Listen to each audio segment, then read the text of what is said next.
Hello again, friends! The great Brian Last here, you there, and welcome back to another very special Jim Cornette Omnibus here as part of Omnibus season, and this one is one that's been requested in one form or another for quite a while, but before we get there, before we talk about that, let me introduce the man himself, the leader of the cult of Cornette, Mr. Jim Cornette.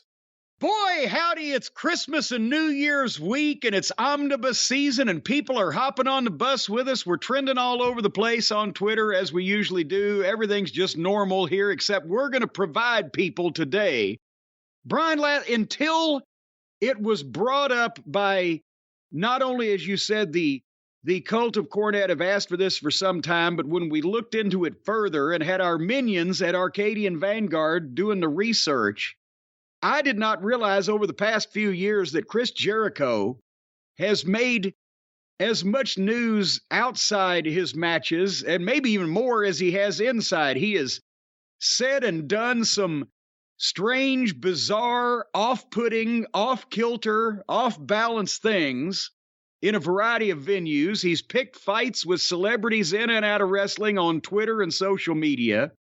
He has been involved in some very, well, let's just say controversial situations, and he's still to this day the only person in professional wrestling that we can document a member of his family at the insurrection at the White House. So Jericho, for good or bad, he's made a lot of news, and we've commented on the things that he's said and done. And so now there is going to be here today on this program a compendium of all of the truly wacky Jericho-isms and Jericho doings over the past while. Is that correct? Have I encapsulated that properly?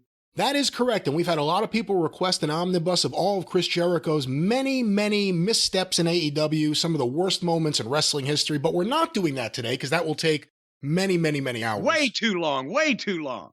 But what we're going to look at is the mind of Chris Jericho, the statements, the comments, the behavior. And Jim, when I bring up names like Copernicus, Edison, Einstein, where do you think Chris Jericho and his mind ranks on that list? Well, probably better than them because they're dead and their minds have decomposed and rotted.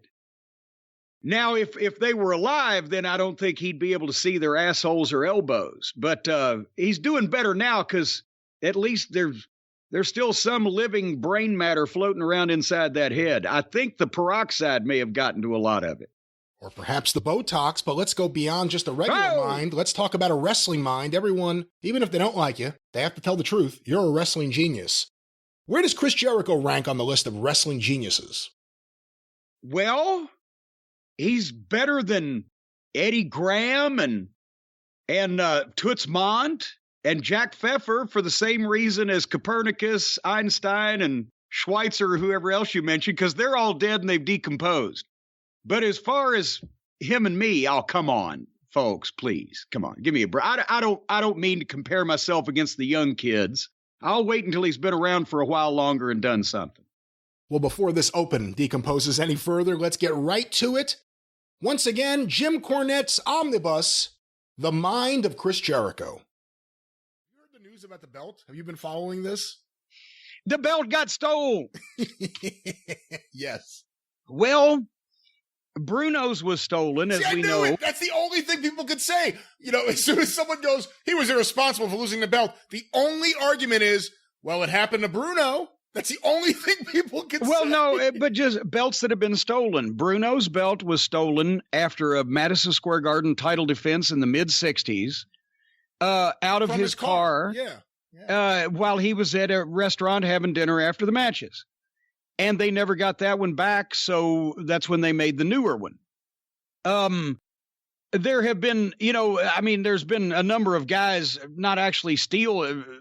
When guys take the belts, I don't consider that stealing. I consider walking off with the fucking belts. But when we're talking about stealing, some unknown perpetrator actually going in somewhere and stealing a belt, it's happened a few times, but it doesn't happen often because most of the guys, well, you never check the belt on a plane. You always carry it with you. Yes, well, Flair always had the belt with him. I always had our belts with me. You don't, you keep an eye on them. You hand them at the ring to company personnel of some description who are then responsible for taking it back. I remember one time in fucking TNA, I had the belt because it was held up, and I had done the promo and then come back and put the belt on the equipment case where right inside the gorilla position where they put all the stuff, right? Where all the stuff is supposed to go. And they called me a couple weeks later and said, where's the belt? I don't have the fucking belt. Okay. They thought I was ribbing them, right? I'm like, no, motherfucker. I put the fucking belt back where the shit was supposed to go. And then they found it with the equipment. Imagine that. But normally somebody, the champion, in this case, it was vacant and it was a TV taping. So I wasn't carrying the fucking belt around, but normally the champion is responsible. If you need to keep that fucking belt within your sight or locked up somewhere. I've never heard of a case where, because I guess the circumstances were Jericho got the wrong luggage at the airport. So he went to Longhorn to eat and had the limo driver go back and switch the luggage, but he left the belt, which he had with him because he didn't check it, in the fucking limousine. And when the limousine comes back, the belt was gone. How the fuck did the limo driver leave a limousine unlocked at an airport for any reason while he was doing anything? And if he didn't leave it unlocked, then Mr. Limo Driver, where's my fucking belt? So it's a very unique set of circumstances to which I do not know if anybody has all the facts to, but it just, I don't think he's irresponsible for leaving the fucking belt in a limousine.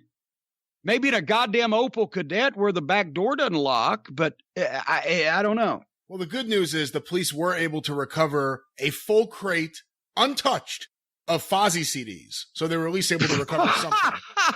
Well, at least they found that. It had fallen off the truck. Another question here from Charlie in Starkville, Mississippi. In a recent interview, Chris Jericho said he had a backstage meeting about the sloppiness of the AEW tag team division. He said he specifically pointed out the Lucha Brothers for not following basic tag team rules. What are your thoughts on Jericho calling out the Lucha Brothers? And do you think this is a sign of growing frustration with Jericho and AEW in general? Well, do we know he did this for a fact, or is this just a rumor? He said that he did. I believe he said that. Okay, from his own lips came this admission. Okay. Well, I don't say it's calling out the Lucha Brother like, we're going to meet you at the OK Corral at midnight, partner. You better have your guns ready to slap leather. I think it's, hey, you guys are the most egregious example of this because you're trying to do Lucha, which is, stuff like that is not as important south of the border. But you guys are the most egregious example of this. If you're going to work an American promotion in America, tag. But all the guys are doing, but they see, that's the thing is the biggest stars in wrestling now are not the people that the fans like. It's the people that the other boys like. When you think about it, those are the ones that are getting pushed because they tickle all the other boys, and everybody wants to be like the Lucha Brothers, which, you know, and the Young Bucks, which by necessity, just from those two teams means you're going to do a lot of meaningless fucking flipping around and spots to each other, cooperating with each other without tagging or following the format of what you're doing. Sort of like a basketball game where suddenly they decided that both teams can score at both baskets at both ends of the court, and it's just a goddamn free-for-all. The boys love that kind of shit because they can show what they can do, because it's actually hard to be like MJF and be a star because you're a fucking personality and you know what you're doing and you have the psychology. They want to go out and do all their shit. So because in so many places, the boys have taken over the business where it used to be experienced bookers and promoters, and now it's the crew who's one step away from the, hey, kids, let's put on a show level. They're booking, and the prophecy is coming true because they're booking and featuring all their fucking indie darling friends in fucking main event positions that used to be held by experienced veterans who knew that in a tag match, it would behoove you to tag every fucking once in a while. So you didn't need to be told that in the goddamn locker room. I was able to pull up a couple of quotes here. Apparently, this was an interview with Chris Jericho on Conan's podcast. Here's the quote. They started making excuses for the Lucha Brothers because, I'll be honest with you, tagging in and out, they're lazy. They don't care. They walk in and out whenever they want to, do whatever they want, and it's not right. It's not how you do it. And they would make excuses where they would say, oh, it's Lucha Libre style. Phoenix and Penta are amazing. It blew my mind each week. And once we had a couple of talks with them, guess what they started doing? They started tagging. Maybe it was just a habit, and maybe nobody told them. You got a whole locker room full of guys who have basically just worked indies their whole careers. Not that I'm putting the Lucha Brothers in there. But he put them kind of next to it. Yeah. Well, that's probably a nicer, more polite way of saying what I just fucking said, ain't it? Plus, it kills the credibility of the referees if there's just chaos going on. What's the referee doing?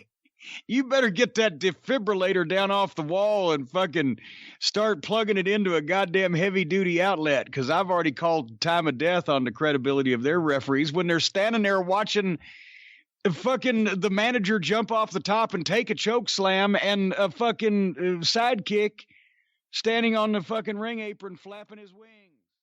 Sent in to CornyDriveThru@gmail.com from Rob Arrowwood in Evansville, Wyoming. Chris Jericho said on his recent interview with Matt Hardy, quote, there is no AEW booker. We are all the bookers. We are all doing it together. What are your thoughts on this? Well, yes and no. Yes, I like it. No, I don't. You always have to have a booker, somebody with the final say that is not only more experienced, but also more physically intimidating than anybody, or if not physically intimidating, more intimidating in terms of personality than everybody else on the fucking roster. The guy that you go to. Dusty Rhodes, Cowboy Bill Watts, Eddie Graham, the guy that can, tell you whether you're going to go up or down, whether you're going to live or die, whether you're going to stay or go, whatever the fuck. The final word, the guy that your general. All of us would follow Dusty Rhodes into combat because he was the biggest fucking star in the world. Then he was the biggest box office attraction, and he'd been there and done that, and he had more experience than all of us. And luckily, we had two leaders. We had Dusty and Flair in those days, and the Crockett days. You always want input from your top talent if they're experienced and have drawn money. That's the way the wrestling business was built. It wasn't just about the booker telling everybody exactly what to do and what finish to do and what every move to make. It was the booker assembling a team of guys that he knew could carry the ball, and some of them were just the fucking, the opening match guys where your fucking guys on the line, just block for me. I'm the quarterback, block for me. And some guys were the guys that made the intricate plays, the main event stars. And the main event guys, you ask, who do you like to work with? Who would you want to bring in here? Have you done angles in other territories? That's the way the business went. A big star came in a territory getting a push. First thing he'd do is tell the booker, well, I did this angle in Amarillo with so-and-so, and boy, you got a baby face here. It'd be perfect for me to do that. Here's how it goes. How many guys do you think jumped off a ladder on Pepper Gomez's stomach over his career? Millions. How many? The Kentuckians, Grizzly Smith and Luke Brown, they would trade territories back and forth with the Assassins because that's why they had a program. It was so long. They drew so much money. Because whatever team went into a territory first, they'd get over, and then they'd say, well, we did these angles with the other team, and bring them in and we'll draw money, and they'd do that. George Scott, when he booked the Carolinas for Crockett in the 70s and early 80s, his main talent as a booker, it became more apparent after I met the fucking guy, was he brought in Wahoo McDaniel and Blackjack Mulligan and Johnny Valentine and all these guys that would basically book their shit for him. Wahoo McDaniel said, hey, there's a kid you need to bring in from Minneapolis. He's going to be nothing but money. His name's Ric Flair. I'll work with him. There you go. But those guys knew how they could get over and how they could get other people over and what angles worked for them. And everybody had their specialty match. Wahoo'd bring in a guy that was good at the Indian strap match. Or the other, Terry Funk would want to work with a guy that could have a good Texas death match. Whatever the fuck. But you always have to have an authority figure and one guy that's more important than everybody else to say yes or no to everything and put everything on paper, because it was all just done by talking back then. One guy puts everything on paper. One guy sets it in stone. One guy says, this is the card. And in the case of the AEW talent, that's fine for Chris Jericho. He's done a great job because he's got 25 years experience and he knows what gets over and he knows what gets other people over. But when you've got guys that have only done the independents, that's go back to the start of this thing. I knew that AEW wrestling was not going to be something I was going to want to be involved with when I heard that the Young Bucks were going to be and Kenny Olivier were going to be instrumental in it. I would jump at the chance to work at a promotion with Chris Jericho funded by a billionaire. Not regularly, because I still ain't going to fly, but yes, I'd be glad to help in whatever way possible. But when you hear about this, I knew. Then you have a bunch of guys who have never had any constraints put on them because these outlaw promoters let the guys do whatever they want. That's why you have all these joke bullshit matches on these independent shows with the dolls and the invisible men and the fucking children and the fucking goofiness. And I knew that was going to play a part in AEW. And when you have guys like Chris Jericho, who's an old veteran who knows what he's doing, or a guy like Cody who has booking and promotion in his genes on one side, and you got two little fucking kids who think it's, fun because their idea of they were never trained and their wrestling formulation came in a fucking barn in California where everybody just does all the moves they've ever known and tries to have the 5-star matches and in front of 400 people. And that's their idea of what wrestling is. Or a fucking pretentious twat douchebag who thinks that Japanese anime is going to be the next fucking hottest thing in America. You got them on the other side. If you've got all those people doing it, then it comes out like it was fucking edited in a Mixmaster, which is what a lot of the start of All Elite Wrestling for the first 6 months looked like. You'd have a serious match between Cody and Dustin with blood and psychology and passion and a story, and then you'd have the legless guy fucking around with the fucking, dragster from the Tropicana, while, untrained outlaw guys did stupid shit that missed by 6 feet. That's what you got when there is no booker and everybody's doing their own shit. There needs to be a happy medium of a guy to tell everybody what to fucking do when he has to, and a guy who asks his main event guys with experience that know what's going on for help in putting their shit together. And everybody then down the rest of the card gets told what to do or told where the door is if they don't like it, and they hope to get to that main event spot where they can start pitching in. That's the way it works. AEW is kind of like the Montessori school of professional wrestling. Only because you're a privileged child did you come up with that, and only because apparently I am too did I get it. I don't even make mention of hurting anybody's feelings or anything on a positive show, but I get in a cheerful way and in a non-aggressive way, we do have to acknowledge that apparently we've hurt Chris Jericho's feelings. When we critiqued the football field fuckery, I mean the stadium stampede event. And I've known Chris for a long time, and I didn't know actually his feelings were that sensitive. But apparently, and I don't know much about this is a late breaking story. I don't know much about this because I've been positively serving the fine Cornette's Collectibles customers over the last 24 hours or so, and I was only on Twitter briefly. I just saw the initial clip where but he said anybody that didn't like the stadium stampede match had no soul. Just no soul. Is that what he said?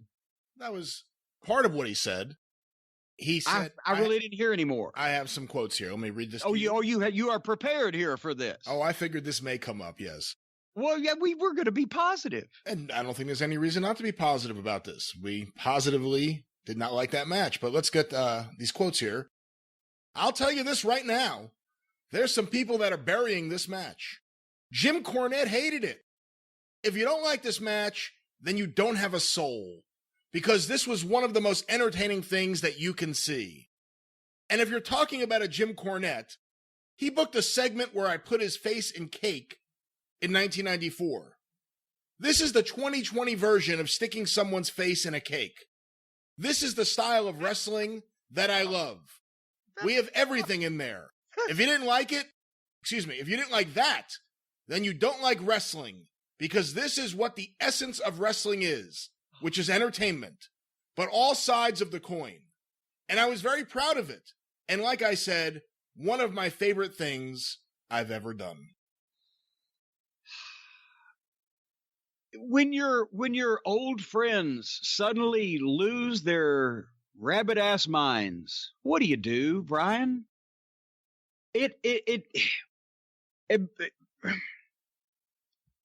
Searching for a way to positively respond to the positively ridiculous idea that anything about that was the essence of wrestling. The people that I have heard from in a positive fashion, to go to the people that I've felt positively about, people are fucking saying, what the fuck? The same thing I said. I don't ever want to see wrestling anymore if this is what they've turned it into. The late night television, Benny Hill sketch. The fucking Friday. It's not even Saturday Night Live. Saturday Night Live did several wrestling sketches, and with stars in them, at least you had star power. More like Fridays when they did a wrestling sketch on ABC late nights. Look it up, folks. Google it. It didn't last long. But late night comedy show sketches about wrestling are what we've been reduced to.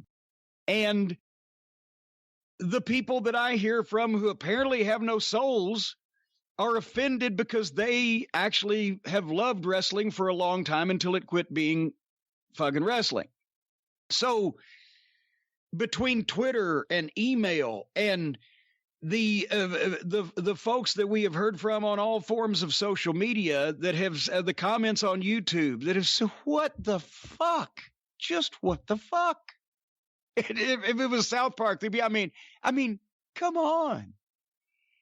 This is not remotely anything to do with professional wrestling. They've completely lost the plot, and everybody thinks they're a fucking comedian now and an entertainer. That's the problem. If wrestling was always entertainment in the same way that football and boxing or UFC or fucking whatever the fuck, any sport is entertainment, but it doesn't have to be silly, stupid, and hokey. It doesn't have to be fake and contrived and phony and amateurish and juvenile.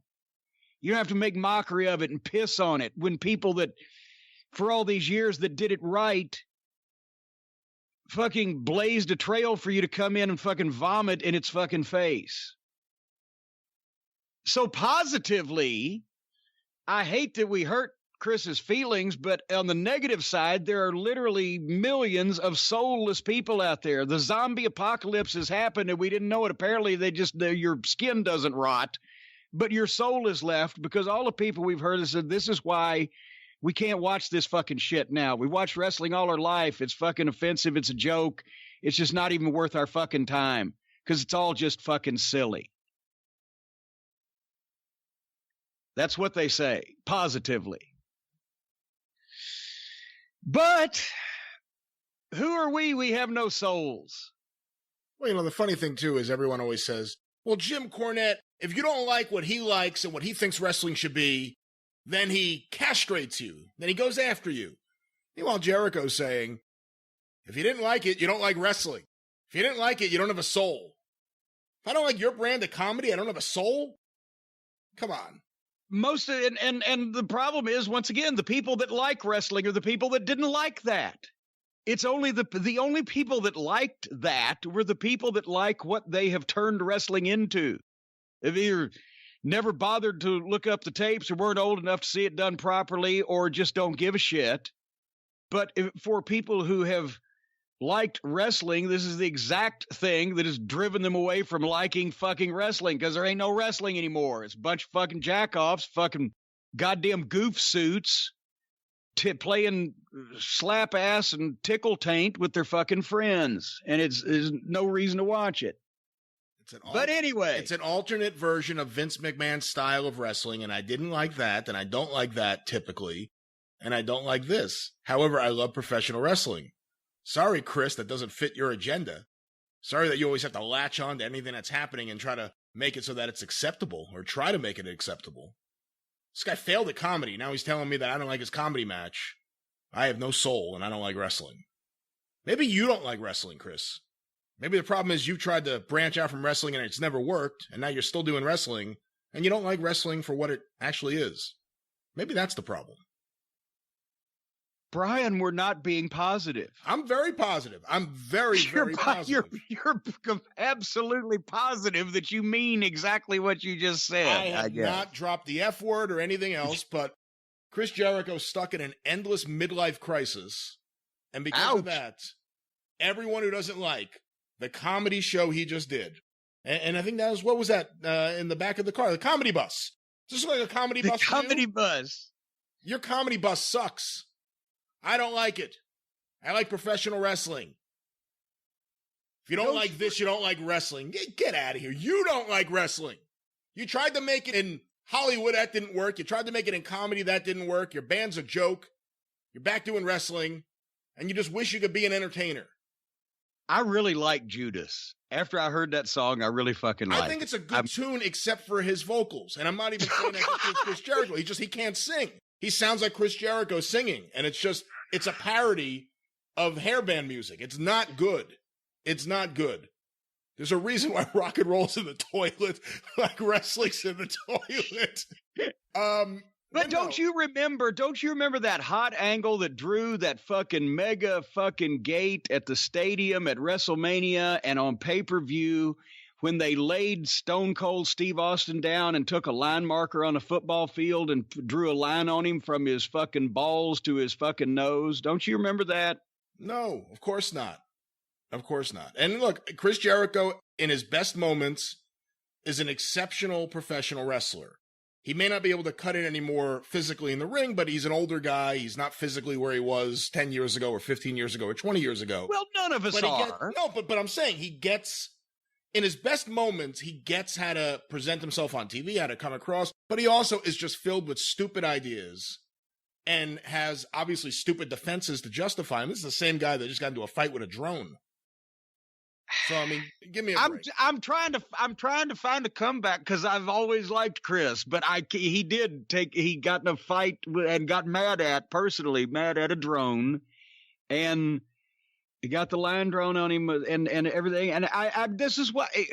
Yeah, you have liquid soul. I have soul. You have liquid soul. There's a big difference. Does everybody wonder why I'm so disappointed in the whole wrestling business when people I've known this long and always enjoyed their work and them as people suddenly are out there fucking pulling their pants down and fucking, fucking squirting the goddamn ketchup out their ass on French fries? It's goddamn ludicrous.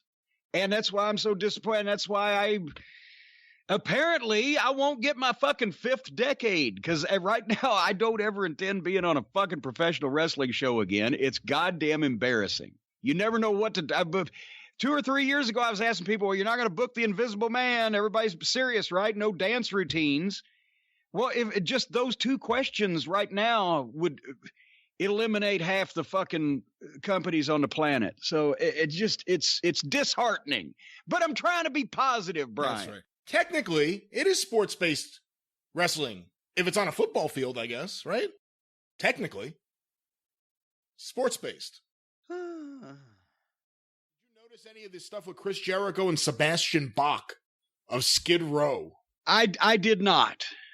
Well, apparently there's a little bit of a feud that's broken out between Chris Jericho and Sebastian Bach of Skid Row. Are they going to bring him in for a match now? I don't think this is a work. Because he hit Jericho where it really hurts. I have a article here from blabbermouth.net, whatever that is. Yeah, please tell us what blabbermouth.net had to say. Sebastian Bach has engaged in a Twitter feud with Chris Jericho over allegations that the Fozzy frontman uses pre-recorded vocal tracks during live performances. For those of you who are unaware, famously a Milli Vanilli kind of move. But let's go back to the article here. The exchange began on Wednesday, July 15th, when one fan commented on social media that Jericho is starting to look like the Skid Row singer, with Sebastian Bach weighing in, "Every single day for the past 2 or 3 years, somebody tells me this." After another person told Sebastian, "You party too much, Jericho has you beat," Bach came back with, "He definitely does, considering that he mimes to a tape." A third fan told Sebastian, "You know Chris tours with his band, right? I've seen him live a couple of times. He's not lip syncing." To which Bach replied, "Cool. Let's see a clip of that, because every single clip I have seen is Milli Vanilli," referring to the duo that infamously had to return their Grammy Awards more than 30 years ago after it was revealed that they did not sing on their album. Oh, for heaven's sake, like somebody needs to explain Milli Vanilli. A short time later, Jericho, who made his name as a wrestler before starting Fozzy, wrote in a tweet, "I've seen the derogatory comments towards me from somebody I considered to be a friend. So with that in mind, I'll be happy to have a sing-off with Sebastian Bach. No effects, no tuning, no bullshit. Boss," I guess that's his nickname, "is a great singer, but I'm better. You've got my number, dude. Call me." Bach then shot back, "Where's the derogatory comment? All I asked is to see one single clip of you singing live. God damn. Every clip on the internet is you miming to a tape. I will sing in your," I guess he was going to say fucking face, but it's F star face. "Wrestling is not rock and roll. I will show you fucking rock and roll." Chris responded, "I've never mimed anything ever, and I don't use star in a tweet ever. I will fucking sing in your face anytime, any place, dude. I've been a fan and defender of you. I've been a fan and a defender of you since day one. But don't you ever question my rock abilities. And leave wrestling out of this. This has got to be a work. It's got to be an angle. Grown men don't talk like this. They say, "Hey, motherfucker, I'll fuck you the fuck up. Meet me out the goddamn parking lot. No guns, no knives I can buy, but don't question my rock abilities." Bach then wrote, "You're full of shit, bro. Check your text. Set up the sing-off. I'm ready when you are." Your text. Another Jericho fan took the Fozzy vocalist's side, writing, "Take it as a compliment. Champion," I guess Le Champion or whatever he calls himself, "your singing is so spot on, it sounds like the record Red Heart." I don't know what that means. Prompting Bach to respond, "That's because the record is fake and the live show is fake." Another person wrote, "Don't ever question the Ayatollah of rock and rolla," which was met by Bach with, "The Ayatollah of rock and rolla doesn't know anything about rock and rolla." Sebastian, who has been outspoken about rock bands using pre-recorded backing tracks during live shows, then added, "I'm not trying to beat anybody at anything. I'm actually trying to say, hey, Chris, maybe you're right. Maybe I'll stop singing live and prance around while the tape is playing, just like you do, Chris. I'm tired of trying so hard. It's like beating my head against the wall." Fozzy guitarist Rich Ward also weighed in on the dispute. Well, I was waiting to see what he was going to have to say about this. "Anytime I have witnessed Sebastian's name come up in a group setting, the room enthusiastically lines up to say the worst things about him. He's universally disliked. Never witnessed a more unifying topic. I am Jericho," that's his Twitter handle, "has always come to the guy's defense and shuts it down. Jericho is loyal and was always quick to defend the guy that he considered a friend. Seeing Sebastian publicly go after the only guy that I have ever witnessed utter a nice word about him is sad." When a Twitter user pointed out that Sebastian Bach is trending, Bach wrote, I don't know why I'm trending. I'm just drunk sitting alone in my bed. Jericho has been suspected of relying on backing tapes during Fozzie's live performances. When the band played in Canada in November 2018, several concert goers accused Jericho of singing along to pre-recorded tracks. So this is kind of it. Let me see if there's anything else here at the end. It looks like that may be... oh, no, it looks like there's some other stuff. Wow, my band is more popular than Sebastian Bach, Chris Jericho wrote. Isn't that really like being the nicest guy in prison, though? Because that's... we're not talking about fucking Robert Plant here, for fuck's sake. Sebastian Bach wrote back, "That's great. Is there a clip of you actually singing live? Because all I've seen are clips of you miming to a tape. Congrats on the radio hits. And your hair is certainly looking good these days." And yeah, and it went back and forth more. So Chris Jericho, you know, like a comedian being accused of stealing jokes. Has there ever been a tape produced of him singing live? I don't know. I've always said that Chris Jericho's a pretty shitty singer, that he sounds like Chris Jericho when he sings. And, you know, his band is not, I'm sorry, you can't consider Fozzy a serious band. It's a vanity project. I like Judas. It's great until he starts singing. The vocals are what kills that song. It's a good instrumental track with really bad vocals. Who wrote it? I don't know. I couldn't tell you that. It's good lyrics. Maybe somebody else just needs to sing it. You think he was making a comment about his place in wrestling, being with AEW? Judas? I'm becoming. So whose side are you taking here? Sebastian Bach's or Chris Jericho's? Well, I got to be honest. I can't really follow that up with a lot of commentary because I think Sebastian Bach said it all. Tape up or shut up. I can't believe these are actually grown men in their 50s. At least when I cuss Russo, I vow mayhem instead of these backhanded compliments. Well, here's some more. Someone tweeted at Sebastian Bach, "Chris Jericho, Le Champion, will definitely beat your ass. I'm a massive Sebastian Bach fan, but Jericho is no Patrick Swayze. This won't end in a stolen model." This is a reference to the show Trailer Park Boys, one of the best shows ever. But to the idea that he would beat Sebastian Bach's ass, Sebastian Bach replied, "Well, he better reach up then," because Sebastian Bach obviously would tower over Chris Jericho. Yeah, this is pretty funny stuff. Oh, so Jericho not only is taken to the distance by a fucking guy with his hands in his pockets, but he's putting over middle-aged alcoholic rock stars on Twitter. From New Jersey. I got no finish for that bit. Maybe we ought to just go back to the program. Another hot button issue lately that we talked briefly about this past week on The Experience is Chris Jericho and Sebastian Bach. This has continued. It got worse, didn't it? It got worse. Now, some people think it may be a work. We will find out if it is or isn't, if Sebastian Bach ends up on the COVID cruise when Chris Jericho does it next year. The COVID cruise. But in the meantime, Chris Jericho on Saturday... You know, I bet you there are going to be a bunch of dumb, stupid fuckers that get on a cruise ship and slobber all over each other for that deal. I bet you they will. They announced Ted DiBiase is going to be on that cruise, but I think he may just be trying to flee. I'm not sure. Woo! This past week, Chris Jericho put out a video on Saturday of him singing a Skid Row song. I saw that. Unfortunately, I think it reinforced the opinion that Chris Jericho can't sing and that he's doing a parody of 80s hair metal. That's what I was gonna... Okay, I'm not a graduate of the Juilliard School of Music, but it occurred to me that Chris Jericho put that video up responding to people saying he couldn't sing by giving them ample evidence that he couldn't sing. Was that good singing? It was I mean, it's not for me to say, but was that good singing? Garbage. It was horrible.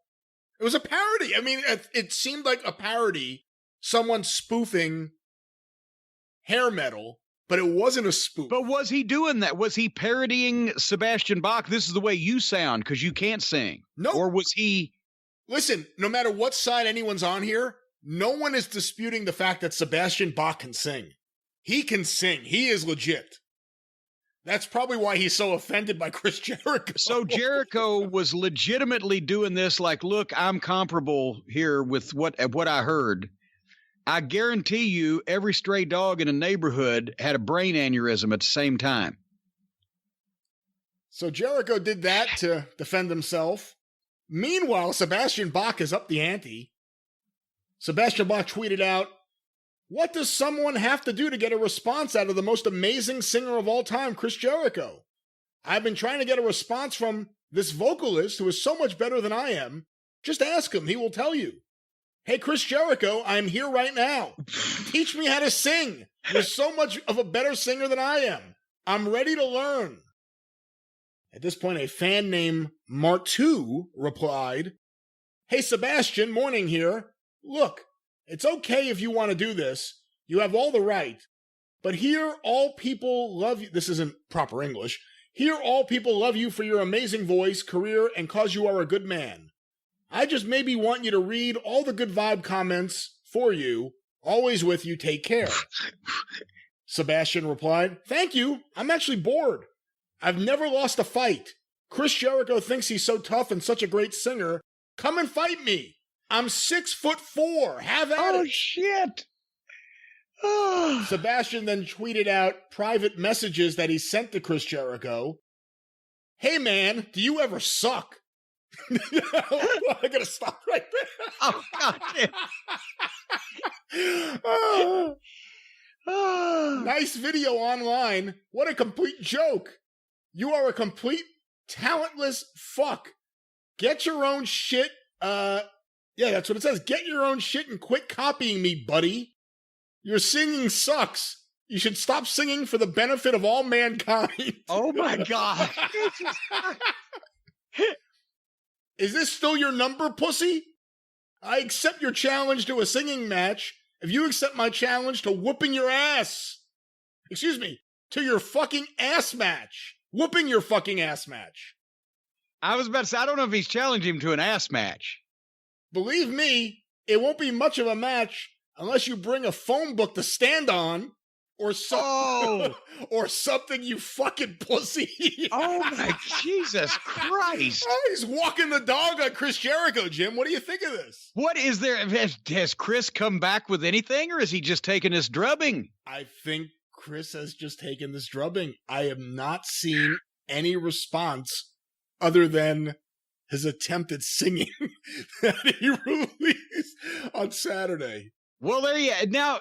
Right now, I'm more interested in Sebastian Bach versus Chris Jericho than anything on AEW or the WWE.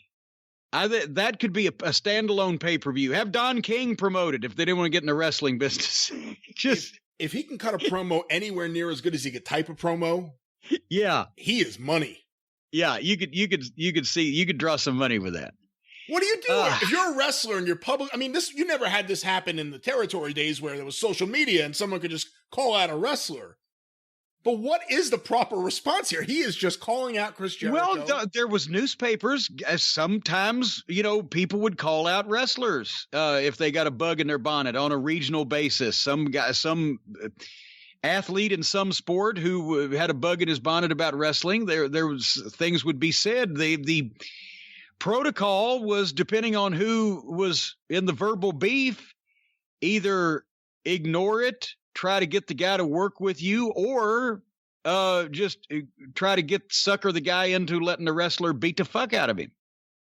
But I don't see really how they're going to have a resolution of this unless it is a work, because I don't think Sebastian Bach wants to work with Chris Jericho. It doesn't sound like. I think he just wants to fight him, and that could be interesting. We'll see. They're both 50, right? Give or take, yeah. They're just a little younger than me. That could be interesting. There's even physical similarities from what I've seen in the side-by-side pictures, separated at birth. Well, I think that's one of Sebastian's complaints, is that Jericho's trying to copy him. You are such a joke. I can't wait to kick the shit out of you just for fun. Hey, shrimp. Good God. Holy Jesus Christ. Hey, shrimp.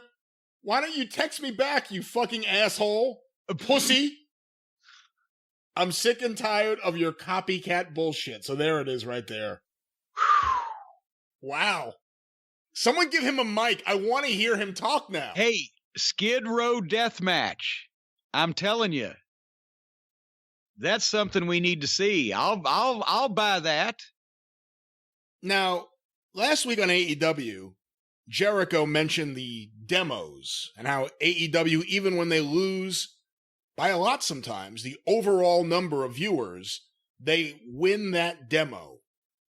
A lot of people thought it was kind of silly to mention that on TV. It kind of showed that this has gotten to Chris Jericho. We saw that it got to Tony Khan. He tweeted out about it. And also it's gotten down to this, that you have to brag about having more people in a certain age group than the other program that just beat you in total number of viewers. And there's a lot of people, well, Cornette doesn't understand how television works. It's all about the demo. Yeah, I don't understand how TV works, you dumb fucks. I'm not talking about whether the network is happy with their advertising. I'm talking about when you got a show available in 100 million homes and you can't get but 600,000 or 700,000 people to watch it, you got a pretty shitty fucking show. That's just, I'm sorry.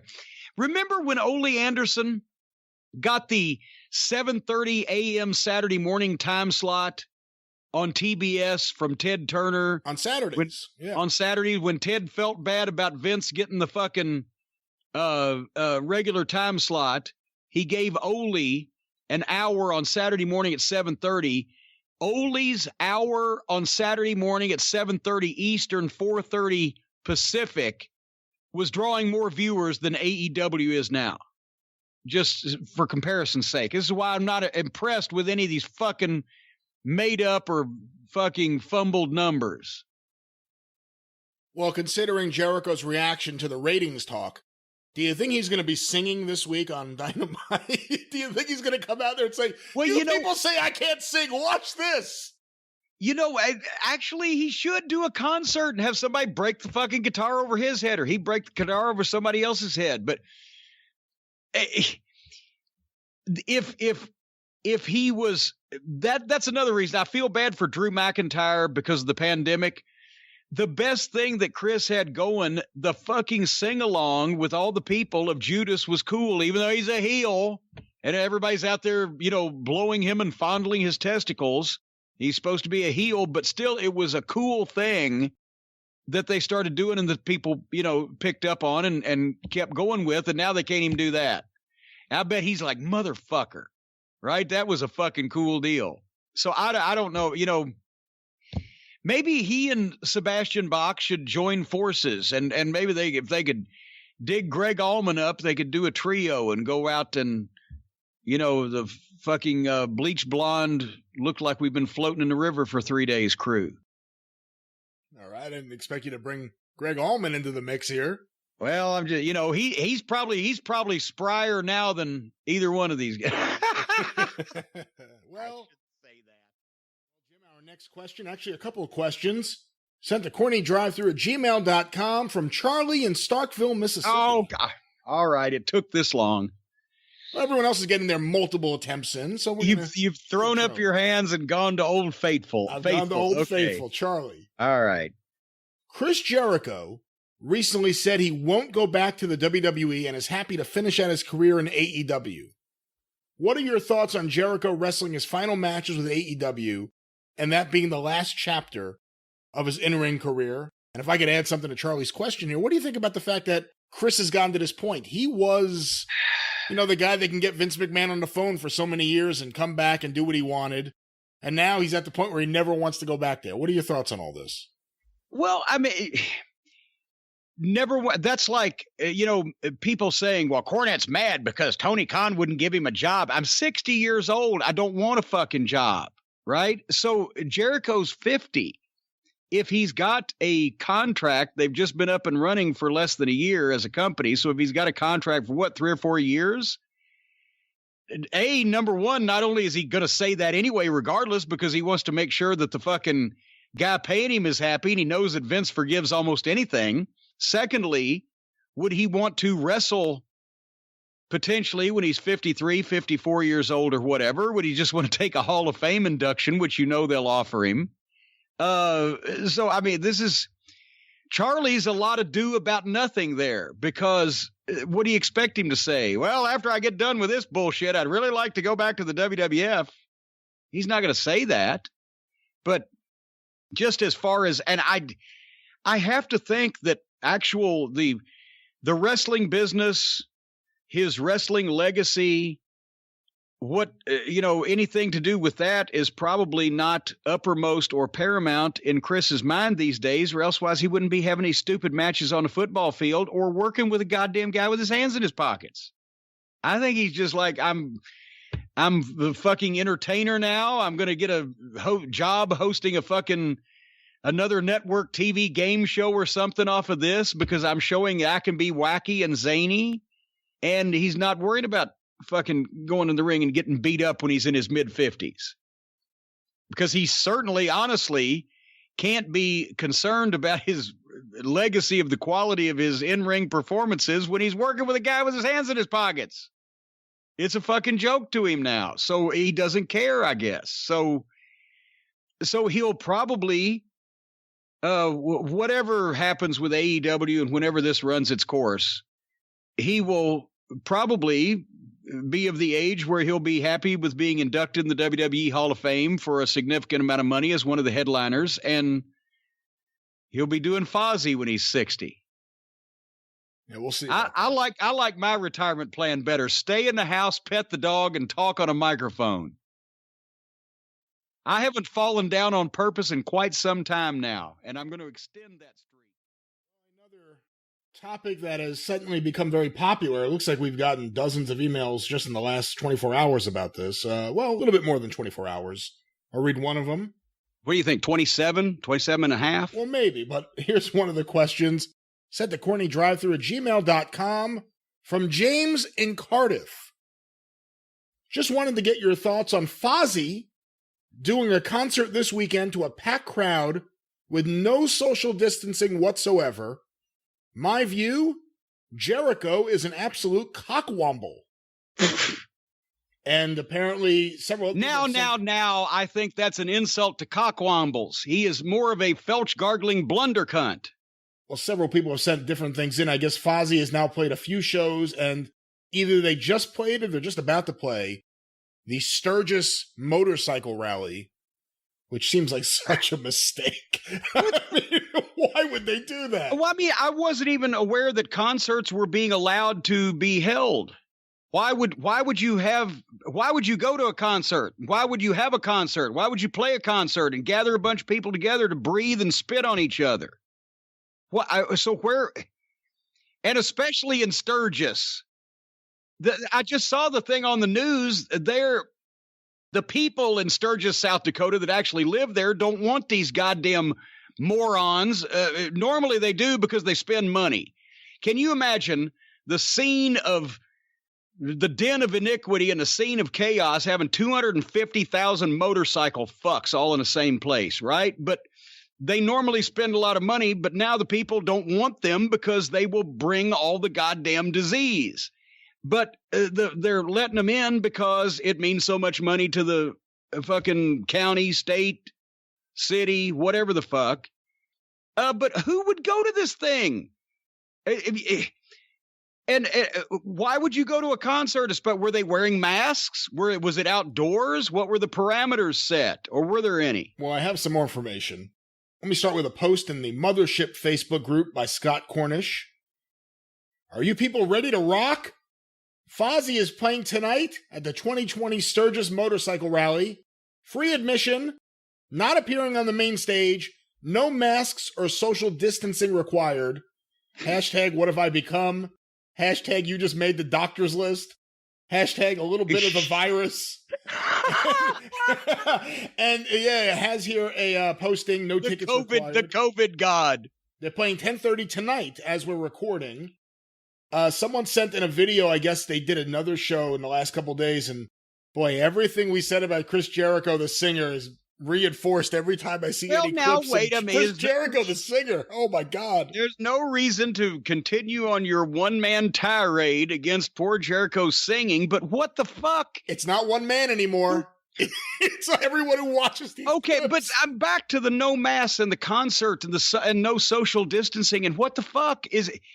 You would think primarily the people that are stupid and don't wear masks are the Trump fucks because he's told them it's some kind of communist plot and they're stupid enough to believe it. But you would think young people, rock and roll fans, more enlightened people would be no, we're not going to go in this place and fucking risk ourselves and our families. And yes, we're going to wear a mask if we go out in public, and we're sure not going to a fucking rock concert where a bunch of people are going to sweat and fucking dribble on us. What's the matter with people? Well, you should. Clips. You should see these clips. This is really embarrassing. I'm sorry. This is really embarrassing. Even if you like that kind of music, a bloated Chris Jericho prancing around the stage doing wait a minute, that kind moves. of music? What kind of music? Rock and roll? No, well, it's not rock and roll. It's hair metal. It's a vanity project. But I have a quote from Chris Jericho here. Okay. I'm trying to see a source for where this quote came from.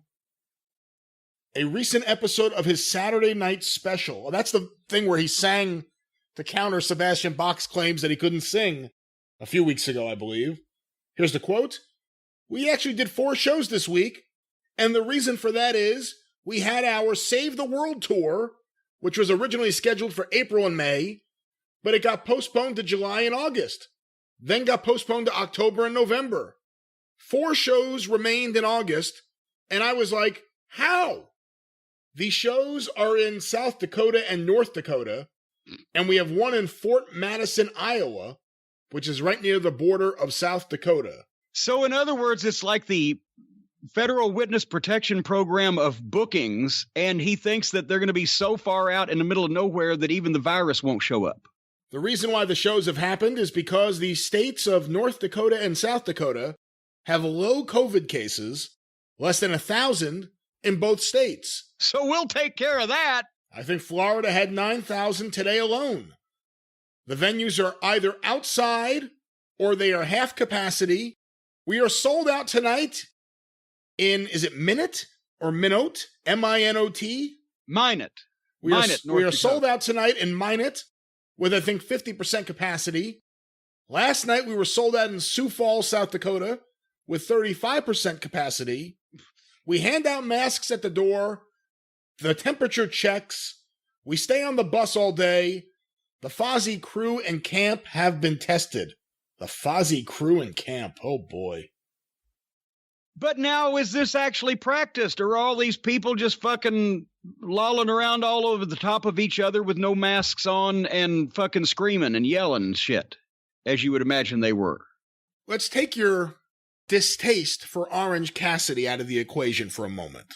You're not allowed to apply that to the answer. Okay? Okay. Where did he come from in the middle of this? But go ahead. Orange Cassidy's working with Chris Jericho this Wednesday night. Would you have a problem if you were Orange Cassidy working with Chris Jericho, considering he's out playing a festival of motorcycle enthusiasts, as well as these other shows, apparently, right before he's about to work with you? Well, if I was Orange Cassidy, I would say, my God, I'm a fence post turtle.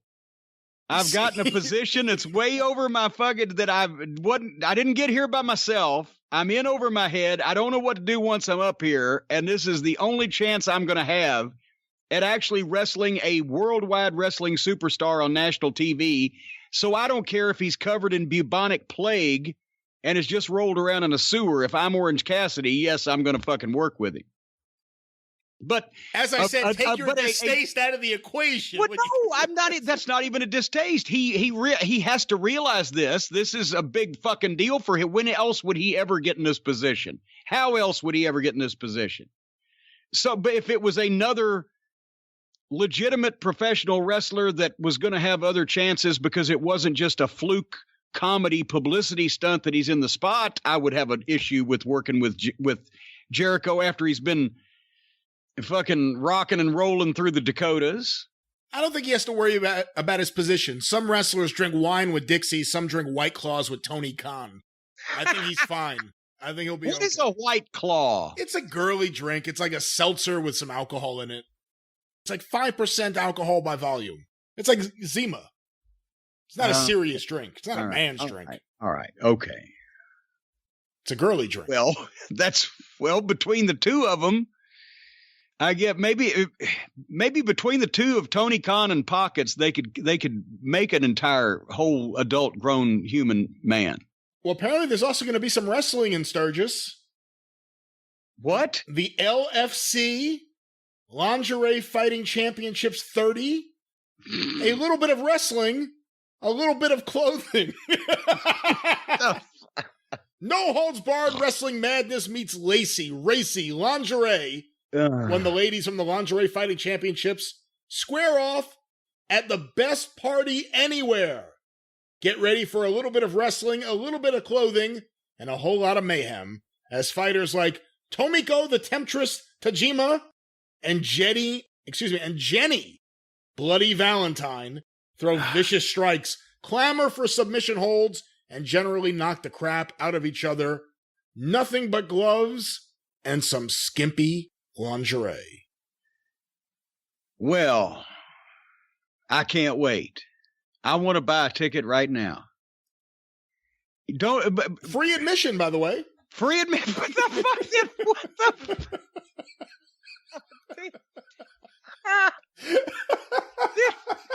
Dude, why's the big buildup if it's free admission? It's free. Walk on in. That's all you got to say, right? I think you're competing with all the other free things in Sturgis. Then how the fuck is it? Who's making some money to fucking pay for their fucking teeth to get knocked out when they don't know what they're doing and they're wearing the gloves wrong or whatever the fuck? Are they getting paid to do this? A little bit of wrestling. They're doing it for the love of the game. The love of the game. What game is that? The game of lingerie fighting, of course. Don't you dare make mockery of a serious sport like lingerie fighting. There aren't enough White Claws to get me to watch that event. I guess it's time we should talk about the sentence that was laid upon me this past week. The ruling came down from the International Fecal Statistics and Weight Matters in Zurich, Switzerland. I was banned by the demo god himself, Chris Jericho, from watching any more AEW wrestling or AEW Dark. This was on Twitter, so you know it's official. He tweeted specifically that I was banned from watching either program. And I tweeted back, honestly, I tweeted back, I wanted him to know that I appreciated that he was concerned for my mental health and my sanity, but I felt like I had to do it for the people who deserve it and need it in these cosplay times that we're living in. But I did remind him, and don't worry, I never watched Dark. The hashtags were of concern to some people. I hashtagged as we were talking last week, little bit of the virus. Also hashtag COVID God, which that tickled a number of people right up between the uprights, right in the taintal area. It tickled some people. But I was banned, and I know people are thinking, well, how are we going to do our programming? And I want you to know now, shh, don't tell anybody. This is just between us. Brian knows this, and the only other people that are going to find out about this are the people that are listening to the show right now. If you don't tell anybody, they won't know. But I snuck downstairs. I peeked out the curtains to make sure nobody was around. I closed them. I turned all the lights off in the room. I turned the TV on, but I even turned the brightness down so it wasn't too bright. And Brian, you know what I did? I watched the show. I don't know what Chris Jericho will say about that. Well, he's not going to find out because nobody's going to tell him. I've just prefaced everybody to not say anything. You know, I saw people responding to his tweet. A lot of people responded to both of our tweets. I saw people responding, it's about time. It's about that'll show him. It's about time. I was sick of him watching that show and having all those things to say. Well, thank goodness we don't have to. Like it was something that was enforceable. They took it seriously, which I guess, actually, when you think about it, people of a mental age who will watch this programming would take something like that seriously. However, we won't ban you from listening to the show, Chris, but throughout the day, maybe someone should cut you off. Well, his wife already did that. No, that's a Rodney Dangerfield line. I tell you, my wife cut me down to twice a week. That's okay. I know some guys she cut out entirely. But no, in all seriousness, there are two schools of thought on this, because obviously Chris knows that he does not have the power to officially ban me from watching the cable broadcasts that are beamed into my own home. But there's two schools of thought. And the first one, Brian, was one that you subscribe to this. You have preferred, not P-R-E-F-E-R, prefer as in like, but proffered, P-R-O-F-F-E-R, as in promoted or brought forth with the theory that he was deflecting from his current controversy, which I brought the people back to when I mentioned a little bit of the virus, COVID God, because we talked about it last week. He played the kind. Now, have you seen the footage? Have you seen some of the videotape of the concert and the goings-on in Sturgis, South Dakota? Sturgis, that sounds like a promo I did for the WWF in Utica one time. I said Utica, New York. Utica sounds like a noise you make right before you throw up. So does Sturgis. Sturgis. They were all over each other, slobbering, drooling, bikers and biker periphery people, slobbering around all over each other, drinking, carrying on like proper heathens. And somebody did make mention on Twitter somewhere, I wish Jim wouldn't knock the motorcycle folks. I wouldn't knock the motorcycle folks either, except every single news report, every single piece, every single photograph, every single piece of written material, every television report that you see on these things. What are the bikers like? The bikers like motorcycles, guns, and Trump, and America, and flags, and patriotism, and all that stuff. And that's the last thing we need. I am in favor of all of them getting together and spreading germs around amongst each other. That could Darwinize the situation here. However, Jericho, who's got to be on national television, in just a few days afterwards, decides to go out and cavort amongst all these people. And I've been getting little chit chat that Jericho, I know he had a picture taken with old, which was it? Was it Douchebag Von Fuckface or Thurston Shitbag III? One of President Pigshit's kids. He had a picture with him not long ago. I can't remember which one it was, but the point is, it's Jericho. See, he's sounding a little right-wing Trump-like for my taste here these days. But anyway, you thought, Brian, and other people thought that he was using the Chewbacca defense. He was using the Chewbacca defense by deflecting, fading the heat, as we used to say in the wrestling business, fading the heat over to me, saying, oh, I know I did a horrible thing exposing myself and everyone I come in contact with to a bunch of these biker COVID germs in Sturgis, South Dakota, but Jim Cornette's a rotten person. Look at him over here. And then he used the Chewbacca defense. Now, if Chewbacca is a Wookiee from Endor, well, it does not make sense. Look at the pretty monkey. And he shined a flashlight on the wall, and some people went to me instead of him. That's your theory, is it not, Great Brian Last? Oh, yeah. My theory is Jericho, rightly so, is getting killed by everyone for the irresponsible decision to have his band play several shows, including the Sturgis motorcycle rally, where despite them saying we played only half capacity and despite there being masks given out at the door, you could see the footage, you could see the photos. It was an incredibly irresponsible decision by Chris Jericho. If I was Tony Khan, I wouldn't have let him show up this past week. I would have told him to sit at home for a couple weeks because of that. But he was getting killed everywhere. That's why all of a sudden, out of nowhere, it became... Out of nowhere? It became Jim Cornette is banned! Get out of here. Irresponsibility from the Ayatollah of Rock and Rona. I'm becoming infected with COVID in my bloodstream. I'm becoming. But see, that's one way to look at it. Judas right. in his lungs. Judas in his lungs.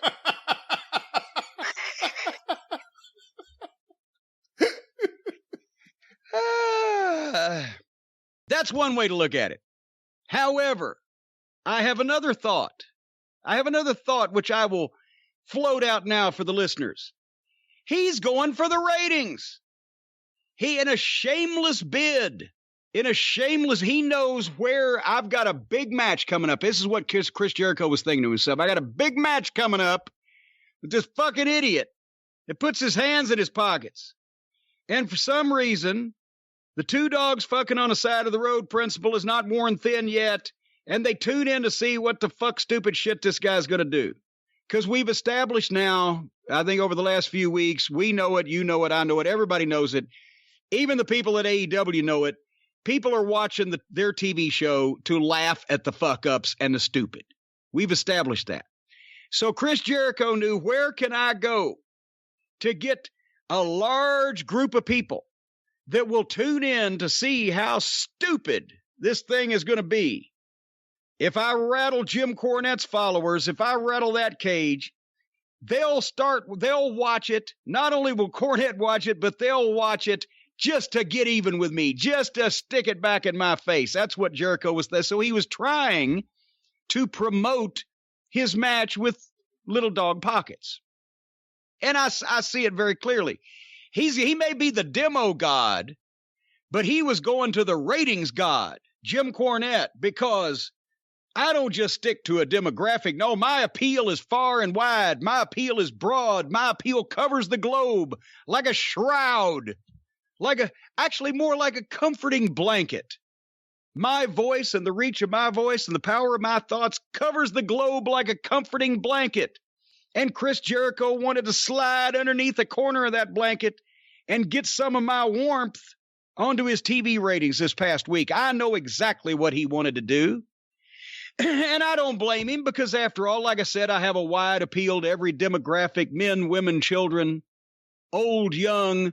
The only qualifier to be a part of my audience, Brian, as you know this very well, is to actually be smart, intelligent. It helps. That way you understand all the words we use.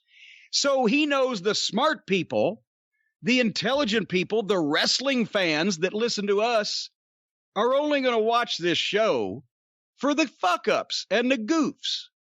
But he doesn't care, because he wants the numbers. The demo god had to bow to the ratings god to go get the big numbers. It's like when I used to get on the radio, if I had a big match with Ronnie Garvin in Charlotte or something, I'd shamelessly go around and plug it on every radio station that I could.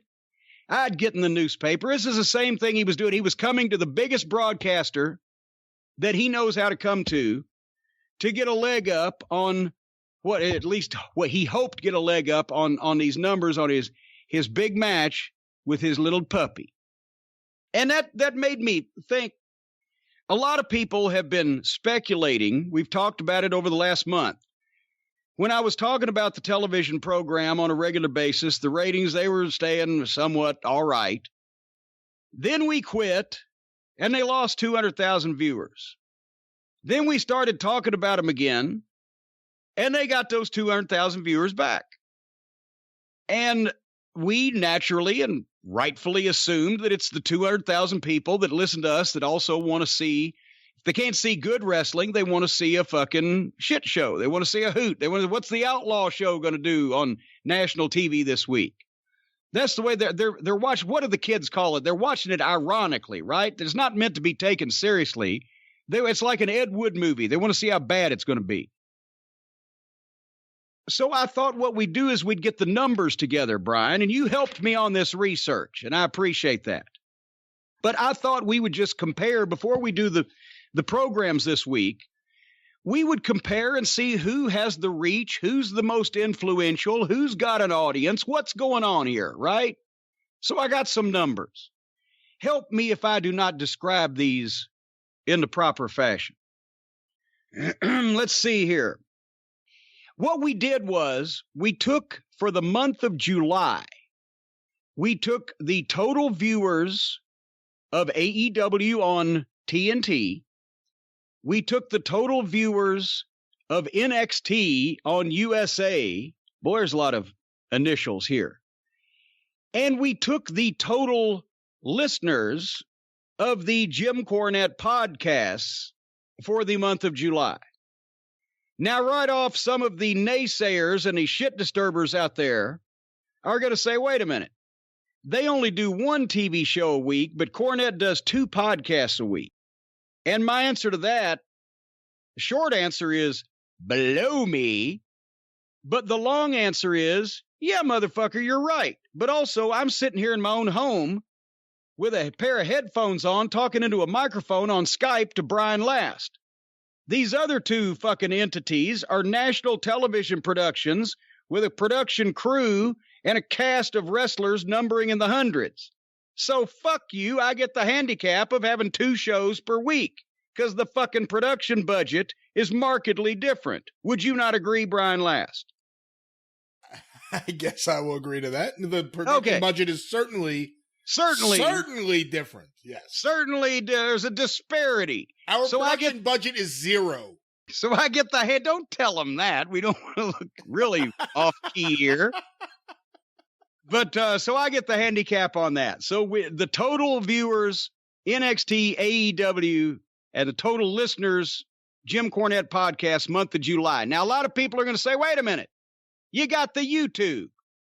You got YouTube going for you, for everybody. Well, that's true, but we're getting into some apples and oranges here, because I did some research, and the entire television program, the entire 2-hour program in one fucking fell swoop from either one of these companies is not on YouTube. They chop it up and do clips.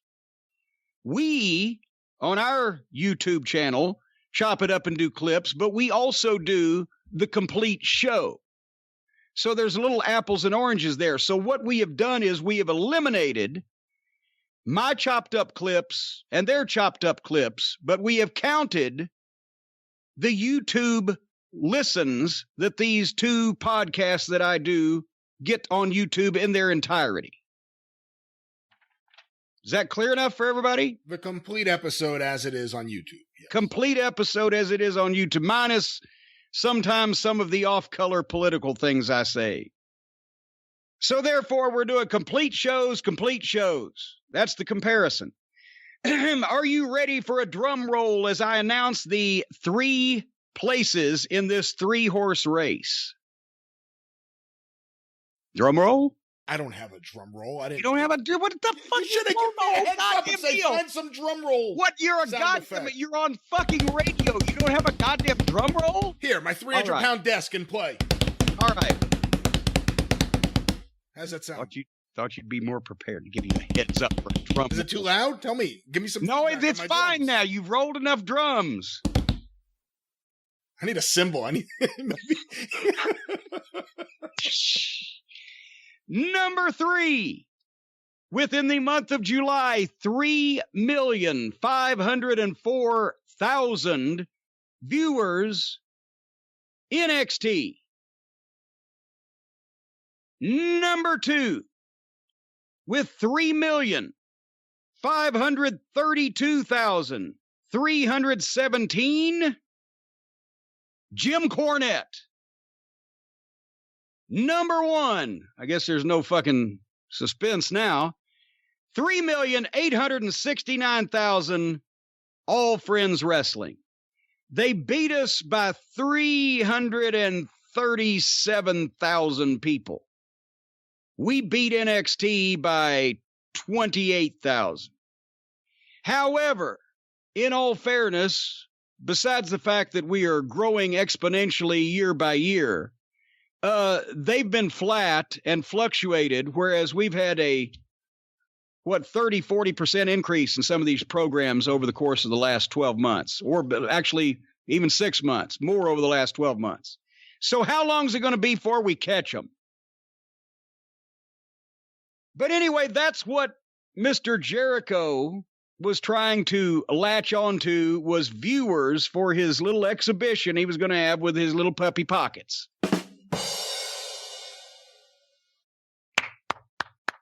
You know what? Hold on here 1 second. Hold on here just 1 second.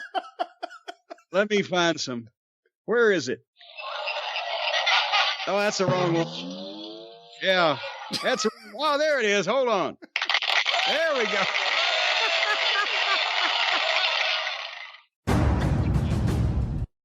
Oh, that's a little much. It is. Good heavens. Wait a minute. I'm just looking through drum sound effects. All right. Well, at least we're in the proper mood to review these programs. As I was saying, a popular topic has been Chris Jericho. A lot of people have been sending in notes about Chris Jericho. I'm going to read a couple of them here and get. Wait a minute. You mean Chris Jerichovid? That's right. You mean I'm becoming infected with the virus in my bloodstream. Judas in my lungs. That's right. COVID God. Well, a lot of people have been wondering about the COVID God and the promo God and what's going on with you guys. This question was sent in to CornyDriveThru at gmail.com from Z in Bangkok. If that is indeed where Z is from. Well, I've heard that one night in Bangkok can make a hard man humble. Dear Jim Cornette, there is a grapevine in social media. Hold on. Maybe it is from Bangkok. There is a grapevine in social media that your Twitter feud with Jericho is a work. Cornette and Jericho have a lot of respect for each other, and now you guys are just toying with the fans for mutual benefit. Toying! What are your thoughts on this increasing gossip? And I have a second one here I'll read. This was sent to CornyDriveThru at gmail.com from JW in Ontario. Dear Jim, in Canada, we have been working really hard to drive our cases of COVID-19 down to where in Ontario, we are now under 100 a day. Since Chris Jericho continues to act like an embarrassing and ignorant American, do you think we should revoke his dual citizenship? Canada doesn't want this dickhead back. So you see both sides there. The people who think that you're working with Chris and the people who think Chris is a complete idiot for his behavior recently. Now, but to be fair, you don't have to revoke his entire citizenship because, I mean, he's from Winnipeg. That's kind of like the Mississippi of Canada. So, you could revoke it. He can't come to Ontario, but I don't think you can hardly keep anybody out of Winnipeg. But no, in all seriousness, it's not a work because by the definition of work, we would have planned it. I didn't know he was going to tweet me, and he didn't know. I'm sure he figured I was going to tweet him back, but he didn't know what the content would be. So we're not working together. Do I think in any way, shape, or form that he actually believed that he was in truth banning me from watching this nationally televised program that's available on everybody's cable system? No, I don't think so. And we basically covered what I think is behind it on the experience last week when, Brian, you opted for fading the heat, disseminating the controversy over to, the Chewbacca defense, look at the pretty monkey, to get heat off of him for doing the concert in the middle of the COVID-infested, drooling bikers who love Trump and guns and flags and America and shit. But I still maintain this, said that it was for the ratings. So did he say I'm a horrible person and I should die? No. Did I say he's a horrible person and should die? No. I do have respect for what Chris has done in the past. He has been a tremendous disappointment over the last, 6 months or so when he decided to become the Canadian version of fucking Benny Hill mixed in with, the Spinal Tap homages and whatever.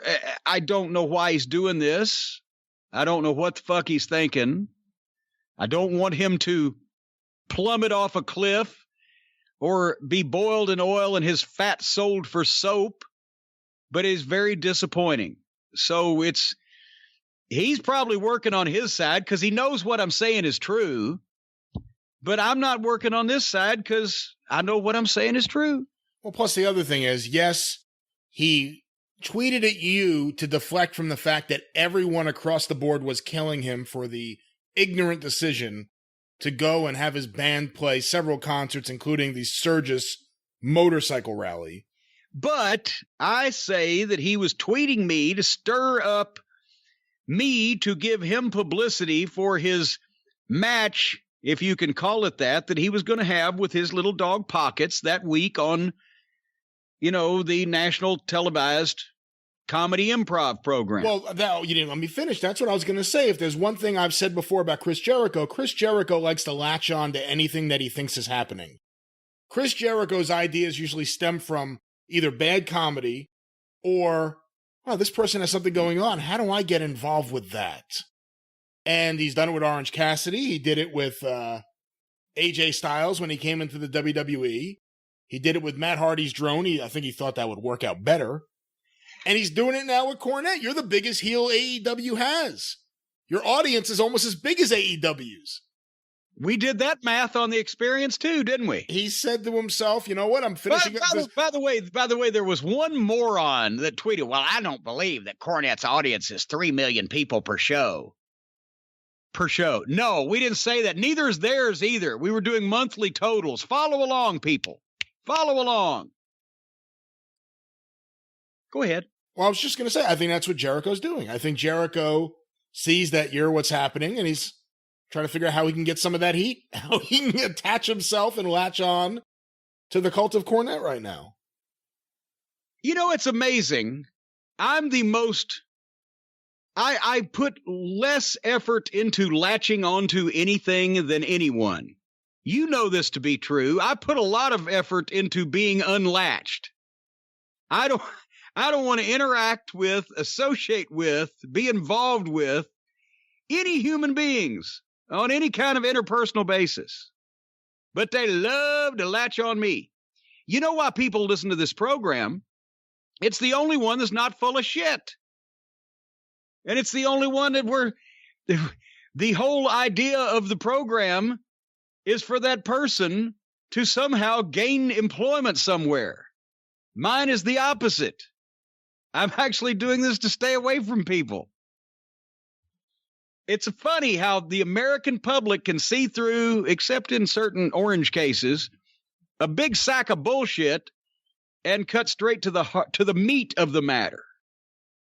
And on that point, I saw a couple people comment, well, you're doing the same thing. You guys are only talking about AEW to try to get that attention.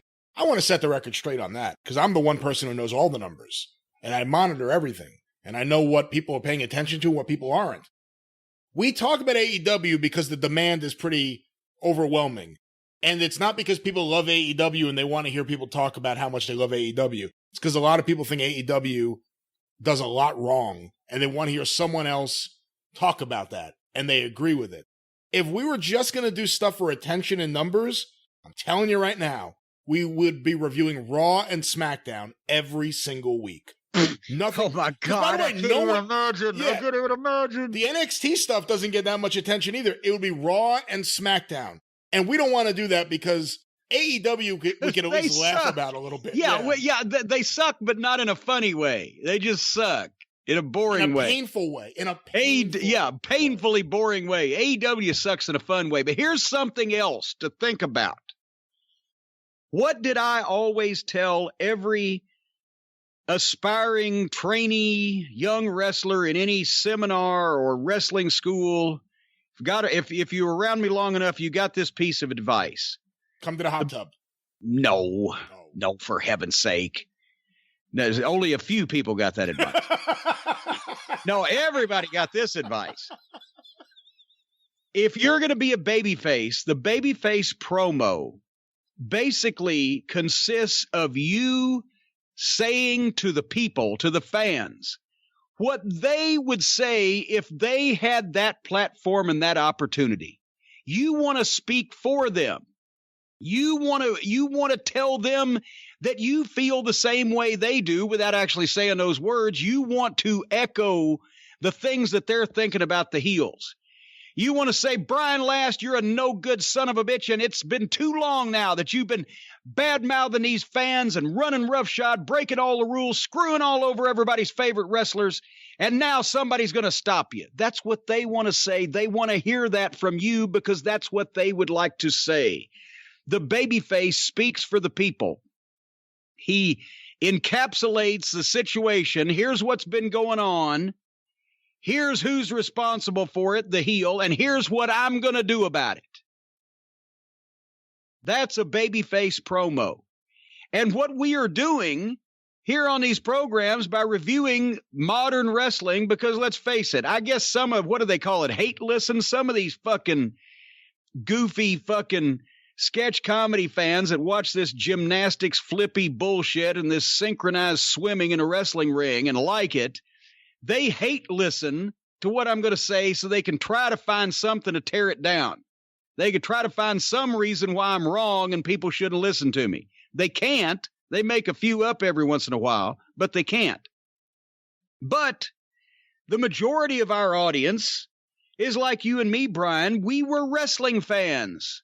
We were aficionados of the sport of professional wrestling, and we are offended, insulted, and generally disturbed by what it looks like today and by the people who are passing themselves off as professional wrestlers or professional promoters or professional any fucking thing. That's you and me, and that's a big part of our audience. And the audience wants it because since we can't get what we want, we at least want some entertainment out of what we got. And the audience wants me to watch this shit and tell them, because they don't, sometimes they know, we've talked about this, the fans that watch wrestling, they perceive what they see. They don't know why it doesn't look right or doesn't sound right. They know there's something wrong with it subconsciously on some level. But then when it's pointed out to them what that problem is and why they see that thing that way, then they understand it. Because these people are wrestling fans, which means they're smarter than the idiots on the AEW roster and in the AEW office. They understand what wrestling fans like and think and want to see because they are them. And they don't like this bullshit, and they like to hear me not only tell them what's wrong with it so they fully understand it, but also in an entertaining way make fun of this shit. Because why wouldn't you want to make fun of something that is openly mocking and disrespectful to something that you've enjoyed for so long that now these assholes have deprived you of? You can't see real wrestling anymore because it's been taken over by this dog and pony middle school gymnastics event. And our people don't like that. So we're having a little fun. We know this. I'll say this and I'll shut up. There are many, many millions more people that used to watch wrestling and don't like it anymore than there are that watch wrestling now. So you guys go ahead and spend all your money on a TV production crew and a roster of 50 wrestlers and advertising and contracts and bullshit to get your fucking 750,000 people. And we'll be over here on Skype with a pool of all those millions and millions and millions who are continuing to find us. And we'll see in the next 2 or 3 years who ends up with more people. Because I'm gaining on you quicker than you're pulling away from me. And all the people that are incensed and pissed off and enraged and have chapped asses over the fucking abortion that you have turned our favorite fucking sport into, well, we're all getting together and we're going to laugh you guys right off the fucking television because there's more of us than there is of you. And one last point to what I said earlier. It is very telling when you monitor what people react to and the numbers, how much more popular Raw and SmackDown truly are than AEW. AEW gets a lot of talk, not just here, but in a lot of different circles around wrestling. But by and large, to the average fan, the main WWE shows, as bad as they are miles ahead in terms of attention and interest. And it's very telling. It's very telling. One day we'll go into a breakdown of which AEW people just don't care about and want to hear anything about, because we know those numbers too. Continuing on the topic of Miro, or the former Rusev, in AEW, his next question was sent to CornyDriveThru at gmail.com from Charlie. Why didn't they call him Miro the Hero? He could have come out and, here I come to save this, since he likes mice. Here I come to save the day, and he could have Mighty Mouse instead of Mickey Mouse on his shirt, because who'd Mickey Mouse ever beat? Mighty Mouse? Now that's something else. It's off-brand. You can't have Mickey and Mighty at the same time. Well, fuck. All right, how about Underdog? He could be Miro the Hero. He could come out like a typical shoeshine boy, humble and lovable, wearing his brown fucking pajama pants and his fucking clodhopper shoes, walks like he's digging taters, as Mama Cornette used to say, with his little mouse shirt on, and then he could change from humble and lovable newsstand boy, or shoeshine boy, or newsstand boy, into Miro the Hero. When criminals in this world appear and break the laws that they should fear and frighten those who see and hear, the cry goes out from far and near for Miro! Miro! Can you imagine this guy was, until the WWE ruined him, he was a great badass wrestler, had a great look, had a great personality. Now he's like a millennial couch dweller. I play my video games on Twitch, and here's my Mickey Mouse shirt. In what way is this a good idea? That's what I'm saying. I've heard, and somebody actually tweeted, well, he's been wrestling in the WWE for 5 years. How have you not seen him? We didn't watch the WWE for most of those 5 years, and he was not on programs we were watching, and that's how I haven't seen him, right? Have you say that he was a pretty impressive guy and could throw people around like sacks of shit and everything, and I'm looking at some fucking bleached blonde fucking pajama wearing couch potato with a smile that's coming out to be the best man at a job guy's wedding. So I don't know why anybody expects us to care like he's important. Well, here's our next question about Miro the Hero from Charlie in Starkville, Mississippi. All right. Hi, Jim. Happy birthday, Charlie. Is it Charlie's birthday? It is here somewhere around this point in time. How do you know that? I don't know that. I've got ways of knowing. Are you Charlie from Starkville, Mississippi? I have not, nor have I ever been. Charlie from Starkville, Mississippi. Hi, Jim. Chris Jericho recently said the WWE is going to regret letting Miro go, and that he also wrote the glass ceiling part of Miro's promo for his debut on Dynamite. Oh, good God. What are your thoughts on Jericho's take on Miro and the fact that he is working with other talent on their promos? Well, the guy has been talking for 20 years on television, so he should work with guys on their promos. But if that's an example of it, I'm once again conflicted. Because why? If this guy was, and he was presented as somewhat of a main event guy, or at least a used, pushed guy in the WWE as well, right? For a while there, yes. For a while there. Okay, well, he's got something in a background to him. Why can he not come out as a fucking Russian fucking badass, whether meant to be a babyface or a heel? It's not like he's not doing a fake accent. He has an accent. Make him a fucking badass. He's a big fucking ass kicker. Don't send him out bleached like a fucking Q-tip in clown pants and cruel shoes and a fucking Mickey Mouse and Minnie was on there too. And don't have him talk about how now that he was held down at his former place of employment. A guy like that, if somebody tried to hold him down, should have gone to fucking prison for goddamn manslaughter for choking the life out of the fucking guy. Don't tell people that somebody held this guy down. Say, if anything, say he was so violent, so brutal, so uncontrollable, so against everybody's wishes in the WWE, they were scared to put him in the fucking ring. They were scared he was going to hurt people because he wouldn't do what he was told. He wouldn't roll over and play dead. Now this fucking guy's loose here. What the fuck's going to happen? Try to create some kind of interest in this guy instead of some schmo that you want to sit down and play a fucking video game with.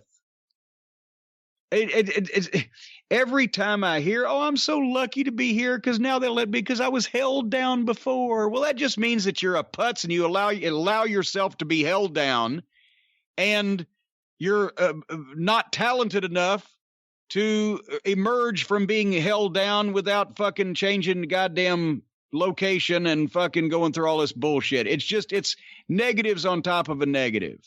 If you're doing promos about glass ceilings and imaginary brass rings that don't exist in the previous place you work, who are you doing your promo for?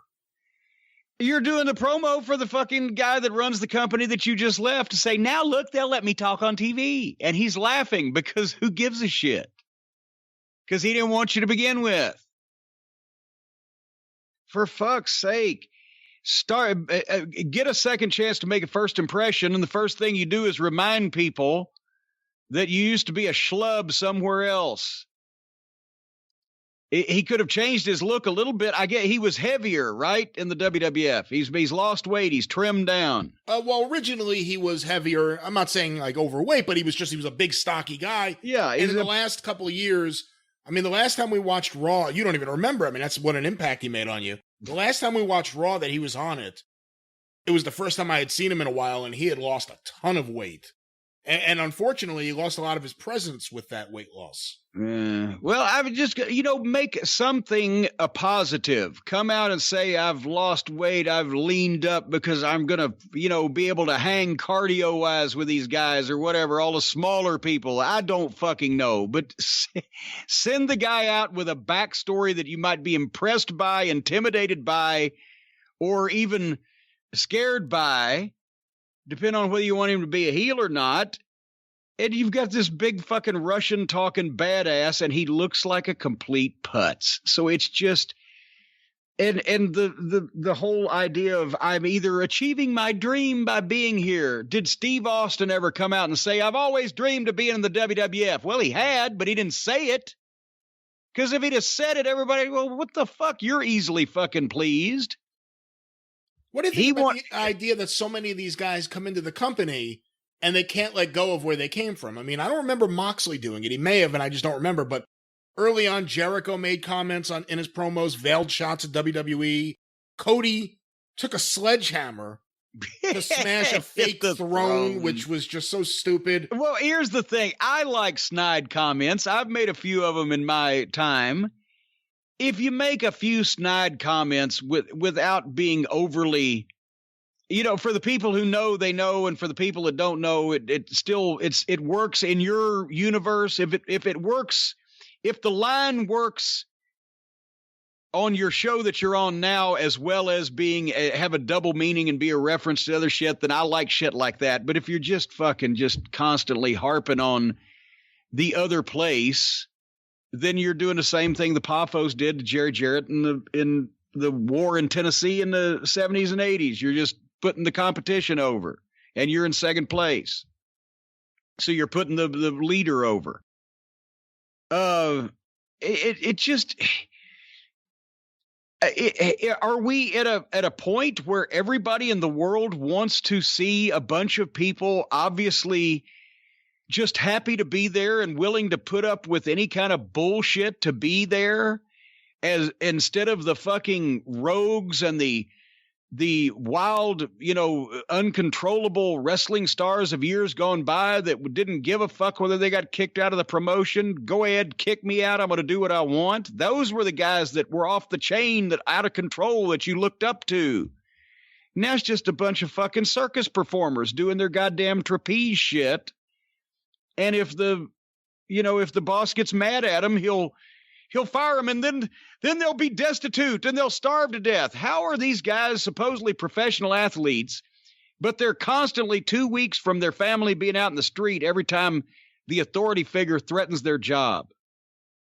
And they missed a great example or a great opportunity to make somebody the biggest babyface since Steve Austin when Stephanie was on the show doing the whole thing where she'd talk down to the guys and fucking emasculate them and tell them what to do and give them ultimatums. And if you don't do it, you're going to like it. If one of the guys, he'd got fired, but if he'd have just hauled off on Live Raw and in a working way slapped the complete piss out of Stephanie McMahon, he'd have been the biggest star in the fucking business at one point there, because she was doing it all the time. Well, it wasn't a slap to Stephanie McMahon, but something did happen similar to that, and the person got in a lot of trouble. Yeah, Dusty put his hand out. Dusty Rhodes. Like, shut up. Yeah. Which was the best thing Cody ever did in the WWE, the stuff where it was him and Dustin with Dusty, and Dusty was great, and then, he got muted because he dared do the right thing in the ring at that moment. The place popped for it. He knew how to read the room. Stephanie didn't like it. But that's what I'm saying. He didn't want to get fired and go be the biggest star in the world somewhere else. Dusty was already doing the NXT. They just took him off TV. But I'm saying that, yes, the guy would have been immediately fired and he would have been the biggest star in wrestling to go anywhere else in the world.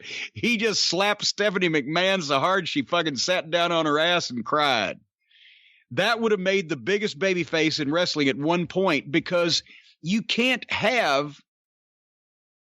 Guys don't get over when the fans think that the promotion is able to tell them what to do and they are going to tuck their tail. Whether it's the baby faces or the heels. The heels always got heat because the promotion would fine them or threaten to suspend them or discipline them in some way, but they'd do something. They'd pay the fine, or they'd whatever. The heat went on the heel.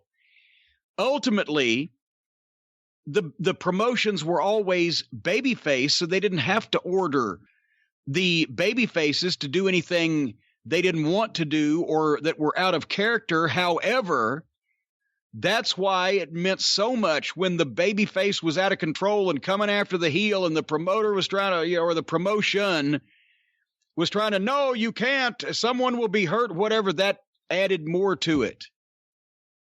But the baby face was going to be he was going to by hook or by crook, one way or another. No matter what you say, I'm going to get even with this fucking guy. Ultimately, the main event guys were uncontrollable, and they were not behooving to the promotion. Well, Lawler used to get tremendous heat because they worked it exactly opposite. When Jerry Jarrett started his own company and Lawler switched heel in 1979, now Lawler is the heel. Nobody knew he was, part of the office, right? But Lawler's the heel. Jerry Jarrett's the promoter. And it was a constant weekly thing where Lawler was threatening to leave and go somewhere else and put Jerry Jarrett out of business. And Jerry Jarrett was admitting, yes, Jerry Lawler is my biggest gate attraction. He's just so goddamn hard to control. And, they got heat by making the promoter the baby face and almost at the mercy of this big star prick that held them all over a barrel. And so then the promoter would try to bring a baby face in that could fucking right the ship and get even. Then all the logic was right there in your perfect world. Everything made sense. But the way they do it now is completely the opposite. The promoters are assholes and crooks and the bad guys, but all the wrestlers do exactly what they're told and can't say no, or their fucking families will be out in the street. It used to be the wrestlers were stars and the promoters had to pay them the money they wanted. And if they paid enough money to these wrestlers, they got the big matches. Elsewise, the wrestlers would go somewhere else and wrestle for another promoter that would pay them more money. Now they're goddamn indentured servants on the television. None of it makes sense.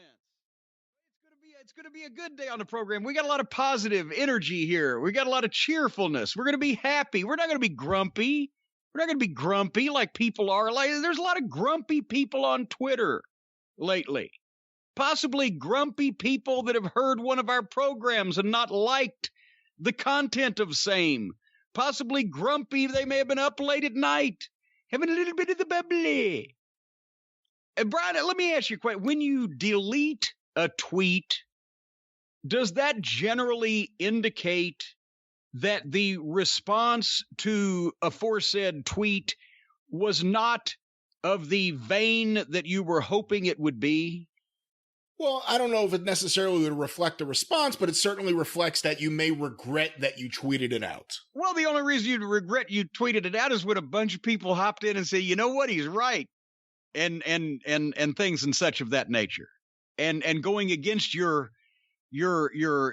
statement or your meaning or your attempt at somehow gaining some ground back, or just you're venting your frustration because someone told the truth. One of those things. Should we tell the people what we're referring to? I think so. I think a lot of people may have figured it out. A lot of people may have noticed this before it was deleted.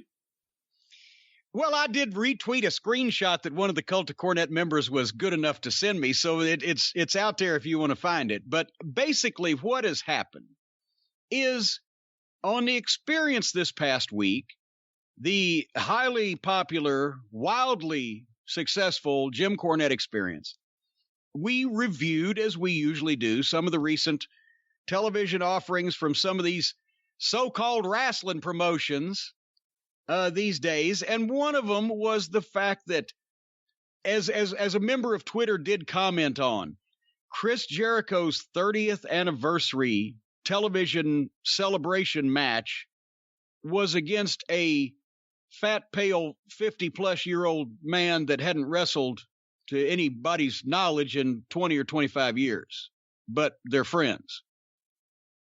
And we reviewed the match, and hours after, apparently it must have been late that night, because I was off of Twitter, because I go downstairs after a nice hard day's work here in the Cornette's Collectibles mines, and I've shut off the outside world. So late that night, hours after the experience aired, and we gave these comments and opinions, Chris Jericho tweeted, well, Cornette's knocking my matches again, but it's okay because AEW is wildly popular and I'm entertaining the masses, but if Jim would just get his head out of his ass, we'd probably offer him a consultant's job. That was basically the gist of the tweet, wasn't it? It was basically that he is extremely proud of his shitty work over the year so far, over 2020. And if you would just pipe down for a little while, you'd probably get paid for it. So here's the bravery, attempted bravery now is added to the shenanigans of is that not basically saying, if you just stop telling the truth, we'll pay you? For one thing, I know he was pissed because I criticized a match he had with his friend, and it's wonderful they're friends. I mentioned that I have plenty of friends that I wouldn't book in wrestling matches. John Fell in Baltimore came to mind. So he's mad because I criticized his match, but that is in effect proving my point. If I will shut up telling the truth, they will pay me. Apparently, that's the line of when when you got the billionaire backer, I guess that's what you do, and that might account for some other people that we'll talk about shortly that joined the conversation. But what's a boy to do, Brian? They cannot. Either it's, he's just doing this as a gimmick because he wants views and hits and listens. Then we did the math and we did the shows and we proved that I'm bringing a couple 100,000 people to their program just to see if it's really as rotten as we say it is. And then they report back that indeed we were telling the truth. And if we were just doing things just for hits and listens and downloads, we would be doing Raw every week. Period. Yes. Because there's no comparison with how popular those segments are to AEW. But, here's the problem with that. Besides the fact that's another rotten wrestling show that I don't want to watch because Raw is rotten. No doubt about that. For all the people who say, well, he takes up for the WWE, I'd like to know when. Except for their production crew. But besides the fact that Raw is rotten, Raw didn't come out a couple of years ago and make all these big announcements about how they were going to have this great revolutionary new sports-based wrestling show, bringing statistics and analytics into the presentation with a sports-based fucking outlook on things. And it was going to be just the greatest thing since fucking grandma got those fucking false teeth so she could eat corn again. They didn't do that, so we're not fucking holding that against them. we are watching the program that said they were going to be revolutionary and the greatest thing since grandma's fucking teeth. And she, you know what? She's still gumming the hell out of that corn. They either have to say it's a gimmick, he's just doing this, he doesn't really believe this, because it makes them, not only it makes them feel better, but also it does some damage control, spin control, I think the politicians call it, because it makes the fans that buy the rest of their shit will buy that, and yeah, that's what Cornette really doesn't believe this because they're great. He just says that. That's their damage control. Or they have to, well, he's bitter, he's angling for a job, or he's bitter they wouldn't give him a job. That horse left the barn a long time ago. Once again, I have to tread somewhat lightly because we know, Brian, from late night phone calls to and from Stephen P. New, that they're touchy about that non-disclosure agreement that I signed with them.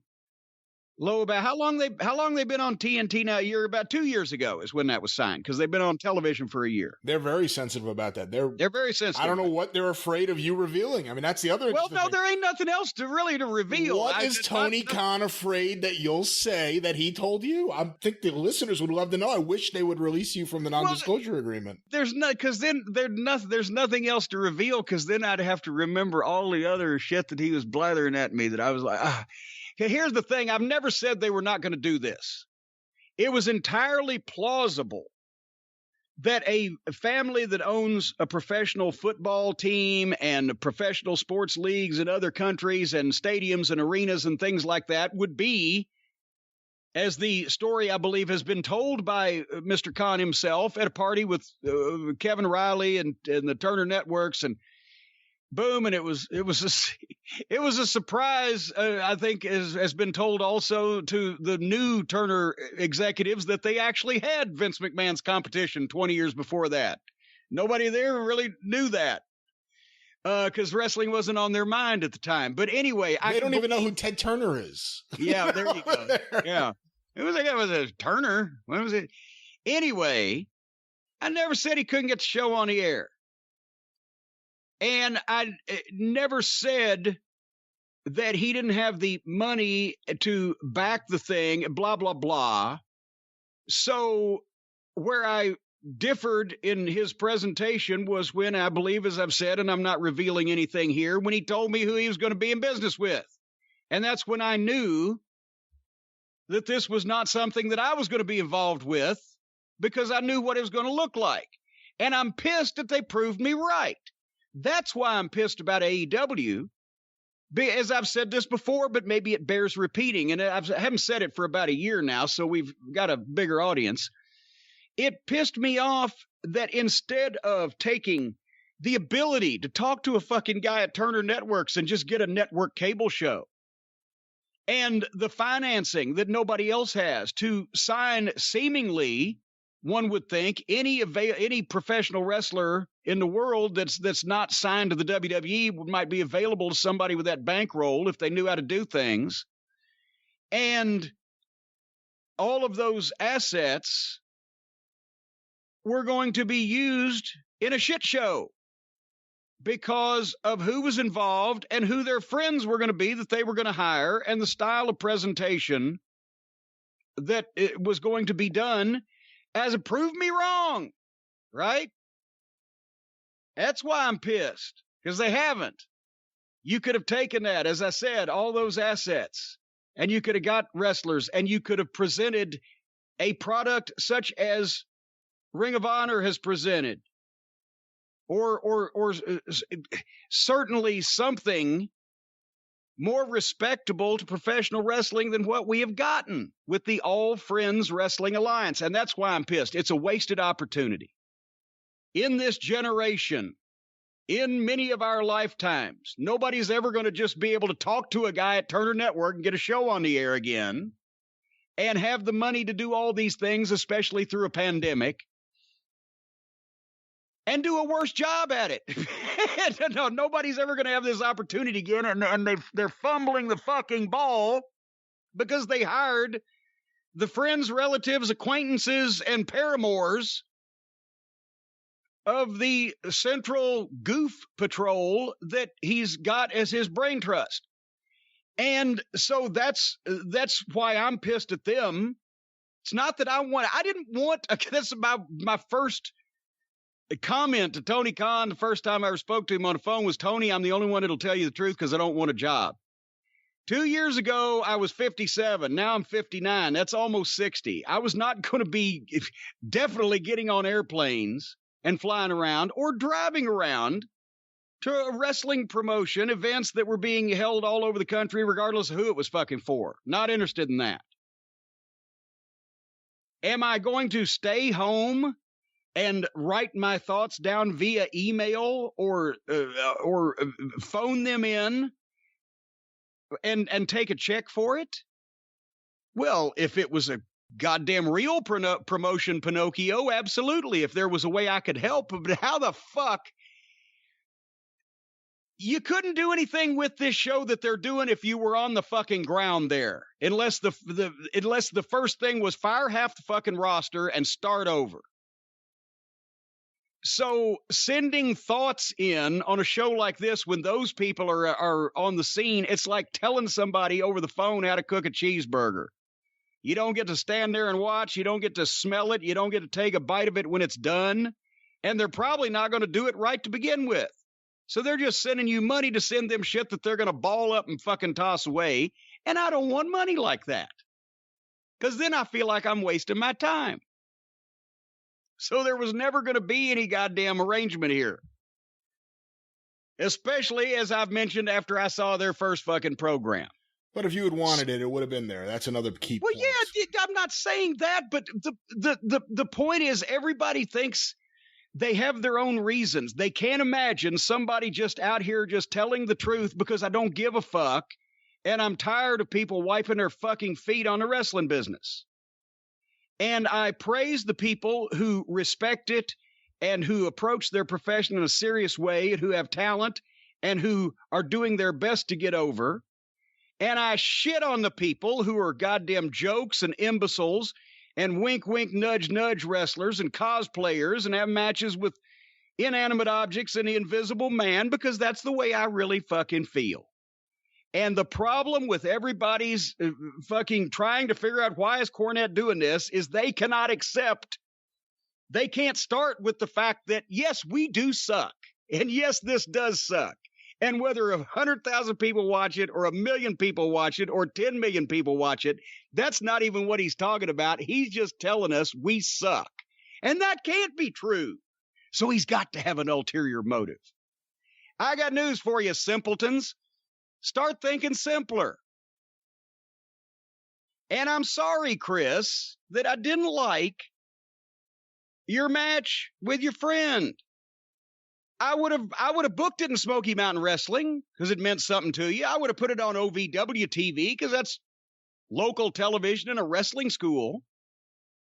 But to put that fucking guy on national cable on a new promotion that's supposed to be in competition with the WWE just because he's your fucking friend, that's irresponsible.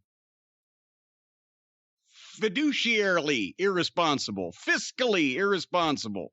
Physically irresponsible. He got so blown up, he could have fucking killed poor. Did you see him try to do the old Dick Murdoch thing where he comes off the top with a knee in the guy's back and rides him down?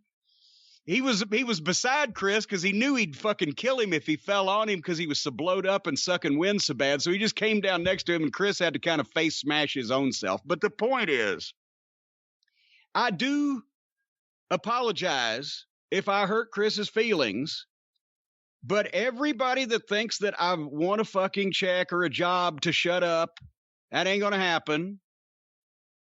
For everybody that thinks I don't really think this and I'm working a gimmick, you really do suck that bad. And listen, what's for all the rest of those people? Basically, just fucking deal with it. Goddamn. A lot of people have said bad shit about shit that I've done on fucking television. In their case, they were wrong. However, you know, it's their opinion. But mine is mine. It was a little revealing, too, in that tweet that Chris has since deleted, that it was basically If you just put your head down and shut up, we'll pay you. If you just sell out everything you believe in for a little while, like some other people may have done, we'll pay you, which I think says a lot about Chris's attitude with AEW, because for years it was, I'll never work against Vince. I'll never work for anyone but Vince. Wait, how much will you pay me? How much? Oh shit, Vince who? Who's Vince? I hate Vince. Give me that money. Give me that bubbly. Well, but don't put it all on Chris, because there's a number of people that are taking that money. Does anybody, goddamn, somebody, one time somebody said to me, well, I get bored sitting at home. How? I've been sitting at home for 6 months. I'm almost ready to have a nervous fucking breakdown because I got all kinds of shit to do. And if I didn't have all kinds of this shit to do, I'd have plenty more shit to do that I'm not doing right now. Let's get our next question here. This was sent to CornyDriveThru@gmail.com from David Diamante. My question is about professional wrestlers and their political affiliations. I recently saw on Twitter a photo that showed Chris Jericho donated $3,000 to Donald Trump's campaign during the month of October. I have been a massive fan of Jericho during his WCW, WWE, and the first half of his AEW run while he was still champion. However, hearing that he could support a man like Trump has absolutely ruined him for me. My question is a two-parter. Does hearing this information make you dislike Jericho even more? And do you have any stories about wrestlers and their insane political beliefs? Well, answer the first question. It doesn't make me dislike Chris more because I never, even with all the shit he's been doing, I haven't, till I heard about this, disliked him as a person. I am astonished. I am shocked. I am dismayed. I am disappointed that he's doing this shit to the wrestling business when he doesn't have to. And that he attained a status where he could go where he wants to go and do what he wants to do. And instead of trying to fucking make these guys respect the business and make them achieve and excel and or be honest with them when they shouldn't be in the business at all, guy sticks his hands in his pockets or dwarf dong sucker, he's fucking going along with it for a fucking paycheck because he has to know that it's the shits. That's why I've been disappointed, but it didn't make me dislike him. It made me wonder what the fuck he's thinking and why he has to do it, and why that nobody can just take some type of stand of self-respect of what's going on in the wrestling business and say, if they want me to be involved, they're going to have to do it right, or I'm going to put my foot down and I'm not going to be. If more guys would do that, the guys with names, the guys with the ability to, maybe you could nip it in the bud. Now I'm like you. I just saw this on Twitter today, knowing that he's giving money to Donald Trump. Yes, now I do dislike him because I've got fucking rules and I got standards, and he's fucking goddamn backed me into a corner because the same thing is, do you know who I blocked on Twitter like day before yesterday? I don't know if you want me to guess. I don't know. Guess. Brian Armstrong. No. Harry Smith. Oh, really? Harry Smith, British Bulldogs, Davey Boy Jr. And all I did was I turn on Twitter and there I see a tweet from him apropos of nothing that I knew of that was a conversation. He just tweeted, well, I just want to make sure everybody knows who I'm voting for, and tweeted a picture of a fucking Trump 2020 fucking, I think it was either a cap or a mask or a sign or something, or imagine that, a Trump 2020 mask. And so I had to write back. I said, I hate to do this because we've never had a fucking word, but I have rules and a block rule and you just broke it. If I find out that someone that follows me on Twitter is a Trump fuck, I will block them. Now, I don't go through and examine everybody. I don't have time. I'm not going to examine everybody's goddamn profile. So if you want to follow me on Twitter, if you want to speak to me, much less follow me on Twitter, be a Trump supporter like most people watch bestiality videos or do fucking homemade meth or whatever in your own home with curtains drawn, and don't let anybody know about it because you should be ashamed of yourself. If I don't know, then I won't block you and I'll still speak to you. But if you come up to me and you say, I love Donald Trump, or you fucking tweet that I'm a Trump supporter, or you in any way make yourself known as being part of the problem that this piece of fucking shit is destroying the country, the world, and everybody's fucking lives, fuck you. So now that we got that out of the way, yeah, I had to block fucking Harry Smith. And I don't know what to think of the people. Some people that you have always thought, you've lived your whole life, thought, well, that guy's okay. Or that person's on the ball, or that person's a heck of a person, or that. Then you find out this, and you can never look at that person the same way again, because you now know that there is something wrong with them mentally. Whether you're a Republican or not, it's immaterial. If you support Donald Trump, there's something wrong with you. I may have said all kinds of things about Republicans in the past, and I really mean them, but you can still find examples of them being human beings. John McCain probably didn't turn out to be too bad of a fucking guy. But it's not even about a political party. It's about being a gullible sucker, about listening to an obvious idiot who lies every time he opens his mouth, is only concerned with himself. Everything wrong with Donald Trump was obvious the first time that we saw him. Through the whole first presidential campaign, it has been borne out by all the facts and all the evidence and all the books and all the testimony. There's been no surprises. We knew what a piece of garbage he was, to what extent. And I know some people may have been surprised at the extent of a piece of garbage he is. I wasn't. This has all been predicted. Nothing is shocking. And for anybody at this point to still say, oh, yeah, he's my, fuck you. There's something wrong with you mentally. You're fucking a lot of people around, and I don't want to be around you. I don't want to talk to you. I don't want you in my fucking life. Get the fuck off. Get the fuck off my property. Get the fuck off my Twitter. Get the fuck off my telephone. Get the fuck out of my life. Because you and people like you have fucked a lot of people around and caused a lot of fucking problems with this goddamn shit, just because you can't fucking figure out a con man, a fraud, a sucker, an asshole, a liar, a charlatan, and an egomaniac. But otherwise than that, I didn't dislike Chris until I found out he gave money to Donald Trump. Did you see the story about Chris Jericho when he voted the other day? No, I didn't. And now how does this stuff keep on coming? Did they take a picture of him voting for Trump? He apparently took a picture of himself right after he voted with the I voted sticker on his eye. And seemingly he used MS Paint, which is a program where you can color, to color in his bald spot with what is clearly... No. Yes, he did. I'm looking at the picture right now. A couple people have sent this in the last hour. He tried to send it to me. I'm going to send this to you. It's so send it ridiculous. to me, because he literally took a picture of himself, said, I just voted, and took time to fucking airbrush him some hair into the picture. Airbrushing would be a very kind way of stating this. Well, you know what I'm saying. This looks like one of my children drawing with their finger, like finger painting on your phone. This is embarrassing. Well, there it is. Midlife Chris and other... And here's what in the world would Chris Jericho...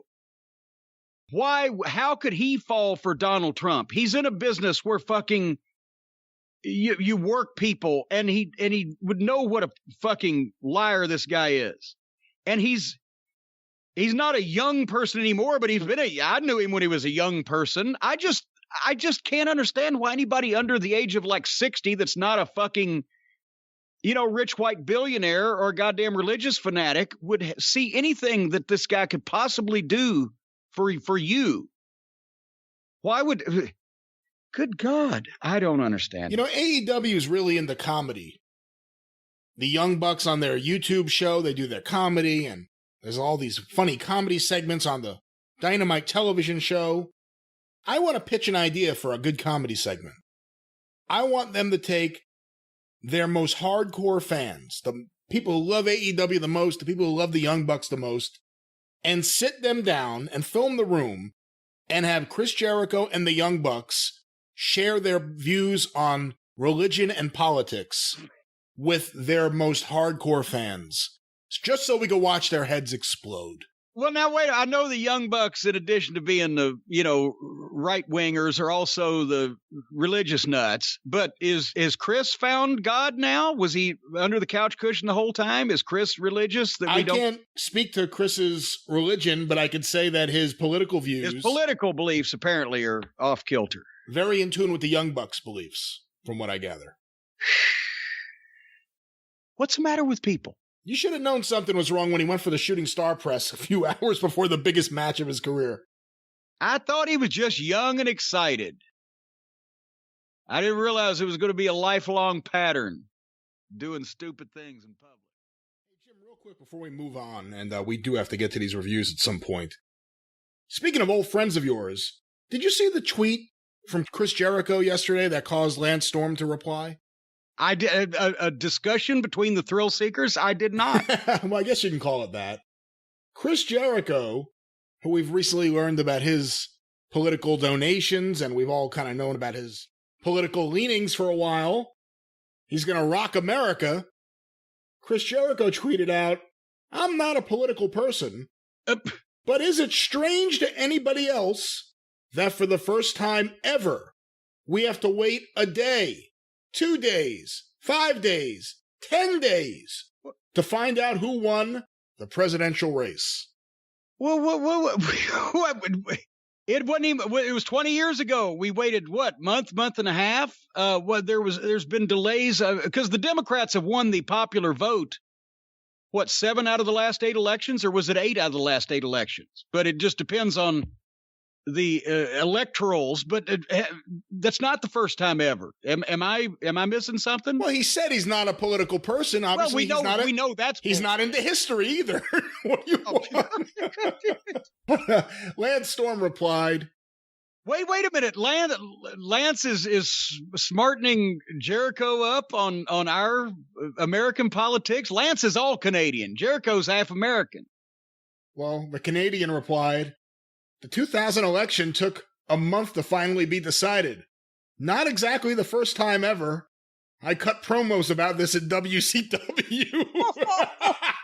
That's right, he did, didn't he? So now Lance Storm is schooling Jericho on politics. 2020, folks. Yeah, and once again, anybody who has a functioning brain understands that it's going to take a lot of time to count more votes than have ever been cast before, especially when it's so close, and especially when by 10 times at least is the all-time record mail-in vote because of the situation. So I'm not a political person. I'm also not a thinker. I'm also on the wrong side of history. Brian, if you had started out 2020 and somebody had said to you, "Will you bet on Lance Storm schooling Chris Jericho on American politics in this calendar year," what would you have said? I don't think I would have taken that bet. This came by surprise. The fact that he would so publicly rebuke Chris Jericho, I'm surprised. I would have said, "I'm going to call my bookie and take you up on that." Ah, smart. That's what I would have done, because the folks at my bookie will take a bet on almost anything. Almost. Folks, whether it's NFL action or college ball, whether it's the UFC cards, the presidential prop bets, I have a feeling all bets are off, but all the major sports and more, our friends at my bookie will take the action. Whether it's the Steelers or the Ravens or the Rams or the Dolphins or all the other kinds of animals and industrial workers that I don't really understand who the fuck they are. Whether it's all these teams that I don't follow, but you do, the folks at my bookie have deposit matches, free bets, huge cash prize contests that you can take advantage of all season long. Plus, they've got a mobile-friendly website and top-of-the-line customer service to make their platform a one-stop shop for all your betting needs. Folks, please do bet in moderation. Once again, sign up at MyBookie today, and when you do, use the promo code JCE to claim a deposit match dollar for dollar all the way up to $1,000. You put in $100, they give you $100. You put in $200, etc. It's a bonus that gives you a little help, a head start on your winning season. Promo code JCE to claim your bonus when you make your deposit. Sign up today to begin your winning season exclusively at MyBookie. And then you can bet on Canadian schooling and American politics or something like that. That could be his new gimmick, the historian Chris Jericho. And he gets everything wrong. Don't give him any ideas. That idea would be better than any of the goofy crap he's done. And if it keeps him off commentary, all the better. Remember when we were enjoying his commentary? Those first few episodes with him and Shivani in Atlanta during the pandemic, he was fantastic. I was thinking about that a lot last night, or this morning when I watched the show. I kept thinking, he was so good. What happened? Is it me? Or is it him? No. Well, here's what's happened. He was going out there at first to be the top heel on a wrestling program. And he was doing a good job of it. Part of it was the clear field he had, and part of it was he was good at it. Now he's going out to be the most entertaining person on an entertainment program. And if you just watch anything he does looking at it like that, I think you'll see it in a whole new light. It's the mission statement has changed. For the next question, we received several inquiries about something I missed at first because Chris Jericho has blocked me on Twitter. Oh, That's all right. he won't block me. He gets too much publicity off of me. That's exactly what it is. And if you notice, more and more AEW people are mouthing off at you on Twitter because it gets them the attention that they can't get otherwise. Like Matt Hardy's now jumped into that fray. I did not see this. Oh, I will pull that up momentarily. Oh, I'm sure you will, you little disturber. But I guess Chris Jericho had a comment to make about the New York Times Best of 2020. Yes. And I'll read what they have here. I am a subscriber to the New York Times. And they have a Best of 2020 list that goes across the arts.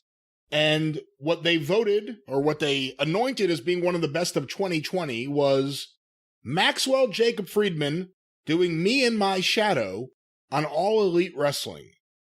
Some weeks, the athleticism at this professional wrestling startup is more exciting than anything happening in Vince McMahon's empire. And no one in the WWE has this kid's combination of diction, Juilliard by the way of Long Island, intensity, or cheesiness either. Even when Friedman's lost his cool, his nom de ring is MJF, he still has astounding control. The character is part heel, part tool. Hair gel, loafers, Burberry bling, tacky, and part good fellow wannabe. His mouth does more running than he does. For reasons only the producers of this show can explain, a long segment in October between MJF and the veteran Chris Jericho culminated in a version of Me in My Shadow, complete with dancing women and live singing. It was less than spectacular, though not for anything Friedman did. He wasn't embarrassed at all. He was smooth, in a way that should worry Ric Flair. This kid makes you want to say, woo. That's from the New York Times. Yes, so let me just summarize. So basically, they were saying for reasons that we cannot fathom, these people busted into song on a wrestling program, and it was less than spectacular, but at least this one guy in this goofy thing was pretty good and didn't get any on him. Is that pretty much the summary? Well, it's that, and it's also MJF. Not Chris Jericho, it's Maxwell Jacob Friedman is immensely talented, and also Chris Jericho, a veteran wrestler, was a part of this as well. Yes, that's why I'm saying this one guy in this thing didn't get any on him, talking about MJF. It was not very complimentary to the bit or anyone else involved. Well, once again, Chris Jericho, proving that you're in his head, tweeted out the article and wrote, huge props from New York Times for MJF and Dinner Debonair. Once again, proof that pro wrestling comes in many shapes and forms. But the most important thing is that it entertains. In other news, the Louisville dipshit Times is still whining about it. Now, obviously, it didn't overtly name Jim Cornette, but when one thinks of the Louisville dipshit Times, who else could they be referring who else to? Could you possibly? I was just going to go with when one thinks of Louisville, but You can phrase it any way you want, but when that was called, or that was my attention was called to that posting, I should say, and I just responded that it's amazing that all media outlets that don't like wrestling, don't cover wrestling, don't watch wrestling, and don't like wrestling, like AEW, because there's no wrestling on the program. However, there is an expert wrestling critic on staff at the LDT, and he said the thing sucked balls. And that's when actually, and I got a kick out of some people noticed after the fact that Jericho was tweeting this story around and everything, and they said, did he even read it? They didn't say anything good about him. They were knocking his shit. Yeah, mentioned in the New York Times for doing something less than spectacular. Wow, we really raised the bar on accomplishment levels these days. You think it really bothers him, the fact that you call him out for his substandard work in 2020? Probably, because they're trying to successfully keep up their mass hypnosis on their fan base that somehow doesn't see all the stupid shit and the lackluster talent and the amateur booking and the irresponsibility all the way around that we see, and they want to keep it that way, because if people actually saw what they were really doing, and or sometimes they can when we call attention to it, well, that's not real good for them. And I say, don't do so much stupid shit that we have to pick apart and explain to people. People can see when the shit doesn't look right. I mean, there's all the people that just go, I see Dwarf Dong Sucker on my screen, and I'm not going to watch this because they're not serious. But for some people, they have to have their attention called to it when shit doesn't make sense. And then they understand why they're questioning it in their mind, but they don't understand why. We provide that expert analysis. The thing is, he really believes he's doing great work. That's the scary part. No, the Bucks believe. I think Jericho's just trying to make sure Tony Khan doesn't realize that, all this shit's going south. But the Bucks believe they are great. I can believe that because they just have faces that look like they marinate in the smell of their own farts. This question is one that many people have sent in, a ton of people actually. So this is from a few weeks ago. AEW, their show was delayed. It didn't air at its normal time because of the NBA on TNT, causing a lot of NBA fans to tune into AEW seemingly for the first time and see Chris Jericho. Did you follow this at all? It went pretty viral, the reaction of NBA fans on Twitter to Chris Jericho. I saw it on Twitter and saw people, I guess people were calling it NBA Twitter. Is there actually a group of people on Twitter that do nothing but tweet about the NBA like there are the group of people on Twitter about wrestling? Or is that it's just so many people watch basketball and the NBA that a lot of people tweet about it anyway?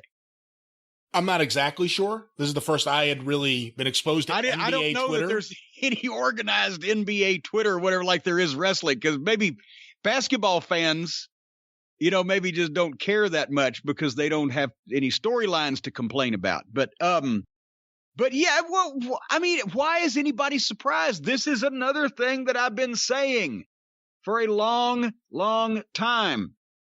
Whether you like it or not, Chris Jericho is the biggest mainstream name recognition star in AEW, specifically because of his years and years spent with the WWE when their ratings were much higher than they are now. It's not because he main evented the Tokyo Dome a couple of years ago. It's not because he's with AEW now. It's not because he was with WCW in 1998. It's because he was a big star on WWE TV for a significant period of time when they were doing much better ratings themselves than they are now. That's just math and common sense. That's not saying he's the greatest wrestler in AEW. Some people, well, no, the biggest star is this guy and that guy. No, that may be your pick for the best wrestler or your favorite wrestler. But there is nobody, even Cody was there for a shorter period of time, did not achieve nearly as much success. And I'm not saying that was his fault either. He was not used to the level that Jericho was. This is common fucking Kenny Olivier. Give me a break. On the radar map of mainstream wrestling names in the United States, he ain't on it. Because the average person in the United States doesn't read the internet to get the Tokyo Dome results. They would have watched it if they're not particularly close wrestling fans, they would have watched wrestling from the WWE probably 10 or 15 years ago at least, and potentially glanced at it in a sports bar at some point if it was on. So with Jericho being, then that's the point, with Jericho being the person that they recognize of all of the people on that program, and they haven't seen him in 15 years, they're thinking, what the fuck? This guy is a wrestler from 15 years ago, and he was established then. He's still wrestling, and oh shit, he doesn't look very good, and this is a knockoff promotion. Look at these other goofballs. That was the gist of Twitter. Well, that's what it is. And to your point, Jericho is, in terms of name recognition, the biggest star they have. It makes sense taking a guy like that and putting him in the opening match on a show where you're going to get that big audience from the NBA, potentially still having the channel on. We've talked about his physique and its changes, and we watch him regularly. These are people who have not seen him in a long time, and this is their reaction to Chris Jericho. And that's what I thought was pretty interesting. These are non-wrestling fans. But this is more than a hit piece on Jericho. Although that will obviously be one of the purposes this serves. And let's be fair, nobody looks the same after 15 years. Well, actually, Lance Storm does. And that's kind of funny. And Lance Storm, if you put hair on him, right now looks the same physically he did, and probably he's a little lighter 30 years ago. And Jericho's the painting in fucking Dorian Gray's attic. But more importantly, they got a new audience who obviously knew who a wrestler from the past was to sample the program, and the feedback, besides Jericho being older and out of shape, was it's a knockoff program. They got that impression from seeing everything else about it that they were seeing about it. The guys he was in the ring with, the fucking overall tone of the program. That's what they thought. Well, it's some knockoff. And that's why there's the test group I've been talking about. If you wanted to do a show to appeal to the same people that knew who all these guys were before you went on the air, then you have succeeded. But to make an impression on a group who doesn't live and die with wrestling and has not watched it in a while, but obviously watched it in the past because they knew who Jericho was and they knew what was going on there, thinks it looks like some kids. And that's why I'm sorry, they cannot grow an audience presenting something that looks like, oh, okay, they hired it. It basically told the people, we hired a big star that you know from a long time ago, and we put him here with all of our guys that have never been on TV before, and it shows. That was the market research from the NBA group, right? I have some of the quotes here if you'd like to hear them. Well, do proceed. Why am I watching a pudgy Chris Jericho wrestling? I can't believe Chris Jericho is still wrestling. He's built like Miss Trunchbull. I don't know who that is. I know. Bruh. I'm sorry. Bruh. What is Chris Jericho doing on this bootleg AEW wrestling league? And why wrestlers' bodies fall off so bad? Chris Jericho, a king in this knockoff WWE, huh? Celtics win and Chris Jericho is fat. Good vibes only. Chris Jericho is fat as hell. Chris Jericho looks awful. Ugh. Is Chris Jericho's new persona supposed to be Bret Michaels? Can't believe Chris Jericho is still fighting Dude is old, fat, and slow now. Laugh out loud. Yo, Chris Jericho done got fat. This AEW shit is funny as hell. Jesus Christ, Chris Jericho looks fucking awful. Laugh my ass off. My man Chris Jericho got a beer belly. Bro, Chris Jericho need to get out of the ring. Laugh out loud. Dude lost it. Chris Jericho is still wrestling? He ought to be shamed. And what the fuck is AEW? And finally, Chris Jericho, fat as shit, with several smiley faces. You know, several smiley faces. But you know, the thing is, there aren't a lot of wrestlers physically who have dropped off to the degree Jericho has. I know he's older. He's not 40 years old anymore. He's not on the gas anymore, I don't think. But we've seen a lot of guys more in the last generation than before wrestle for a very long time. You know, Undertaker, Shawn Michaels, Kurt Angle. We've seen a lot of guys wrestle into old age. I mean, Flair's body changed, but there aren't that many. I can't think of any who have had the drastic physical change that Jericho's had. Can you? Well, and Flair's changed. Flair started changing when he was already older than Jericho is now. I mean, Jesus Christ. But it's not even, you know, I go back and I look, I think about, you know, the territory days guys, they all wrestled longer into an older age, and it wasn't as obvious their deterioration because they didn't look as wonderful to begin with. So they didn't have as far to fall. They always just looked good. I think about Nick Bockwinkel. He still looked and performed physically the same at 55 as he did at 35. But then there was other guys that, you know, that fell off somewhat also. But I'm just saying that is not even the point of this program or of this sample of comments. To me, it's they knew who one guy was, and there was nothing like, hey, wow, look at this shit, or hey, look at this one guy. It was all, God, this guy's fat, and the rest of this shit's outlaw. They got a shot at impressing a new audience. If there were some impressive people on the program being presented in an impressive way, then maybe one of those people would have made an impression. But the impression that a bunch of random ex-wrestling fans got was that Jericho's still wrestling, he looks like shit, and this is an obvious rip-off promotion. Or knockoff promotion, I should say, or cheap. If they knew the word outlaw, they'd have probably used it. There's your market research. I hate it when things that I say keep coming true.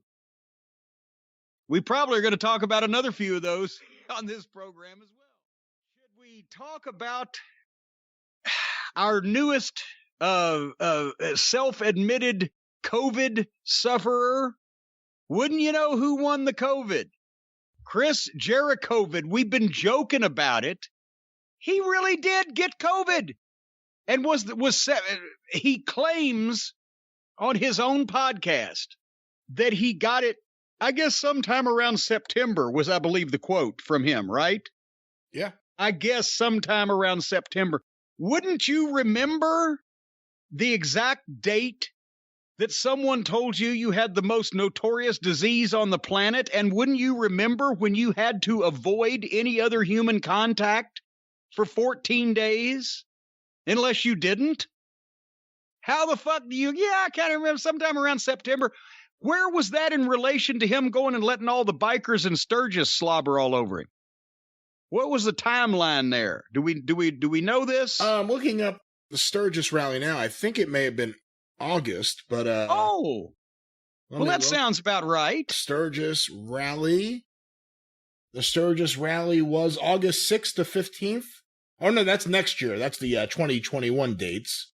But beginning of August, I think we could safely say here, as I'm looking for. Sometime around September, he said. Do you think he's obfuscating the exact dates so that he doesn't get completely shit on by all the people that said, what the fuck, you're going to Sturgis in the middle of a pandemic with all these right-wing biker fucks?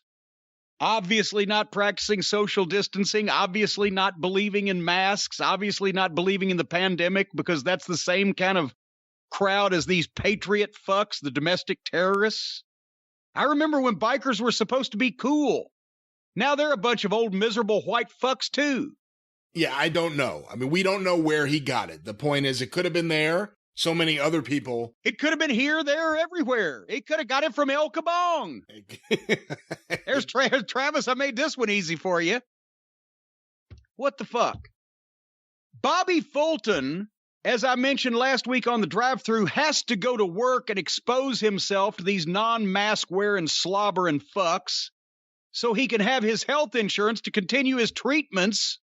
And now he can't continue his treatments because he's got COVID because of the non-mask wearing fucks. But Jericho has the money to do whatever he wants, and he goes and lets bikers drool on him. And then willy-nilly goes around infecting who knows who. Wasn't one of the young fucks was down and sick in September also? That's why we only saw what was supposedly, allegedly his foot on one of the programs. Nick Jackson also had COVID. Apparently, he had it pretty bad. Lance Archer disappeared off TV for a little while. He had it. I mean, the question's now going to be asked anytime someone disappears off AEW TV, where did they go? We're not prying into people. By the way, we're not prying into people's personal business here, but it's an example of everybody was saying, why is Jericho doing this? Why is he going to play that? He play that concert in the middle of a pandemic. He tweeted out, there was 7 cases from the Sturgis rally out of 500,000 people making a little frilly willy-nilly thing about it until they found out that Sturgis caused tens of thousands of cases as it went on and multiplied. And now we found out that he's a fucking right-wing lunatic and a conspiracy theorist himself. And here's the thing. Everybody has been hearing me knock Chris Jericho, my old buddy and friend and lifelong pal, for quite some time now. At first, we said he was the star of the show. He realizes he's the only mainstream star they've got that can still go, that everybody knows who the fuck he is. He can use his own name. He's going to be the top heel. He's going to carry this company on his back. And about 3 months in, suddenly he started playing with the cool kids and running angles with pockets and having programs with all the fucking little darlings instead of being a serious top heel. And we've panned him since then, but still people say, well, do you want his carcass boiled in oil and the fat sold for soap like you'd like to see done with Olivier? No, I can honestly say that even though Chris had been embarrassing me and making me frustrated with his activity, and I thought he should be ashamed of himself for what he's capable of doing versus what he's been doing to try to help teach these young idiots instead of falling in with them and validating their bad habits. If he was hanging from his fingernails off the edge of a cliff, I would have still thrown him a rope. If he was on fire, I wouldn't have pissed on him. I'd actually gone and got a water hose and put him out. Because it's still you could admire and respect what he had done in wrestling. He's been there. He's achieved at a high level. And what we had to say constantly was, he's better than this. Why is he doing this? But I still had to, as we did the list earlier, say positive things about him. But now, and it's not even the COVID thing, just being stupid about COVID. But now it's finding out all the other things that we didn't know about Chris, such as he's delusional. And he actually gave $40,000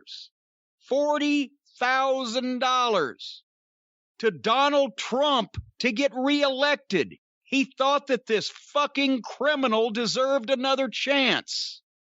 He's with them, whether he was always one of them or whether they've brainwashed him.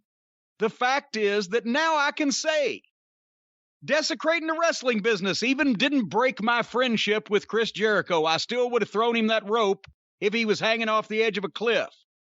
But now that I know that he felt so strongly that Donald fucking Trump should get 4 more years to bring an end to this country as we know it and create chaos around the world and kill who knows how many other people and be responsible for the deaths of who knows how many other people, Chris, don't be on a cliff around me, because fuck you, you can fucking drop. And this is from Jim to Chris.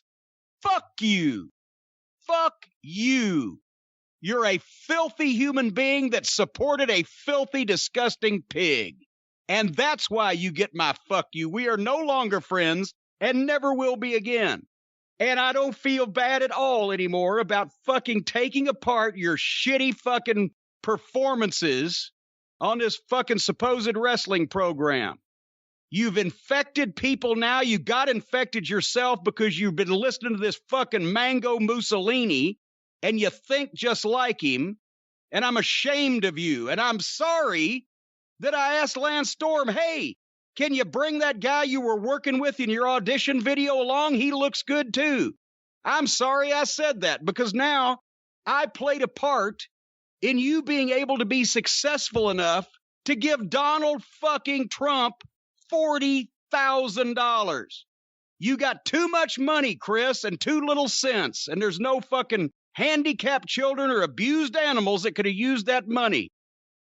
Fuck you. All right. Well, there's our section called Wouldn't You Know Who Won the COVID?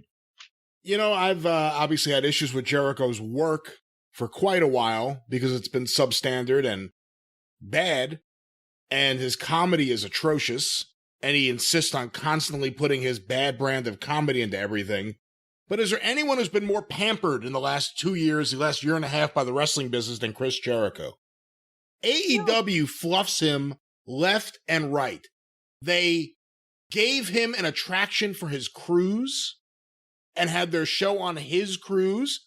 They not only play his awful music during their television shows, but when it's a taped show, just to fluff his ego, they edit the chorus so it repeats twice, because that never happens when it's the live crowd there, and he got upset, and he wanted them to do it twice, because that's how he does it in the song. No one would know that, because no one listens to the fucking song unless it's on the wrestling show. He has a clothing line. They advertise his clothing line on their show. His bubbly. He has been pampered more than anyone else. And this is why the guy who always said, I will never work against Vince. I will never work against... Wait, what? You'll let me do all these things I want to do? Absolutely, I will work against Vince. Fuck Vince. Vince who? Loyalty goes a long way. You know, in the COVID thing, he is someone... A long way away. He is someone apparently who he's had COVID deniers on his show. He had Donald Trump Jr. on his fucking show and then had a picture taken with the piece of shit, smiling. He's really an ignorant guy. And I know a lot of people in wrestling think like, oh, he's a bright guy. He's been able to stay on top of these various things. Maybe at best you could say he's wrestling smart. Maybe. But I'm sorry. This is a guy desperately trying to hang on who has no concept of how to make it work. And it's been pathetic. The last year, give or take, has been pathetic. Not just in the ring, but outside of the ring. And him going to that Sturgis concert, he should have been reprimanded, kept off TV for a while, if not fired for doing that. When was he off TV? When was he, if he got COVID, and he said he didn't have any symptoms, so was he just wandering around doing what he normally would do every day, infecting everybody else? When was there a time where he was away from everybody for 14 days? I'd like to track that down. I believe from what I read, and this could be wrong because I didn't hear it, I read it, he said that he quarantined for 10 days. And remember, they tape TV usually every 2 weeks. They tape 2 weeks of TV. And even if he doesn't have symptoms, that doesn't mean he can't transmit the disease. Obviously. Yeah. But a lot of guys in AEW have gone down with COVID that we know of. But, you know, I thought about it this week after the Jericho news when we saw Jungle Boy and FTR on the show. Like, man, I haven't seen these guys wrestle on TV in a while. I mean, now I have that thought because of Jericho. And because we know about Nick Jackson. And because we know about Lance Archer. And it's hard enough. You know, the NBA had a bubble where they kept everyone in the same location, limited exposure to anyone on the outside to try to play a season. Major League Baseball also tried as hard as they could to keep everything confined. AEW has wrestlers working indie shows? Has wrestlers doing the Sturgis bike rally in South Dakota? And every single one of those indie shows you see followed by a fucking notice about a week later or even less. Hey, everybody get tested. Everybody was there. It used to be it was the hardcore deathmatch garbage business, and they'd say, please get tested for HIV and Hep C and any bloodborne illnesses. Now it's just go to a wrestling show and then get tested for disease 4 or 5 days later. And the one benefit AEW had with Chris Jericho was people knew who he was. And we saw how that worked out when the NBA fans stayed tuned after the game to see this guy that they remember from years ago in WWF. It made him look bad. It made the company look bad. And they don't need any help at that because they've got a 2-hour television program to do that for them. Several people have sent this to me since we've been recording. Apparently, a war of words has broken out between Ryback and Mark Henry. Uh-oh. Again, the quote that we referenced earlier from Ryback was, "Wrestling is fake, guys, and the championships are props to market entertainers as champions. Nobody has actually ever won or lost a prop, as scripted physical entertainment is incapable of that." Mark Henry went on a show and said, a lot of his peers look at him as difficult. A lot of his peers looked at him as dangerous. And yes, we talk about it on this show all the time. WWE is a show. It's sports entertainment. It's a reflection of sports. We don't use the term fake. The championship is the championship. It's not a prop, and he's wrong. I've been a world champion in 3 sports, and I consider pro wrestling one of those. But it was the politics that got me to the top. It was the fact that I'm a damn good entertainer. It wasn't the politics, is what the quote is. No, he's saying it was the politics that got him to the top. Oh, they got Ryback? No, this is Mark Henry talking. Mark. Okay. It was the fact that I'm a damn good entertainer because entertainment is the name of the job description. That's why I'm saying in the context of that, that's misquoted. He's saying it wasn't the politics, it was the fact that I'm a damn good entertainer. Let me just see, because I have a second place here. But it was the politics that got me to the top. Where are they getting the transcription? I got 2 different websites that have it here. They got it from the same place. I don't mean to bog this down, but Mark Henry would not make this, especially the guy who the boys fucking maligned his first few years in the business, would not say it's the politics that got him to the top. It's the fact that he was a good, he says entertainer, I'll say wrestler, whatever. Anyway, keep going. Ryback can't take away what I achieved. There's no way that your bitter ass, and I'm talking to you, Ryback. Your name is not Ryback. I don't even know what your real name. Skip? Whatever it is. You are wrong. Every wrestler that sees your face should walk up to you and say, "Hey, you're an asshole." And I hope you know how to fight for real, because you know, and I know, there's a lot of people that would whoop your ass. If I saw you, I would tell you, "Hey man, you're an asshole." And if you want it with me, you can get the first one. Go ahead. Your punches taste like candy. And there's a bunch of guys out there that feel the same way that I do. The way you talk shit on our business, I feed my family with this business. This show, hey, it's a show about wrestling. I'm not an active talent. I'm not an employee. But I love the business enough to not let you sit here and talk shit on it and trivialize it because you failed. Because you didn't achieve. That you didn't want to become a champion, so you feel like it's something that's given, it's a prop. You're wrong. What have you ever been a champion in outside of wrestling? Are you a champion in your own home? Do your dogs like you? Do people around you respect you for being more than a wrestler or a musclehead? I've been a musclehead my whole life, and people respect me for it. You owe the wrestling industry an apology. If you don't, I think that pro wrestlers all over the world should never give you respect. So some words from Mark Henry to Ryback. Fatback is not a very popular individual these days, is he? Because he keeps running his fat fucking mouth.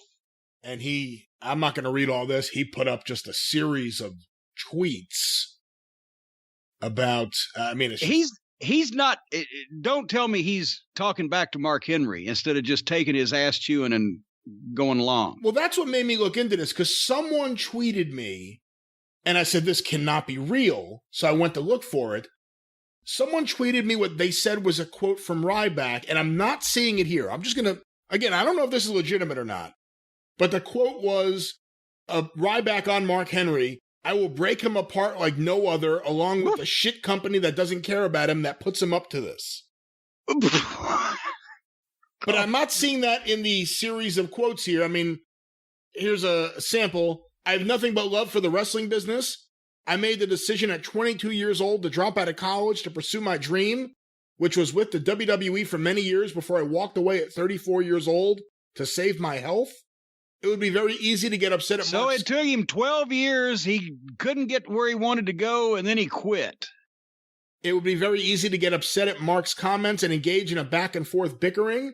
But the moment I do that, this turns into something I've said I would never do, and that is make it against me and WWE wrestlers. My issues are with the organization, and Mark most likely unaware of. I don't know. Okay, I believe that he did drop out of college. I'm pretty sure that's factual. I'm skipping ahead a little bit here. I'm grateful to my own brand, and the Ryback trademark will be awarded to me in the future. But I want to make one thing perfectly clear, and I love pro wrestling, and I speak very highly of it. I speak up against WWE, and everyone has different experiences. So while I understand Mark being very loyal to WWE and Vince, that is his experience, and unfortunately not everyone's. Oh, for fuck's sake, he still don't get the fucking picture because he's got such a hard-on for Vince of the WWE because they didn't make him a world champion.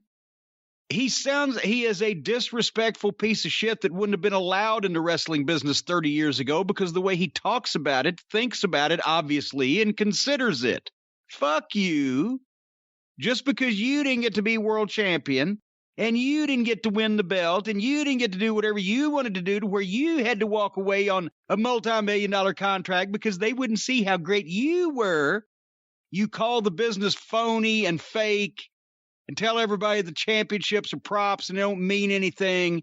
You're fucking jilted by your fucking boyfriend, and you're trying to tear him down. Fuck you, fatback. Well, the story gets a little funnier based on what I'm seeing here. Oh, no. I can't believe this is real. So apparently, getting away from Mark Henry, over the summer on one of his drunken YouTube shows, Chris Jericho talked about Ryback. Here are the quotes from Jericho. I think Ryback is great. I think he was a huge star that was kind of buried by politics for whatever reason. And there was, actually... When I came back to WWE the year I worked with Fandango, I was originally supposed to work with Ryback. That's what we kind of had worked out at the time, and for whatever reason, Ryback didn't happen. Vince changed his mind, as he's wont to do, like I said, and they changed it to Fandango, but then it gets better. This is the money shot right here. There was a time when Ryback was so popular that I suggested he should be the guy that beats The Undertaker. He's the one. And it didn't go that way, and sometimes there's complaints about his work. I loved working with Ryback. I did a bunch of house shows with him in Calgary, and we had great matches. So really, really a big fan of Ryback, especially at the time, probably 2014, 15, when he was kind of at his peak. So Chris Jericho wanted Ryback to end the Undertaker streak. Oh my God. That would have worked out for him even better than Brock Lesnar ending it. Good Lord. I'm surprised Jericho didn't pitch my little dog Pockets. Should break the streak. He didn't know him yet. If he had known him. Thank God. Yeah, if he had known him, who knows? Talk about a fortunate thing for the rest of civilization. Well, we could chalk that up as another one of those great Jericho ideas. Have Ryback end the streak at The Undertaker. Can you imagine how big that fucking egotistical maniac's head would have been if he had beat The Undertaker? He'd expect fucking Hogan's contract. Not even the one Hogan has now, but the one he had back then. Apparently, somebody else remembered our review from last week. Poor old Chris Jericho. I know it's now time to talk about the other boys on the block, our friends over at All Friends Wrestling. Chris got upset at our review of his performance, I guess you could call it, last week. That it was a performance. It wasn't a match. It was a performance. But as Dennis Condrey used to say, we must have struck a nerve.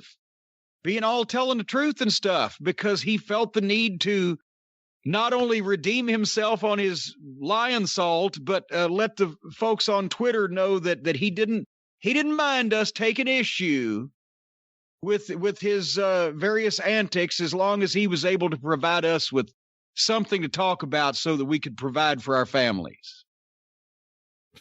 Sound like somebody's little fucking ass chap to me. It reads like his therapist told him to write it. Do you have that? Do you have that tweet? I mean, if somebody's going to say, "Oh, hey, you know what? Fuck them" or whatever. Some people were actually saying on Twitter. A lot of people said some shit Chris didn't want to hear, but a lot of people were saying, "Well, it's good of Chris to take the high road like that." And like what do they call it? Passive aggressive. I don't understand all this psychology and psychiatry stuff. I'm a simple bird lawyer, but he's obviously, I mean, he's hearing this from more people than us. I guess he just credits us with being the instigators. Do you have that tweet? I have the tweet here. It was, "I've been told Jim Cornette and his sidekick Great Brian Last, continue to brutally bury me for everything I do and say. My response to that is this: have at it. You're entitled to your opinions, and I'm honored to provide content that helps you pay the bills. Helps you pay your bills, excuse me. Yes. Best of luck to both of you." Best of luck in your future endeavors. And I tweeted back, I said, I appreciate that. I said, to be honest, I said, Chris, if you ever did put the vodka down, get on a low-carb diet, quit having a, midlife play crisis with the outlaw mud show wrestlers, and stop donating money to have ridiculous despotic dictators stay in office, I don't know what we'd talk about. And then I forgot, and I had to amend that with also, and there's the reckless spreading of disease everywhere to engage your other midlife crisis fantasy as well. There's also that. I don't know what we'd talk about. I apologize if we hurt his feelings in any way. Don't you, Brian? No, because we're saying the truth. And if he hasn't noticed, and I think he has based on the fact that he went out of his way to tweet this in the middle of nowhere, in the middle of a day. Out of nowhere. Out of nowhere, this thing popped up. I've been told. You mean you've been listening? You've been listening. And yeah, I don't apologize. We're saying the truth about him. His work sucks. He brings nothing to the table right now. The thing he had, the biggest thing he had, that was an advantage to AEW was his name recognition and that people knew him off WWE TV. And we've seen what happens when, not the AEW fans, not the indie wrestling fans, but we've seen what happens when old wrestling fans casually bump into Chris Jericho on that show. It's embarrassing. They're embarrassed for him. His work is bad. He doesn't want to hear it. Look, he's been blessed with awful ideas for a very, very long time. And in terms of the donations to Trump, the one thing you'll hear every now and then is, "Oh, but he gave a few $1,000s to this wrestler who was sick. And oh, he gave a few $1,000s to this wrestler. Yeah, well, he gave $40,000 to Donald Trump." I was about to say he gave $40,000 to a lunatic to try to destroy the country. Go back to Canada. That's what I say. He's got dual citizenship. There's no loophole there. You know why he has that hole in the middle of his chest? He's got no heart. He's got no heart. No, that's where they pulled his soul out. No, we're the soulless ones. Remember?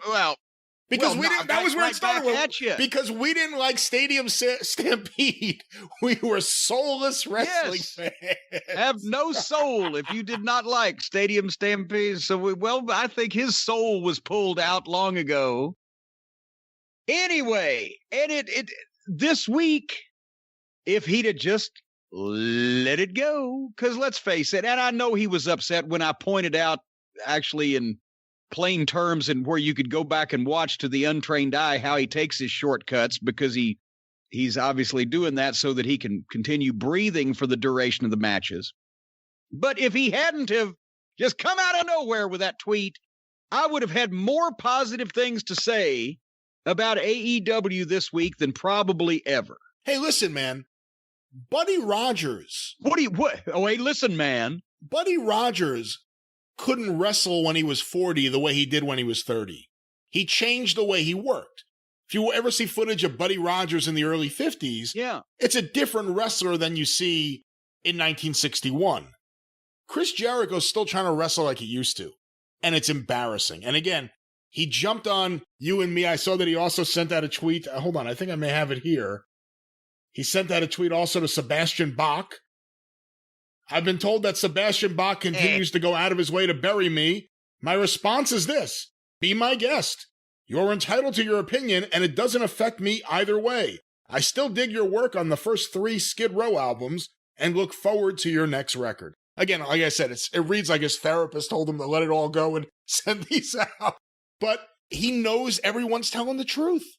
He knows it. He likes his stupid shit, but he knows we're all telling the truth, and he knows the audience that is seeing Chris Jericho for what he really is right now is growing week by week, just like his waistline is growing inch by inch. All right, now you're not going to tell me that he doesn't have a waistline, he's got a coastline.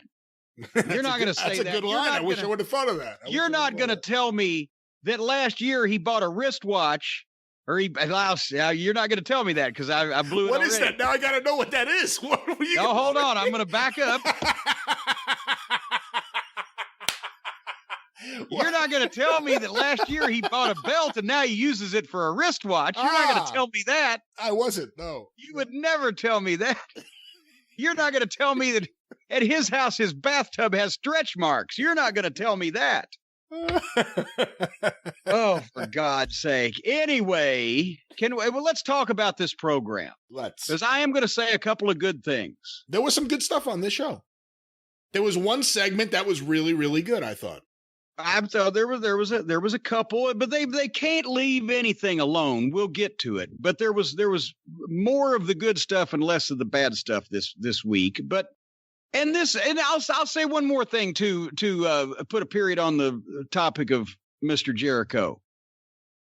We liked what he was doing last fall when he was trying to be serious. He's still only a year older. He may have gotten a little bit more portly in the midsection, but if he'd once again bothered to use his name value and name recognition and experience for good in trying to teach these guys how to work and carry the company like we thought he was going to try at the beginning, instead of abandoning any sense of him being the top guy, the experienced veteran, and him just joining in and doing all the stupid shit the kids do. It's magnified and amplified that you can see the shortcomings in his matches, and at the same time in his in-ring work because of the things that he's trying to do with these goofy guys. And at the same time, it's devalued him as a draw because he's just become now one of the boys instead of standing out because he's been involved in all kinds of goofy shit with mid-card guys. So, they've lost a lot of tools in their toolkit. One more thing. I got an email. You might want to chime in on this. You got a musical background, Brian. You used to be able to play the radio. Adam wrote, "Hey there, Jim. Huge fan of yours. I love listening to a fellow student of bird law in honor of Charlie Kelly.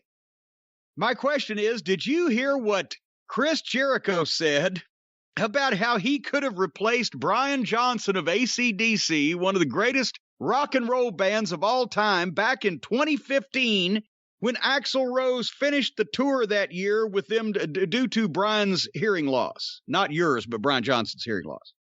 I'd love to hear your take on this." I wish I had hearing loss every time Jericho sings. Oh, wait. I wish I had hearing loss. I'd love to hear your... God. See, I told you we were going to have fun. I'd love to hear your take on this, as I think he would have literally ruined everything that is AC/DC. You go win that pony, Jim. He actually said this, didn't he? I saw this, and I retweeted it out because I thought it was so incredible. Because he thinks he really could. Sometimes you think, he's saying something to stir people up.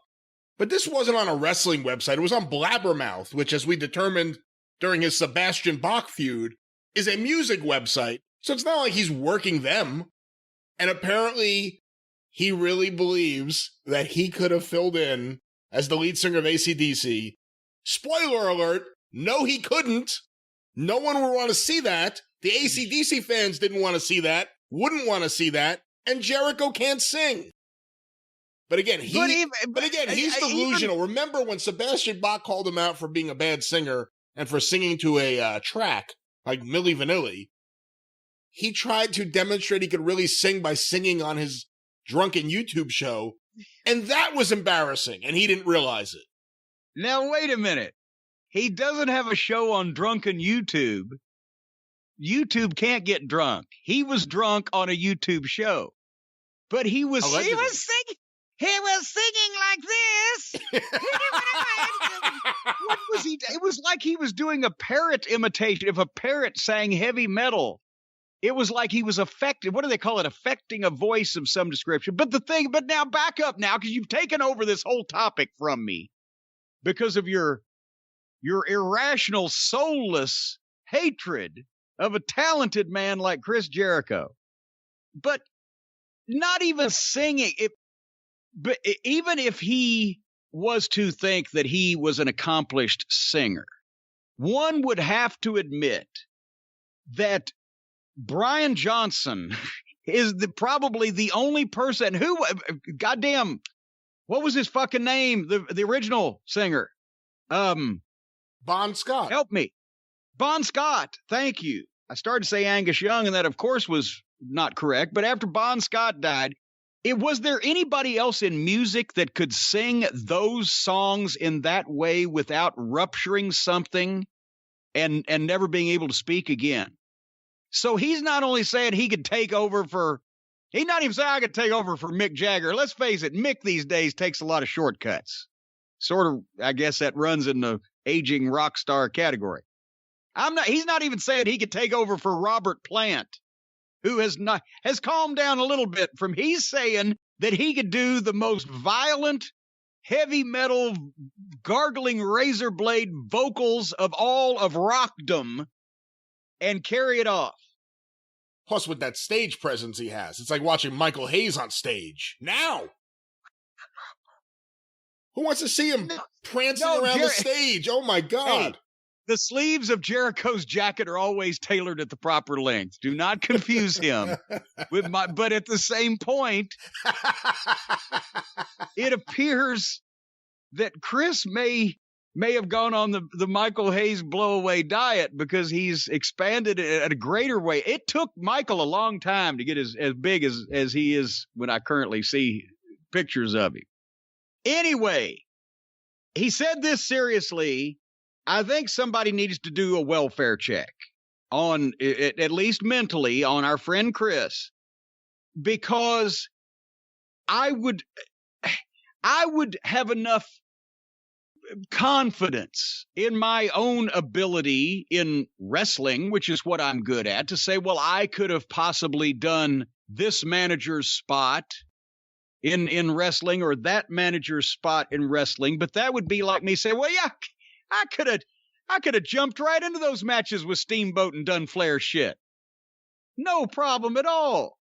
Even if Chris thinks he's, as Buddy Landell used to say, talented on a local level, I think he genuinely believes that he is the rock and roll version of an international yacht broker from Toulon, France, and he could hang with the big boys. In, I want to say 2003. It may have been 2002, but in 2003, Sony signed AC/DC because Steve Barnett at Epic Records had a relationship with them, and he signed them. It was a pretty significant deal because you got the reissue package for all the classic albums. And they did a concert in New York at Roseland, and I got to go to that concert. And the opening act was another band that Sony had, a young band called Vendetta Red, I think. And you have never seen an audience boo and destroy a band like they did. Nothing against these guys. I mean, it wasn't a band I really was a fan of, but they didn't do anything wrong. But they weren't AC/DC. And those fans there hated them. And you could tell it affected the band and the singer. And they left, and they probably went back to the hotel and said, God damn, that's the worst experience I ever had. Now imagine if these AC/DC fans who love AC/DC, violently love AC/DC, if all of a sudden Chris Jericho shows up on stage, bloated Chris Jericho, twirling around, trying to sing like Brian Johnson. It would be a disaster. I would pay to see it, actually. I would pay to see the reaction of the AC/DC fans to Chris Jericho living out his midlife crisis on their stage. Brought up, Jim, that I was giddy this past week after the Maki Ito segment on AEW Dynamite, one of the great segments in the history of crappy wrestling. Let's stay on the topic of people who lip sync over backing tracks. Have you been following Chris Jericho's Twitter activity? Well, no. What's he done now? Did you watch the Grammy Awards? I did not. I usually watch the Rock and Roll Hall of Fame, but it wasn't as much fun this year if they've even telecasted, because I saw they didn't have people there, but I didn't see the Grammys. Even when I was working at the record labels, I couldn't watch the Grammys. It's an awful show. I don't know why anyone watches it, to be honest. But apparently Chris Jericho did. Here's a Twitter from 9:47 last night as we are recording. Hey, at Recording Academy. No tribute to Eddie Van Halen tonight. You and your bullshit awards can go fuck your ass. And don't ever try to give my band a nomination. I'd rather win a Razzie Award. Hashtag fuck off Grammys. Hashtag Grammys. Well, I don't think he needs to worry about that nomination thing. I'm pretty sure he's safe there. He's safe as if he was in his mama's arms on that one. But is that even the right way to word it? You can go fuck your ass? And also, since he is a celebrity and a mainstream star, should he be does that set a good example for now the lead babyface in AEW to be telling the Recording Academy to go fuck their ass? Now, and see, also, if he'd said it right, he should have said, go fuck yourself in the ass. Because if any of those people own a donkey, then he was promoting bestiality. Tony Khan has got to monitor this Twitter activity. We've got death threats. We've got sexual assault threats. We've got bestiality being told to be performed to the Recording Academy. I don't see it that way. Go fuck your ass. It's not. No, it would be go fuck yourself in the ass. If he wanted them to fuck themselves in the ass, he's wanting them to go fuck their donkeys. That's bestiality. That is illegal everywhere, I think, except Mississippi. For the record, I'm right now looking at a video. And where bestiality is illegal? I'm right now looking at a video from the Grammys of a guitar on the stage while a video plays behind it showing Eddie Van Halen playing one of his guitar licks. I'm guessing Chris Jericho may have been fixing a drink. So they had the tribute. They had the tribute for Eddie Van Halen that Chris Jericho cussed them out for and wished ill on their donkeys about, and they had it, is what you're saying. I mean, it's not a 5-minute celebration of his life, but there's absolutely a little tribute video here. Son of a gun. He must have, a little bit of the bubbly must have got up his nose at the wrong time, and he missed it. You know, there are a lot of artists of color who have been speaking out against the Grammys. The Weeknd, who's an incredibly talented performer and singer and dancer, I guess. He recently said he doesn't want the record label to ever submit any of his songs to the Grammys ever again. But those are because of issues dealing with racism. Chris Jericho says, don't ever give my band a nomination because they didn't honor Eddie Van Halen. So I guess, you know who feels good right now? Chris Rock and John Mulaney and Steve Martin, because knowing they don't have to deal with Fozzy in the best comedy record category, they're all safe. They have a chance to win now. Well, wait a minute. Is there a category for parody, not comedy, but parody? Because it could be taken that, like, Spinal Tap was the inspiration for Fozzy and for the whole Dairy Queen incident, the comedy bus. Could they win the best parody? And then they could actually, Jericho could be a two-sport star in parody because he's the best rock and roll parody and the best wrestling parody. And by the way, I won't watch the Grammys. Apparently Chris Jericho's sitting there watching the Grammys. and doesn't see the Grammy. It's like the old fucking Steve Allen joke. If they ask me, do they get your program in Cleveland? Well, they watch it, but I'm not sure they get it. Well, there it is, the latest in... Thank you very much. The latest in Chris Jericho news. Jim, our next question. All right, well, let's get walking real quick here on the show and talk about some of the questions that have been sent in by the Cult of Cornette. Oh, there's questions? The most popular one in the last several days has easily been about Chris Jericho appearing on the Broken Skull sessions on what was formerly WWE Network, I guess now Peacock, the Steve Austin interview show. This will be airing next week. Have you been following this? Have you heard about this? I have an article here about it. I have heard of the fact that he's going to be on Steve's program. I didn't read any of the publicity about it. Here's a article from, I hate to give them credit because they do so many just puff pieces and disservices to wrestling, but SI Wrestling, Sports Illustrated, written by Justin Barrasso. Chris Jericho is returning to the WWE Network. Jericho, one of the driving forces of All Elite Wrestling, will be the guest on Steve Austin's Broken Skull sessions following the second night of WrestleMania on Sunday. Here's a quote from Austin: having someone from there on a WWE show, especially the caliber of Chris Jericho, is pretty damn cool. Chris spent almost 20 years in the WWE. When you talk about best runs in the history of the business, Chris Jericho's name is going to come up. Here are a couple other quotes, how it came to be. I was having a beer one night after my Broken Skull session interview with The Undertaker aired, and out of the blue, Chris Jericho reached out and said, "Man, that was a great interview." I sent him back a couple of those emojis, one of a beer mug and one of an eagle, and then he called me right then and there. I understand the beer mug. What's the eagle? I don't know. He's throwing him a beer. The beer is flying toward him. We got to talking. I've always respected the hell out of his career, and I'm glad they're around. It gives the guys and girls in professional wrestling more places to work.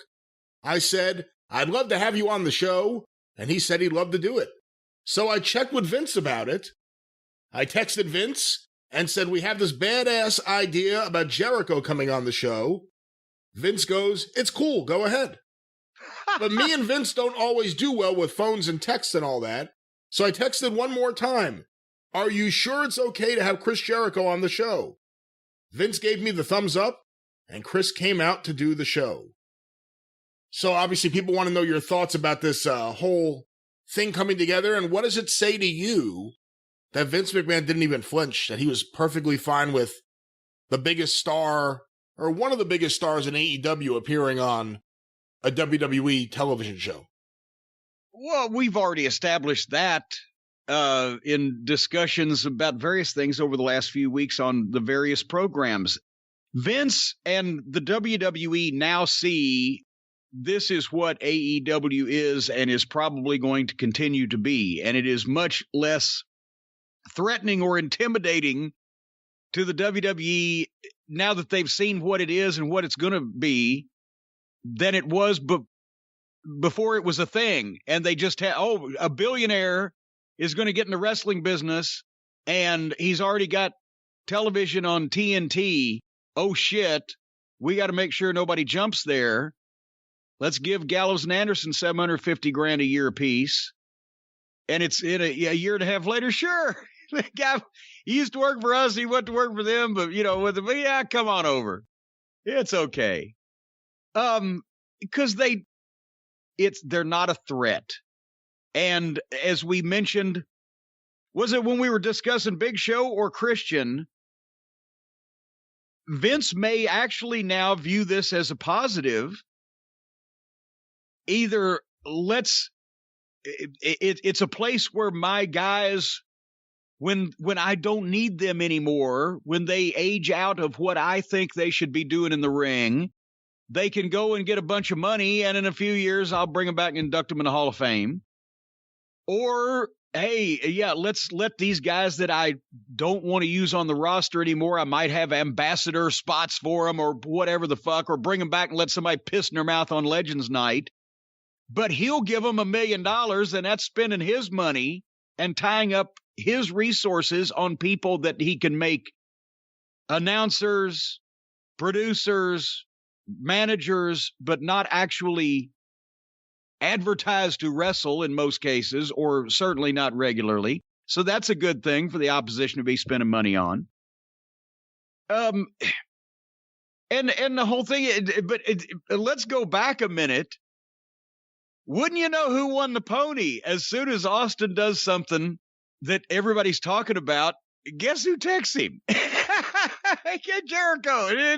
He's waving his hand. What about me? It's just, it was certainly very fortuitous that Chris Jericho was able to put himself in Steve Austin's mind right at that particular point. And of course, then when Austin responded with, hey, okay, yeah, like, yeah, get one of these, give me the Iggy, one of these. You can't see it, but the old Rodney Dangerfield okay sign. He gave him one of these, like, okay, pal. And then immediately he's calling him. Hey, I wonder how they got that idea for Chris Jericho to be on his show. And also, I should add that Vince McMahon gave permission for Jericho to appear. Apparently, Tony Khan also gave permission for Chris Jericho to appear. Well, I'm sure he did. Because besides the fact that he's, thrilled because Tony Khan is thrilled to be in this position as, the guy that got the golden ticket, little Johnny Dumbfuck, whatever his name was, Willie, whatever, got the golden ticket to, well, not Willie, to Willy Wonka's Chocolate Factory. What Charlie. was the kid's His name? name Charlie. was Charlie. Charlie. All right, little Johnny Dumbfuck, little whatever. Tony Khan is the guy that got the golden ticket. You can tell by his promos, the heel promos on Impact. You can tell by just his breathless and staccato delivery of every media interview that he does. He's the kid's got the golden ticket. He's in the locker room. He's got his own real live action figures to play with. He doesn't want to say no to Steve Austin, but if there is any mind for business in there anywhere, he also realizes, holy shit, Jericho on Steve Austin's program on the WWE network, I'll automatically get a bunch of goddamn people to watch one of my guys that I have not been able to get to watch them on our program.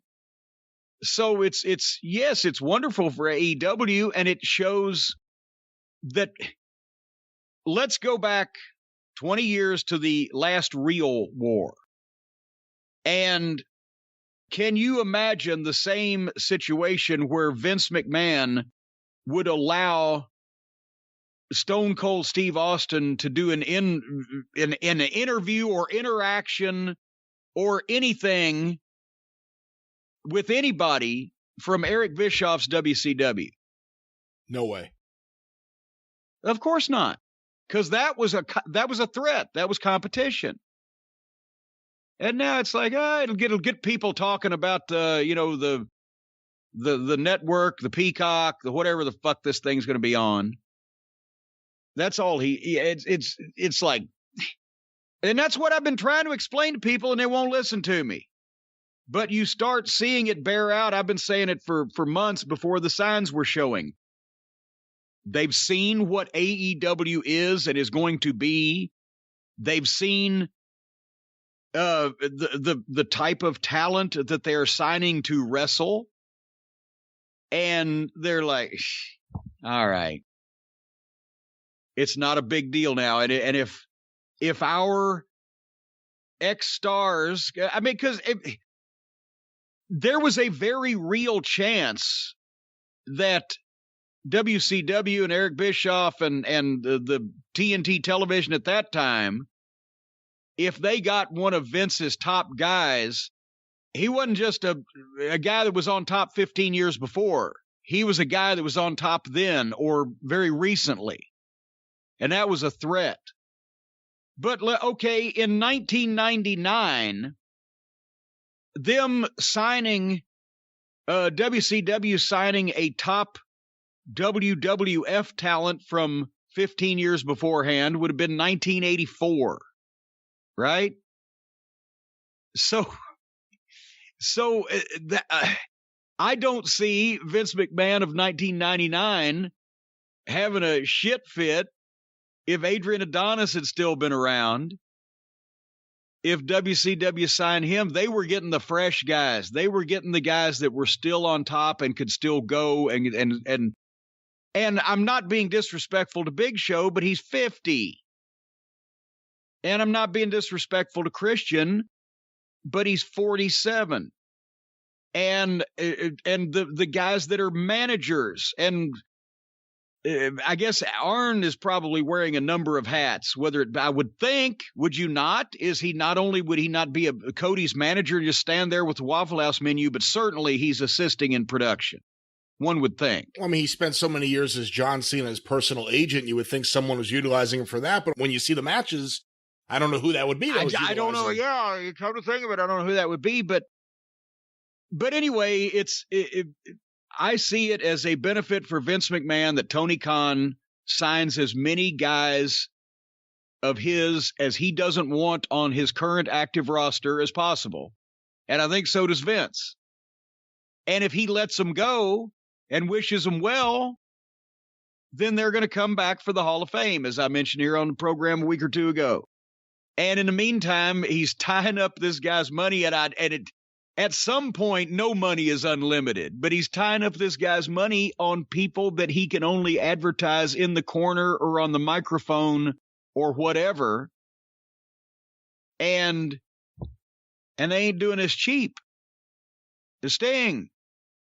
How many cinematic masterpieces, as we mentioned when he got there, can they have?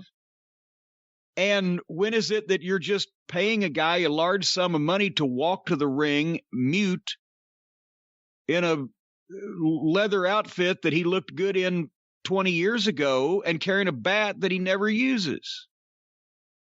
When do you think things changed from the WWE perspective? Because not too long ago, they were trying to lock everyone down to 5-year deals. I mean, the Gallows and Anderson offers, or contracts that they actually signed, were ridiculous. I mean, there was no way those guys are worth that kind of money. No way whatsoever.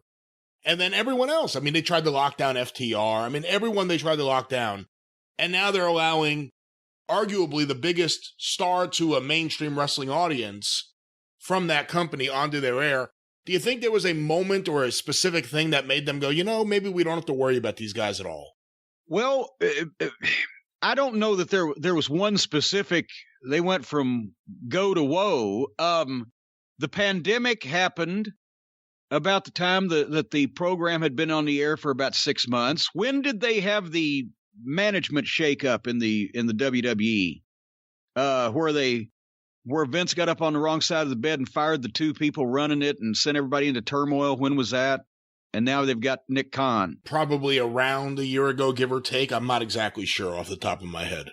I think all of when new people come in, they're going to evaluate everything. And they would certainly evaluate the decisions that were made 6 months previously based on the concept of a new rival promotion, with how the new rival promotion is actually performed and what it looks like and what they've done. And they may be, well, you can't be impressed if you're the people running the WWE. You're not impressed. You're probably pissed off, dismayed, slightly concerned, not impressed that they were able to get a new wrestling promotion on national television that easily, because they realize that Tony Khan and his family have already been in these people's social circles and professional sports leagues with television contracts.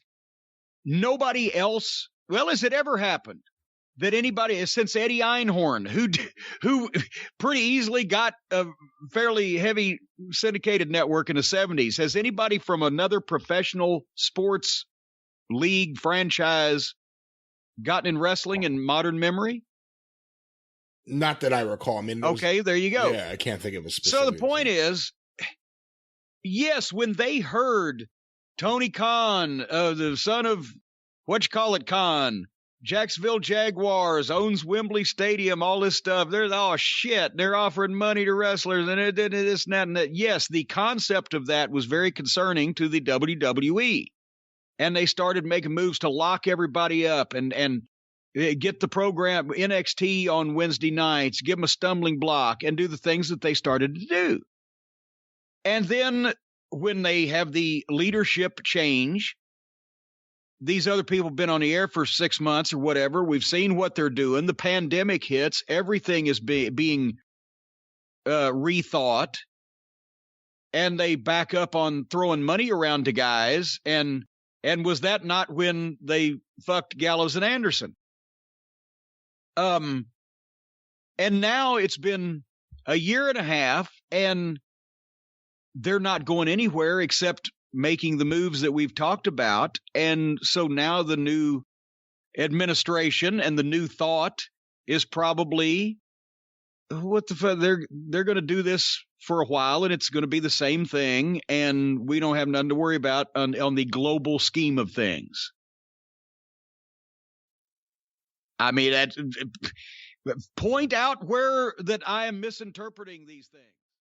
All right, well, let's get another question here, Jim. This is about another WWE-related program. This question was sent to CornyDriveThru@gmail.com from Justin.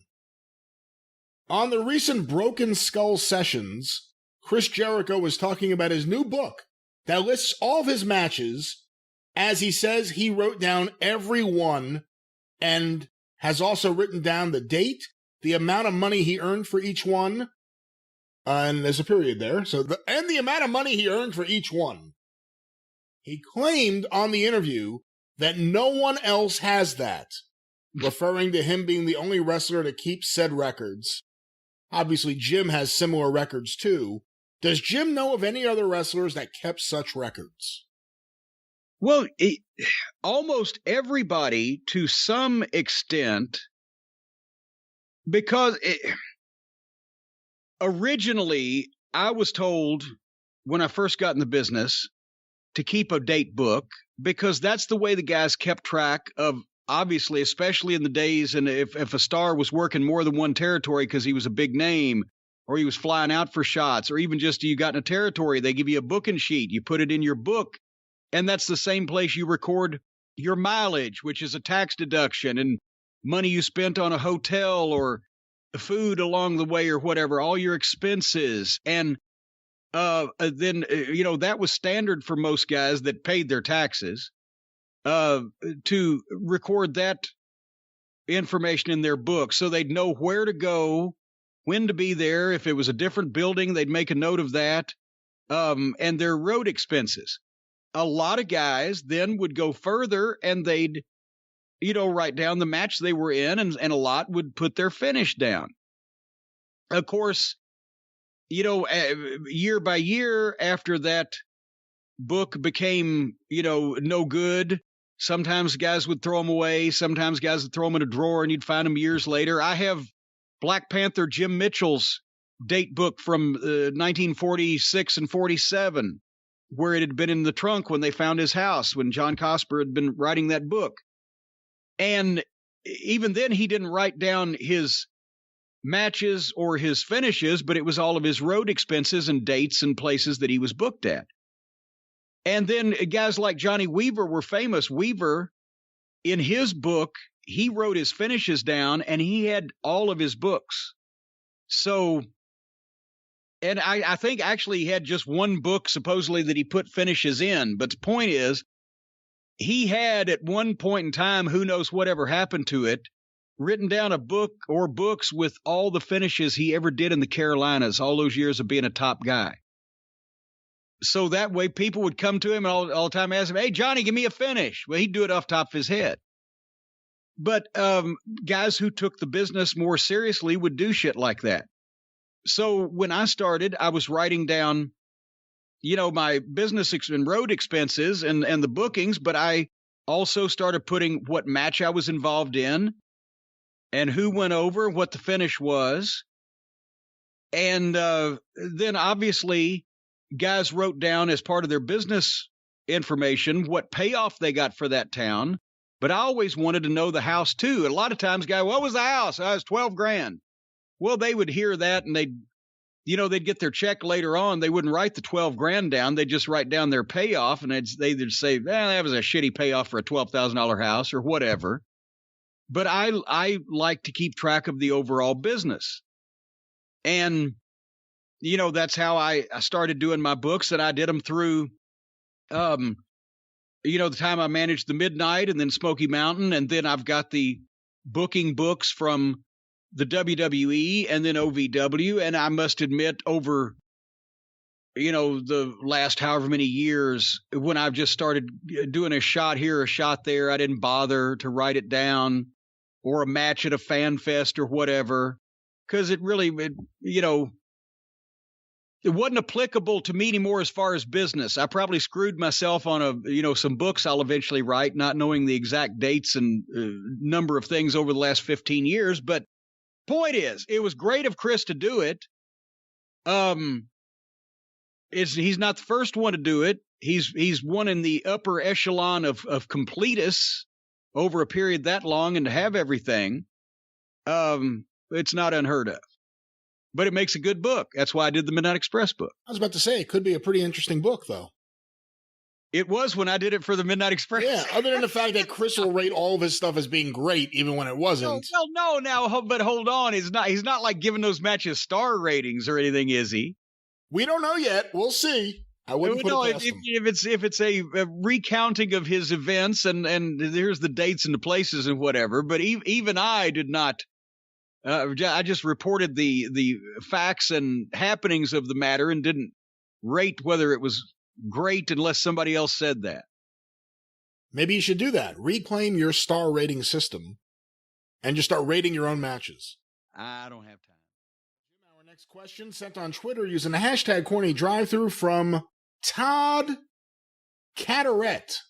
I believe is how you pronounce this name. Todd Carteret. Todd and Biff. He says, pretty sure this had to do with the NHL and not AEW. And he wants to know what you think. And he has an article here. The headline, Chris Jericho says AEW made NXT go screaming and yelling away from Wednesdays. And some of the quotes here. I know WWE NXT was watching our stuff during the show, but this was not a war that we were ever asking for. We were kind of thrust into it by proxy. The reason why we won it, and won it so handily, is we never worried about what anybody else was doing. We just worried about our own show. I think the best thing about being unopposed is now people don't have to decide. There's been a lot of shows that we've done with some great segments and some great moments that might have been missed because people were switching back and forth. Of course, we're competitive. Yes, we wanted to beat NXT. Yes, we wanted to drive them screaming and yelling away from Wednesdays, and we did that. When the network said we'd like to switch the nights of your program because we got hockey. I guess all's fair in love and war and business, and I can't castigate him too badly for taking advantage of it and capitalizing on it and saying that. But at the same point, since so many people know that it's not true, does that not look bad? Does it? If he could say it and nobody knew the reason why they switched nights for NXT, that's one thing. But when people know and he still says that, does he not look bad? You would think, yes. Like I said, if he could capitalize on it and people didn't know, well, then we got one on you. But does anybody switch back and forth anymore? First of all, there are DVRs. Even I can work my DVR, and I never switch. I could always work a VCR, so I never switched back and forth anyway. But I know they were doing that in the Attitude Era, but does anybody switch back and forth anymore? And also, the programs weren't nearly as important or compelling. The audience is so much smaller. I don't know if there was that much bopping back and forth, or if it was that they just watched whatever they decided to watch that night and maybe watched the other program on DVR. We know that a lot of the AEW fans don't like NXT, and we know a lot of the NXT people don't like AEW. And their first night unopposed, they got about a 50% boost in their audience, an extra 400,000 people from their normal 8 or whatever. NXT usually gets 6, 7. There's some people in there that just didn't. It'll settle down in a few weeks. Who tuned in for NXT and found out it wasn't on and switched over to AEW but won't come back? Who came in because of Tyson and won't come back? Was there anybody appreciably that will now watch AEW every week just because NXT is not on that night? I don't know. Some, yes, but appreciable amounts, I don't know. I think everybody's already decided which horse they like. And there's going to get some crossover just because it's what's called wrestling, but I don't see any major victory here for anybody. They didn't beat NXT off of the night. They didn't pick switching the night. The network did. As far as, basically, Jericho has the right to crow if he can. Like I said, it's kind of, bad because it's see-through. But good Lord, I don't know. We'll find out if a lot of people that weren't watching it before are going to watch it now just because a program that they could have always taped, if they'd have wanted to see this program, now isn't on opposite. I mean, is that going to be the entire audience? Never has been in history when a program goes away. And what else was he talking about in there? There was something else in there. Well, they ran them off and kicking and screaming. Well, no, there was some other statement he made that was just, I don't want you to read the whole thing again. I've lost track of it. So we'll just move on. Yeah, I was going to say I could open it up and try to find what statement it was. I don't care that much. Okay. I finally get the article back up and you don't care. All right. Well, what else did he say? There was something else in there he said that was a little screwy. I know WWE NXT was watching our stuff during their show. That's what it was. Again, yeah, that may be true, but here's the deal. This started 20 years ago, and because the WWE has not only an incredible production team, but the biggest plethora of equipment and trucks and crew and etc., they can do anything. They started, it was the same thing. On the WCW side, in the Attitude Era, WCW in their truck was watching WWF. WWF in their truck had a monitor and had the WCW feed on. I assume that they still do that anytime that one of their programs is opposite another wrestling program. But in this case, that doesn't mean that they're sitting there reacting to it. Whereas in the Attitude Era days, Vince would be sitting there and somebody would have an ear on it. And if something was said that they could react to, they would do it. And vice versa. Remember the Tony Schiavone being fed the line, oh, that'll put the butts in the seats when Mick Foley wins the title. Well, Bischoff told him to say that, and again, it backfired. But that's because they were watching the program in their truck. But nobody was reacting to or modifying the show because of something that was going on AEW this time around. So I'm sure they were monitoring it. And I'm also sure that there was one guy probably sitting there bored and occasionally tickled, but they didn't change anything about the program they were doing just because they had a monitor on in the truck. So that's a little misleading. I saw them jousting back and forth with each other. I even saw TNA jousting 10 or 15 years ago with them back and forth on some of the TNA tapings. Remember when the fucking idiot Highlander came in WrestleMania weekend and sat in the TNA crowd? And we were down in the middle of a taping. We were down for a tape change or some re-rack of something. And one of the guys in the truck that knew him said, well, that's that fucking whatchamacallit. And Jeff Jarrett said, no, you're shitting me. WrestleMania weekend, WrestleMania was in Orlando, and one of their actual guys that they were using on camera came over and sat in our audience. So Jeff immediately made the call. Fucking pop that goddamn shot up there when we come back from this break. And there was a crowd shot, and they identified him by his real name. Somebody looked up his real name. I can't remember what it is now, but not his wrestling name because that's copyrighted and that would be owned, but his real name. Well, there's so-and-so, Biff Brown. He's enjoying the matches just like everybody else here. And they ended up firing the guy. As they should have, because he was a fucking idiot. Who does that?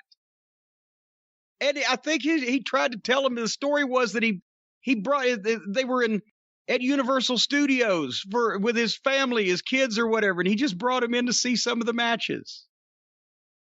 Oh.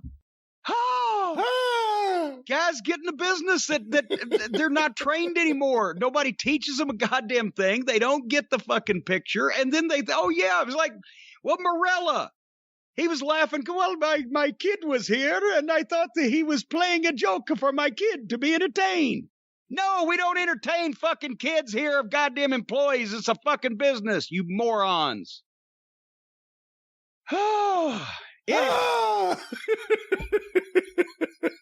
Just the things that wrestlers do these days and don't understand when they're fucking up is amazing to me. CornyDriveThru@gmail.com from Charlie in Starkville, Mississippi. All right, I should have known. I actually searched for his name, so I have several options here for questions. We'll go to this one. Chris Jericho recently said, good Lord, these names keep coming, the same names all the time. Why doesn't anybody ask me about Fazzle Dean?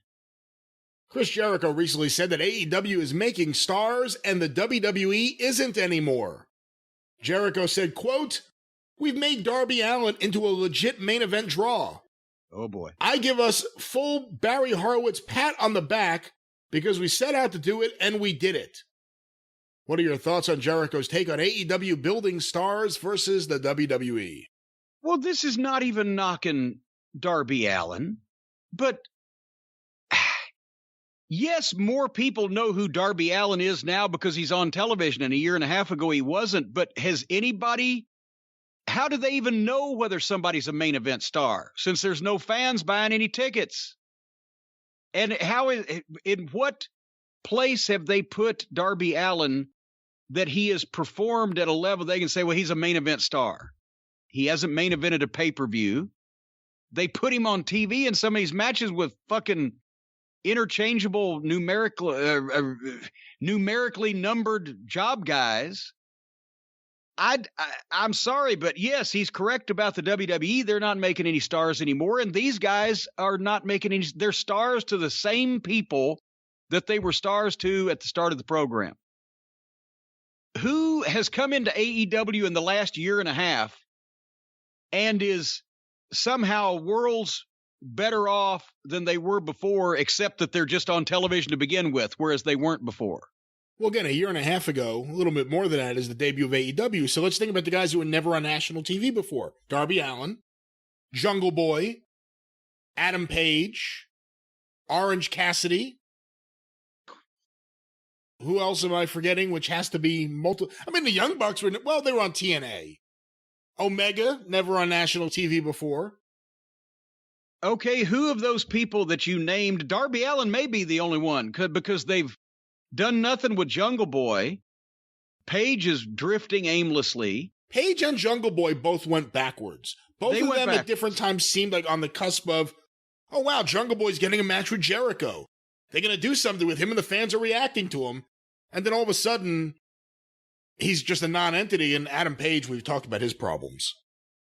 So, out of that bunch, Darby Allin may be the best off, even with the bad booking, because he's got the unique physical charisma, and people are intrigued by him and like him and the way he throws himself into shit. So whatever positive addition to his fame or personality that he's had since they've been on television is all his work. The booking has done nothing for anybody.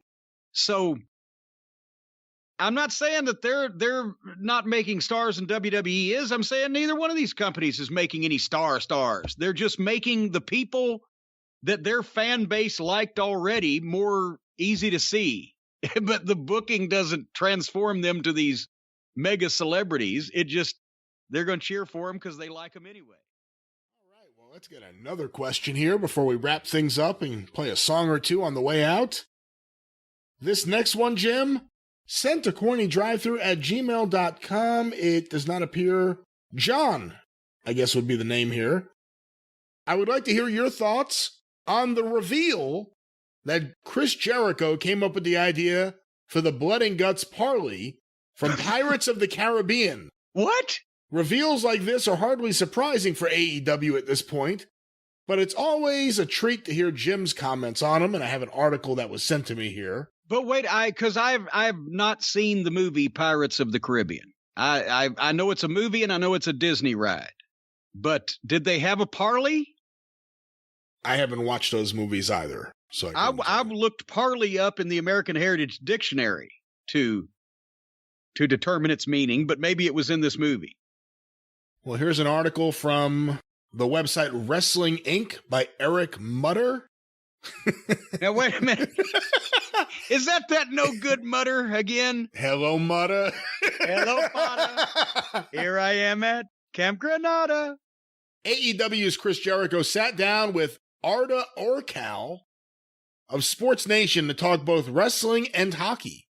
In an interview that will be released next week, in a teaser you could see below, Jericho revealed the inspiration for the Parley segment seen this past week on AEW Dynamite, building up to the Blood and Guts match.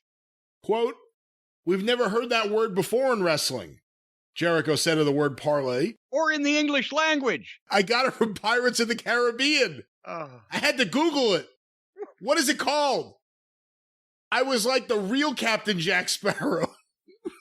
Oh, boy. Parsley? Parsnip? Parley? It's parley. What is a parley? That's where Who is a parley?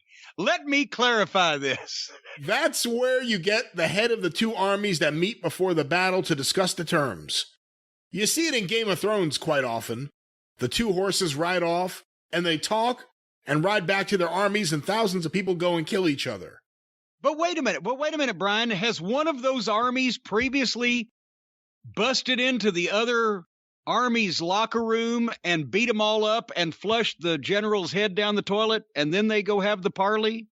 Did that part come first in Pirates of the Caribbean or wherever? I don't believe it has, but here's a few more quotes from Jericho. Jericho noted that the idea of the segment without physicality intrigued him. Was to get ratings for no apparent reason, just to get a rating. So I thought, can we actually do a promo segment that actually has no physicality and no run-ins? Sure we can, Jericho said. By the way, that's the way the business was done for years. Of course you can.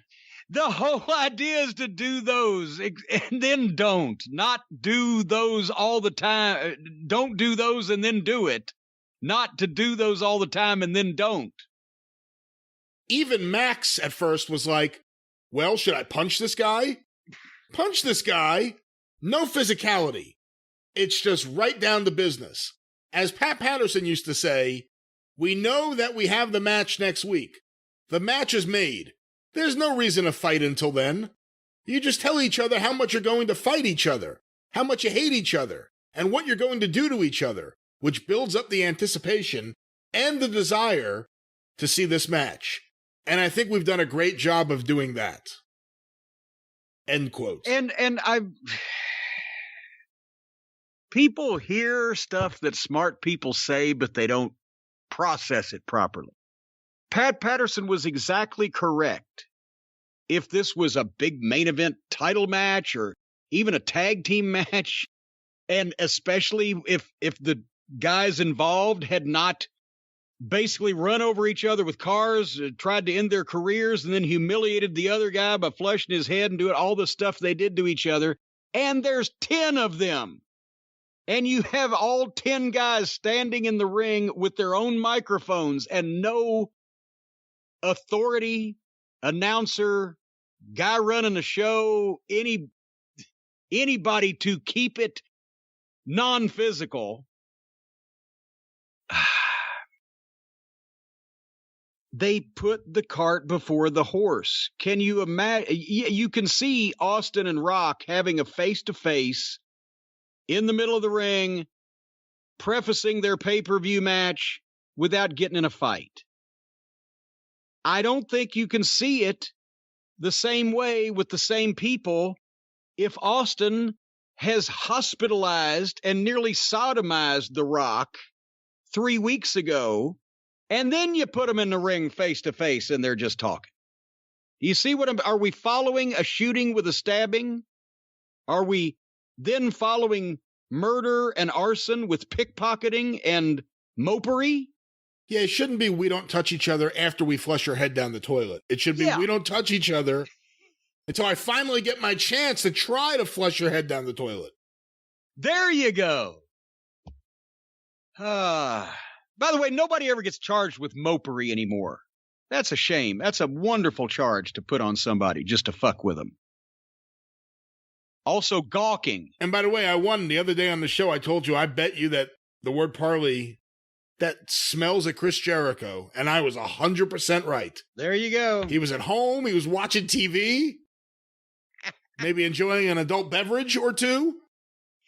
Saw Pirates of the Caribbean on TV and said, "Oh, there's a word that no one in wrestling has ever used, for good reason, but no one in wrestling has ever used. I'm going to use it there." Hey, we all used to research wonderful ideas off TV and movies. Jerry Jarrett came up with the scaffold match off that Gladiator movie, whatever. You just need to know what parts to pick and where to put them and who to put them on. What else you got there, pal? Well, we got a bunch of questions. A lot of people have been curious about a lot of things. There's a lot of things happening in and around the world of wrestling and, of course, in and around the world of Jim Cornette. Jim, several questions have come in. I'm going to assume you saw it, but I'll ask you one of the questions in a moment. But let me ask you if you have. Did you see Chris Jericho's recent comments about you? I did not when they originally took place, but a few people sent them after the fact, and we were all getting a good giggle out of them. But you can prep the people for those of you who aren't up on things. Well, I'll read this question sent to CornyDriveThru@gmail.com from Cam Domaski in Westmoreland County, Western Pennsylvania. Oh, we're supposed to believe that name? There's nothing wrong with that name. It sounds legitimate. What? Cam Domaski? All right, if you say so. Don't ask me about Domaski. You have a problem with Cam or Domaski? I'm not sure whether Cam goes with Domaski. Cameron. Well, then why didn't he say it that way? I mean, I'm assuming. Cameron Domaski. I'm assuming it's short for sounds Cameron. a little more palatable, a little more upscale than Cam Domaski. There's nothing that seems illegitimate about this man or his email, but let's ask his question What's here. his question? Hello, Jim and Brian. Chris Jericho is back at it again after a fan commented this on an AEW Instagram post, which he attached here. I'll read you that in a moment. About the cage match between Wardlow and Jake Hager. Chris Jericho responded, "I'd like to ask Jim about his thoughts on this and if he thinks Jericho or other people in AEW or on the roster still listen to his podcast." And here is, we don't see all of everything in this screen capture here, but I guess it was a clip of the Wardlow-Jake Hager MMA match, which a lot of people hated and a lot of people liked. It really split people down the middle. Someone posted it and someone responded, "The best thing about this, Cornette will have a field day on his podcast. I can't wait. Ha ha ha." Yes. Just a fan exercising his right to free speech, giving his opinion, right? To which the verified account of Chris Jericho Fozzy replied, "Wow, really? Who the fuck cares what Cornette thinks? Dude hasn't been relevant since the 90s, and he got fired from the last mainstream gig he had a few years ago for making racist remarks. So, I'm asking you, are you a racist?" And I do want to add to this because the next reply is actually pretty great. Another person jumps in and replies, "Your wife and mom-in-law were at the Capitol on January 6th. Fuck all the way off with your bullshit excuse of a run in AEW and your donations to Trump. You're more racist than Corny can ever be, Junior." But Jim, that is the question from Cam, and this is the actual quote as was written from the verified account of Chris Jericho. Yes. What are your thoughts on this? I think he's melting down, and I think it's driving him crazy that I will not stop calling attention to the things that they do on national television every week, and it's driving him up the wall. And Chris, I haven't been relevant since the 90s when I discovered his ass. Maybe that's the last good thing that I did in his mind. I don't know why that he would say that, since I was relevant enough that, what was it? Was it 4 years ago and 5 years ago? He came back-to-back years to play with Fozzie here in Louisville, and he called me both times and asked me to do his podcast. One time, he actually had me meet him over at a recording studio here so we could have good audio. The second time, I guess Fozzie wasn't doing so well. He just taped it on a little thing in his hotel room, and then I dropped him off where he was playing the Fozzie concert. It was a crummy building in a part of town I didn't really want to be in, so I dropped him off at the back door without getting out of Black Beauty and took off afterwards. So I guess he was just doing a charity, a little charitable thing for me, being so irrelevant by him coming to my town and asking me to be on his podcast when I was minding my own business. I think it's more indicative, as I said, of the fact that they cannot get over the fact that people are listening to me because they're seeing the same thing, and they just happen to be more entertained by the way that I put things than the way that their fucking cousin Bill does it or whatever. That's why people are listening, because they're just as disgusted with the state of wrestling these days as I am. But Chris can't come out and say that his program that he's on needs a lot of fucking help, because that would insult the guy whose money he's taken and all of the kids that are allowing him to play with the cool kids at school. Plus, he doesn't realize that. That's the one thing I still disagree with you on. He's one of the morons. It's not like he's like, well, I'm just taking the money, I'm going to let everyone do stupid things. No, he wants to do stupid things too. He's one of the stupid. And that's fine, because it runs in a family, I guess. Because, again, I'm a racist. I'm such a racist that no members of my immediate family were in Washington on January 6th taking selfies in front of an insurrection against the United States government, trying to overthrow the lawfully and legally elected sane people that might be able to fix all the shit that the guy that he's given tens of thousands of dollars to fucked up. Or, here's another thing, since he's lying to begin with, Chris Jericho's in the business. Chris Jericho knows what the budgets are for some of the companies. And Chris Jericho knows that I didn't get fired from my last gig like it was a gig, that I got sideways with Liver Lip Lagana because he wouldn't take any of the fucking blame on himself when he shared in it, and couldn't convey the fact that I told an old joke and instead tried to cover up his ass. I was doing shit for them as a favor. They were paying me to come down to it, to basically to drive to Atlanta and back. I was working for them for free.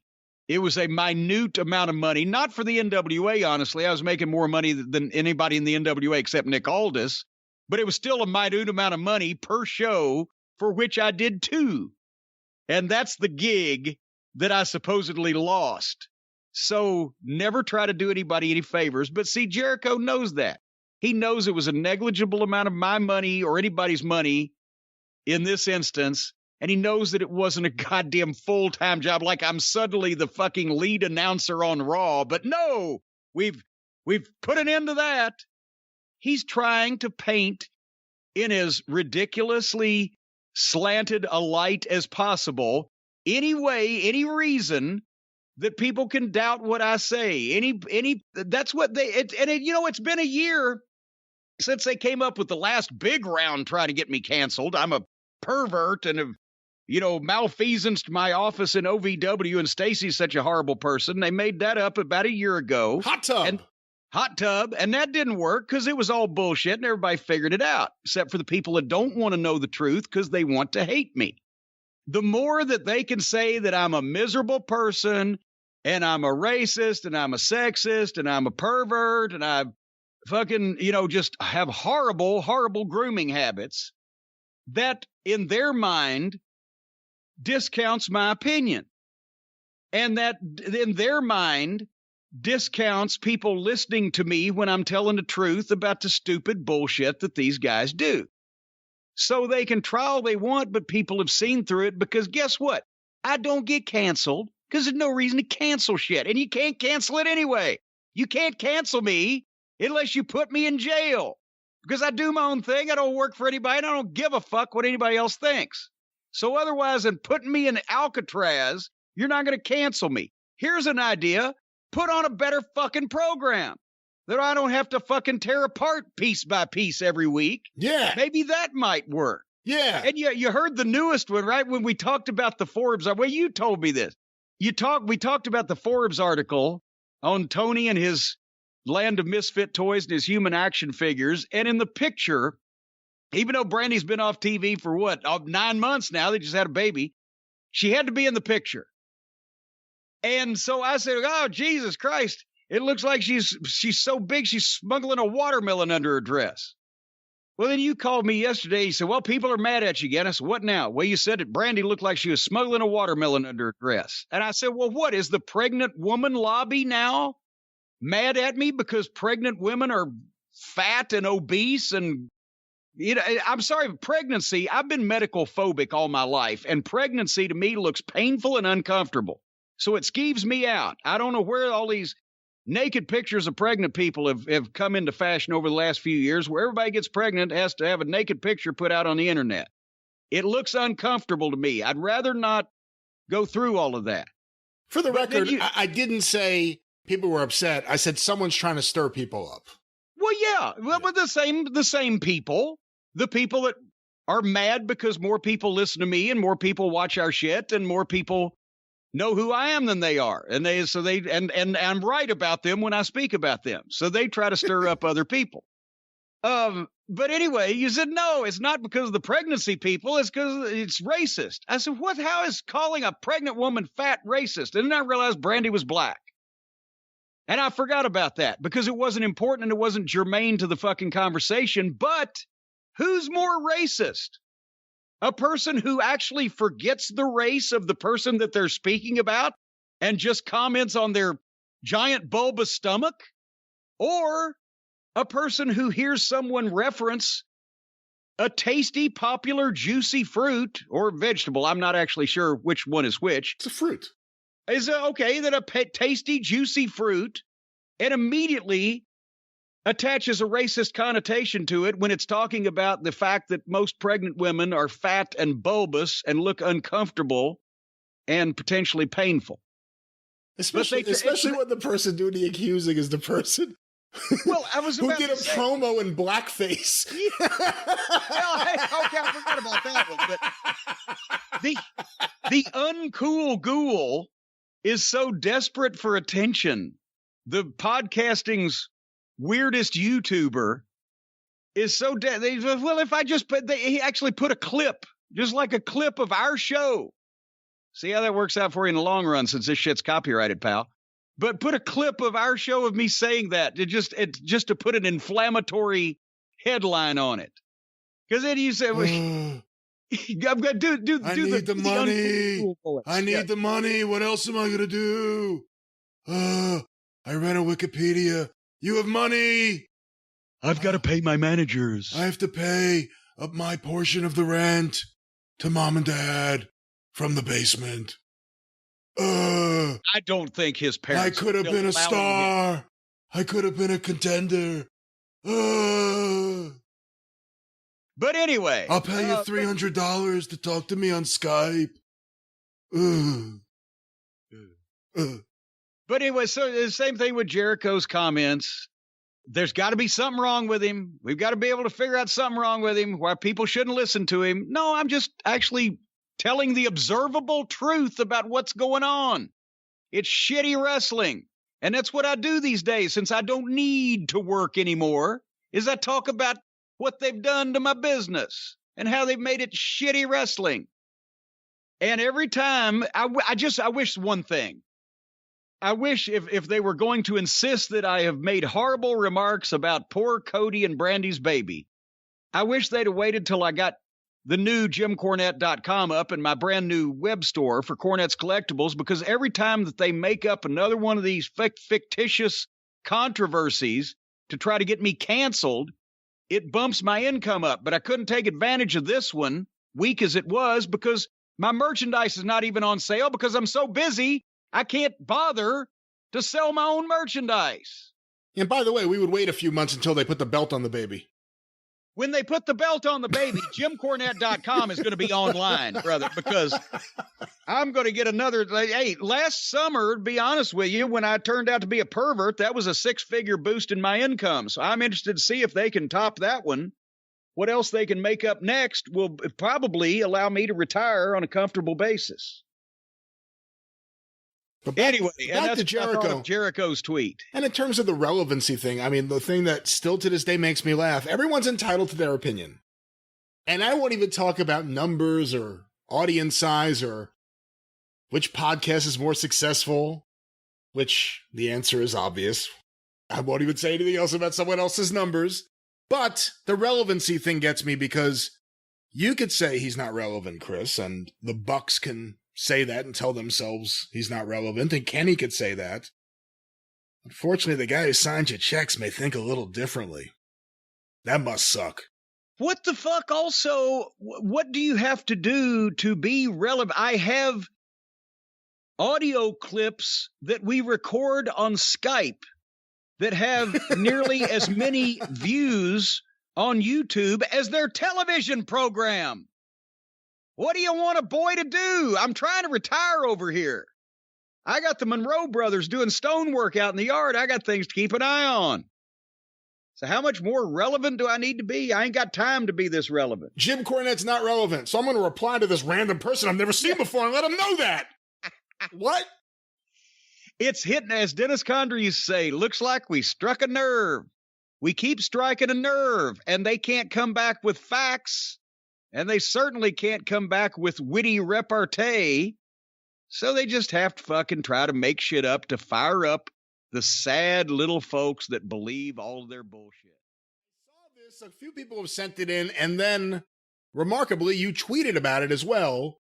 Apparently, Chris Jericho, once again, has some comments, this time not about you and how irrelevant you are, which he feels the need to scream to everybody. But this time, apparently, he's upset with people who have criticized his fall into what he insists were not crash pads on AEW Dynamite. No, it was shark-infested waters underneath that cardboard and a crash pad. It was shark-infested waters. And then there was cockroaches below that, and then a layer of alligators, and then barbed wire. All of that was it was a dangerous, death-defying leap. It was better than the flying Walendas. It was better than the guy who walked the tightrope across Niagara Falls. Niagara Falls! Slowly I turned, step by step, inch by inch I crept. That's another routine. It was very dangerous, Brian, is what he did. And when people minimize it and make fun of it, then he naturally loses his shit and starts going after him on Twitter. And apparently, your friend and mine, Shotzi Blackheart, who we never watch because she comes out in a tank with green hair and we don't know what the gimmick is, but she tweeted something that made a little mockery of the bump, and he responded in quite hostile fashion, suggesting that these WWE chicks, that's a quote, these WWE chicks that are knocking my bump are going to be asking me for a job in 6 months, and I'm going to be remembering this. So he's going to blackball this girl because she made fun of his little poof bump on the crash pad like everybody else did. And isn't that sexist? Are we supposed to talk about him like chicks these days?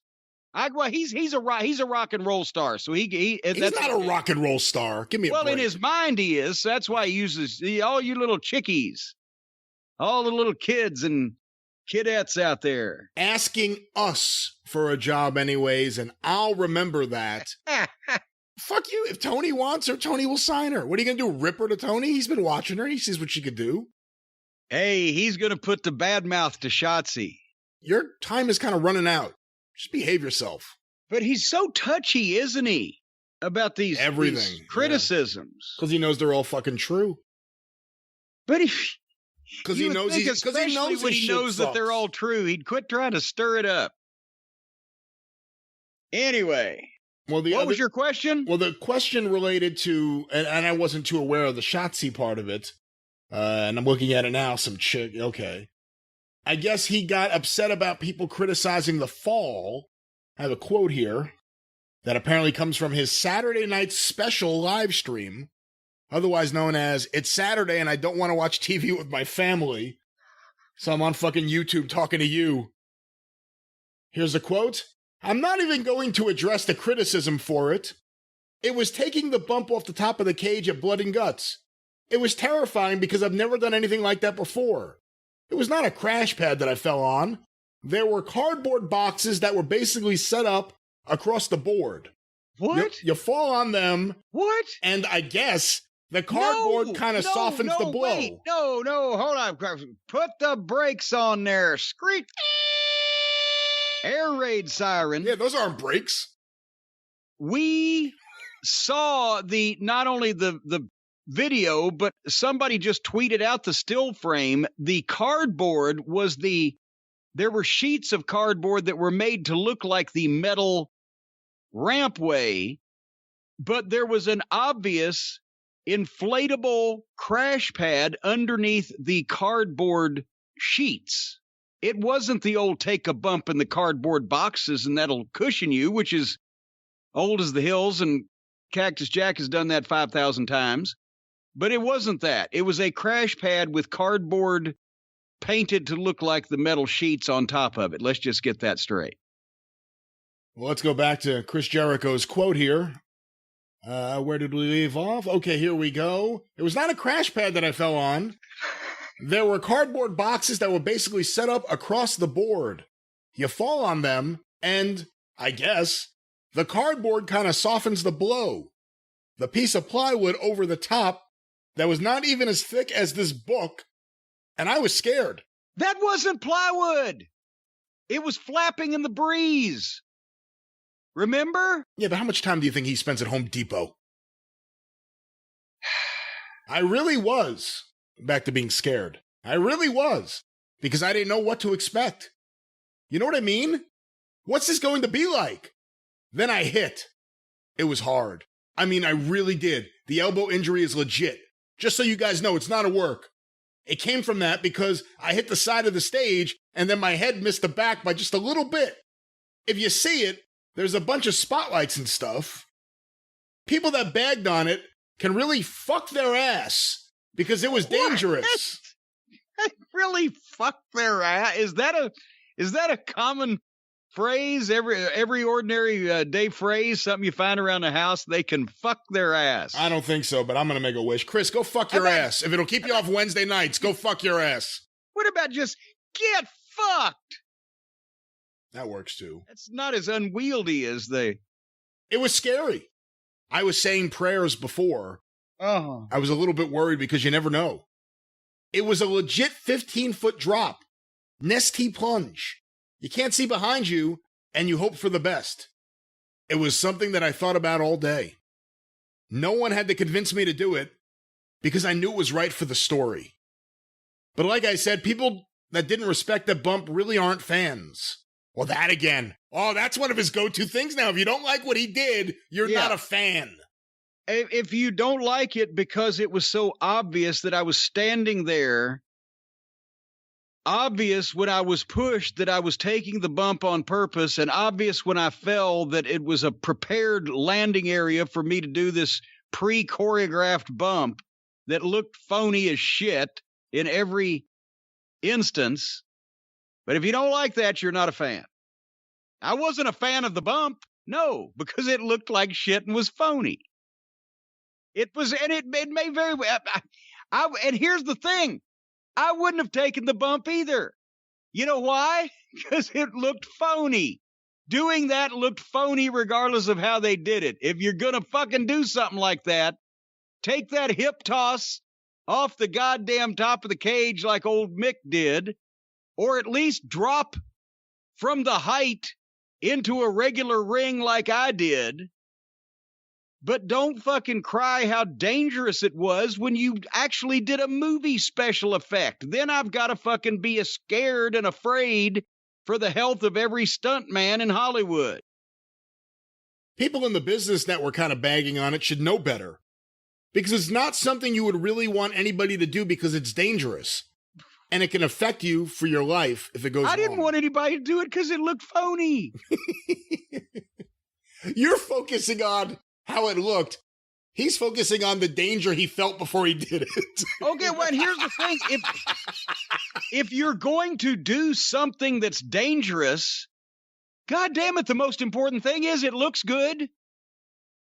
I would hate to think that if you're going to do something that has danger, an element of danger that is going to injure you or damage you in some kind of way, that it also turns out to look phony, then you've just wasted that. There's a return on the risk.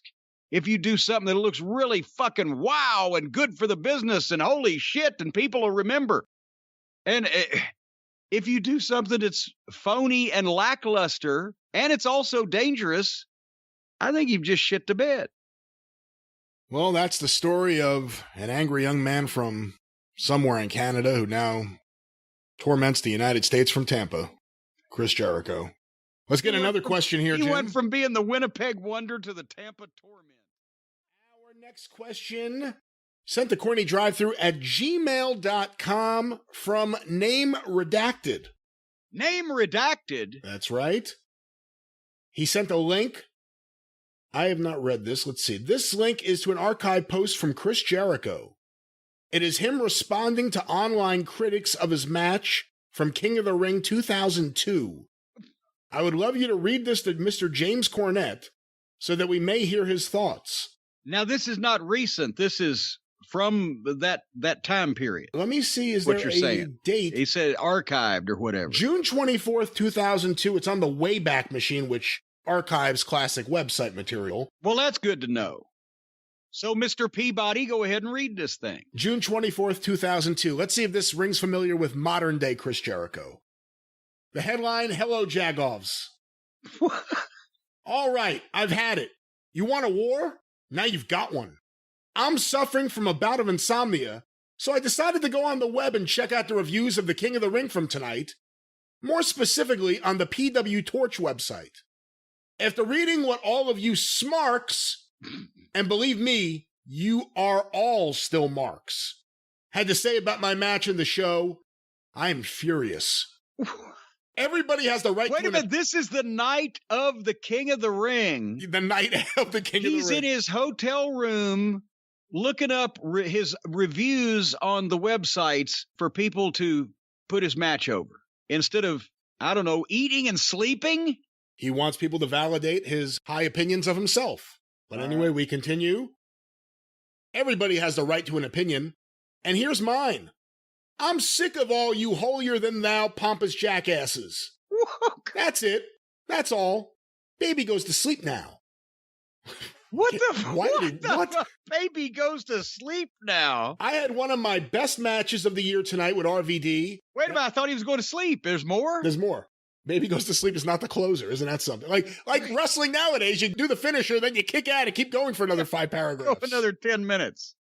The match of the year tonight with Rob Van Dam featured 20 minutes of tremendous action, innovative false finishes. Wait a minute now. The match of all of the matches in his career that he's going ballistic on to people who knocked it is with Rob Van Dam. That's right. He's gone that deep. They can't praise his match with Steve Austin, his match with The Rock, or his match. He's got to go that deep in the catalog and be upset because they didn't like his match with Rob Van Dam. Was it a good match? I don't remember ever seeing it. To be fair, I don't recall the match, but it was fresh on his mind. Again, this is the night of the pay-per-view event, so... Yes, when I guess room service was closed. But let me go back to what he said here. The match featured 20 minutes of tremendous action, innovative false finishes, and an absolutely tremendous crowd. It was everything I could have asked for in a match, and was, in my opinion, an off-the-charts performance from RVD and myself, match of the year caliber. I was so excited about the contest, and I can humbly state that we stole the show. The crowd was so into it that they were burned out after we went on, quiet for the next 3 or 4 matches. Wow. They ate up every move from start to finish. So they killed the crowd, is what he's saying. That is what he's saying here. They ate up every move from start to finish and enjoyed the hell out of it. But now I read the opinions of some of you.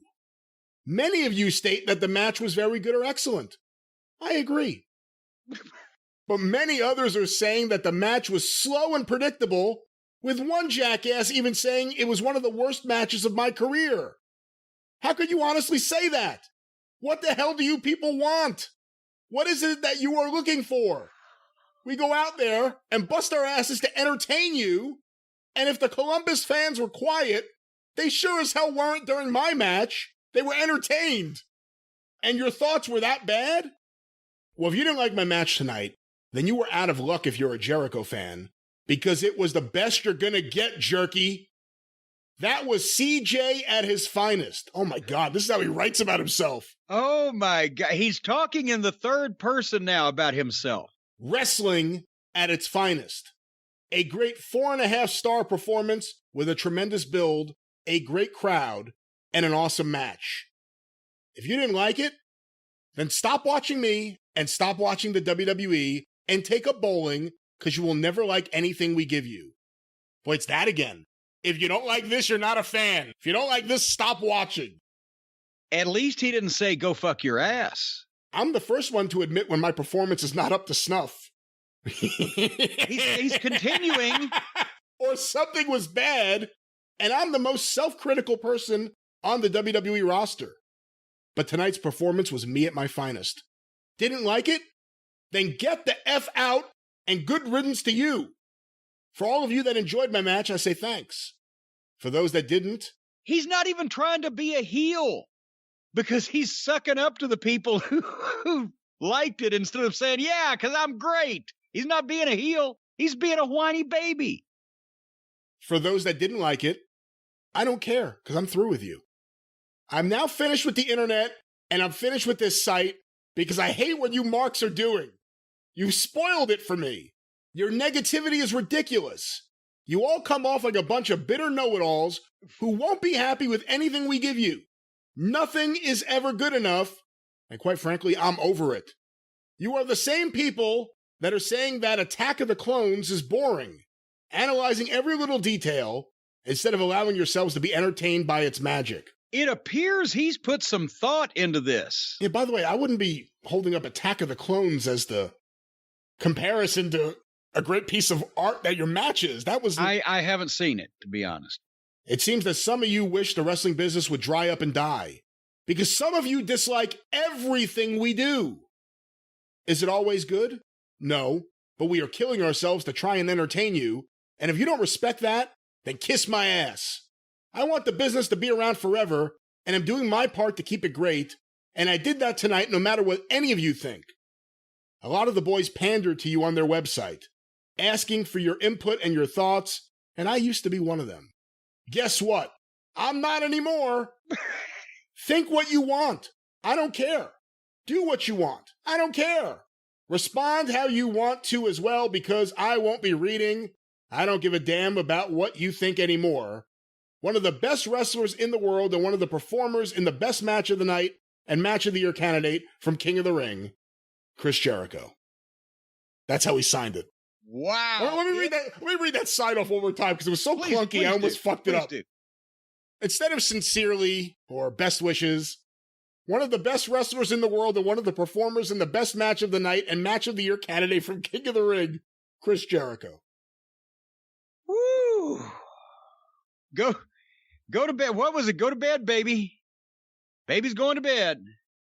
Looks like baby needs to sleep it off. Baby goes to sleep now. Baby goes to sleep now. Okay, what?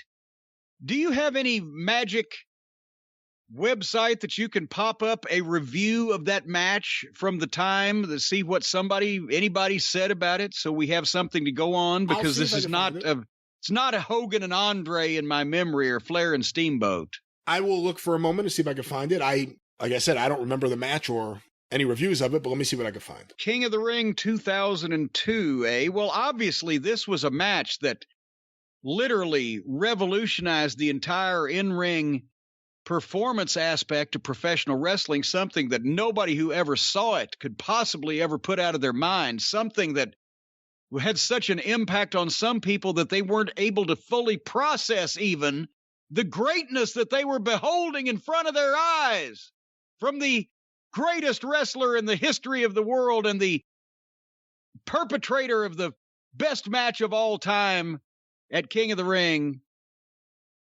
baby's going to sleep. Have you found anything? I found something. Again, I don't know what this review is. It's from 2002 from 411 Mania. But it's not really criticizing the match. It's literally just listing everything that happened. It was the opening match, according to this. Oh. It's listing everything that happened. So in the there match. was no place to go but down after that match. Is what the people. It was the opening match, but people were remarkably quiet for the next several matches. Boy, I'll tell you, the other thing is just how similar he is there to what he is now. And we just weren't noticing all those years because he kept getting his ego fed on a regular basis. Inability to accept any criticism, clearly thinks everything he does is much better than anyone else thinks it is. Very high opinion of himself at high points and low points of his career. What a delusional guy. What a delusion. And again, just like the whole Jim Cornette's irrelevant thing, so I have to write it here. I don't care what any of you people think, so let me write everything I think about this. Oh, my God. What a silly guy. I have to say, what a fucking silly, silly guy. He's ranking his own matches. It was a 4.5-star match. Says the guy in the match. Well, now, what does Uncle Dave say? Do we have Uncle Dave's I don't have opinion on this contest? I don't have Dave's review on it, but well, somebody get back to us on that. Find me the last time Dave has written anything negative about Chris Jericho. Well, now, that was 20 years ago. That was before he was on any of the payrolls. So find me the last time Dave has written anything negative about any of the bad shit Chris Jericho has done now or then. Jim, this first one sent to CornyDriveThru, or not the first one, but the first one since that debacle of a spot, sent to CornyDriveThru at gmail.com from Rick in Grimsby, England. Hello, Rick from Grimsby, England. That one looks simple enough. I don't think I mispronounced it. Below are some comments from Chris Jericho.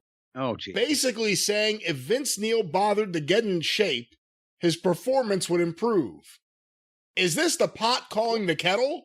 Oh, said Mr. Pot to Mrs. Kettle there. What in the world? Or does Jim believe Jericho is currently working at the optimum level given his skills, knowledge, experience, and age? And I have here an attached article from a website called Metalhead Zone. It sounds official. And they have some quotes here from an interview with Chris Jericho about Motley Crue going back on the road. Of course, Motley Crue's lead singer being Vince Neil. Here's the quotes. They were sniping at each other on Twitter this time last year or something, right? No, that was Sebastian Bach from Skid Row. But so does Jericho have a problem now with any middle-aged blonde rock singer that he thinks he can take him down? First Vince Neil and Sebastian Bach, and who's next? Bret Michaels or Axl Rose or whoever's calling me on the phone? Whoever's calling you, I think, would be next. I don't know who that is. We'll go on without him. Well, here's the quote from Chris Jericho. I'm disappointed to see Vince the way he is.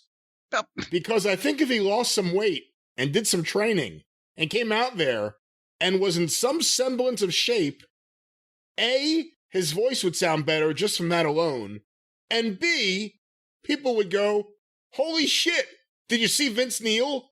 He looks great. I think if he really wants to do it, he could do it. But I don't know if he does, and that's the thing. It's up to him. And either way, it's Motley Crue. People are going to go, and people are going to love it.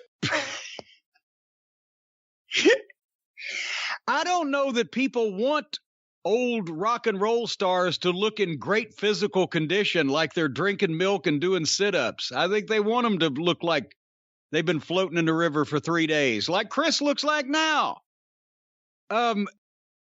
Yes, I believe if I was him, I would apply that advice to the endeavor that he is currently in that requires him to be not only half-dressed, but very physically active every Wednesday night.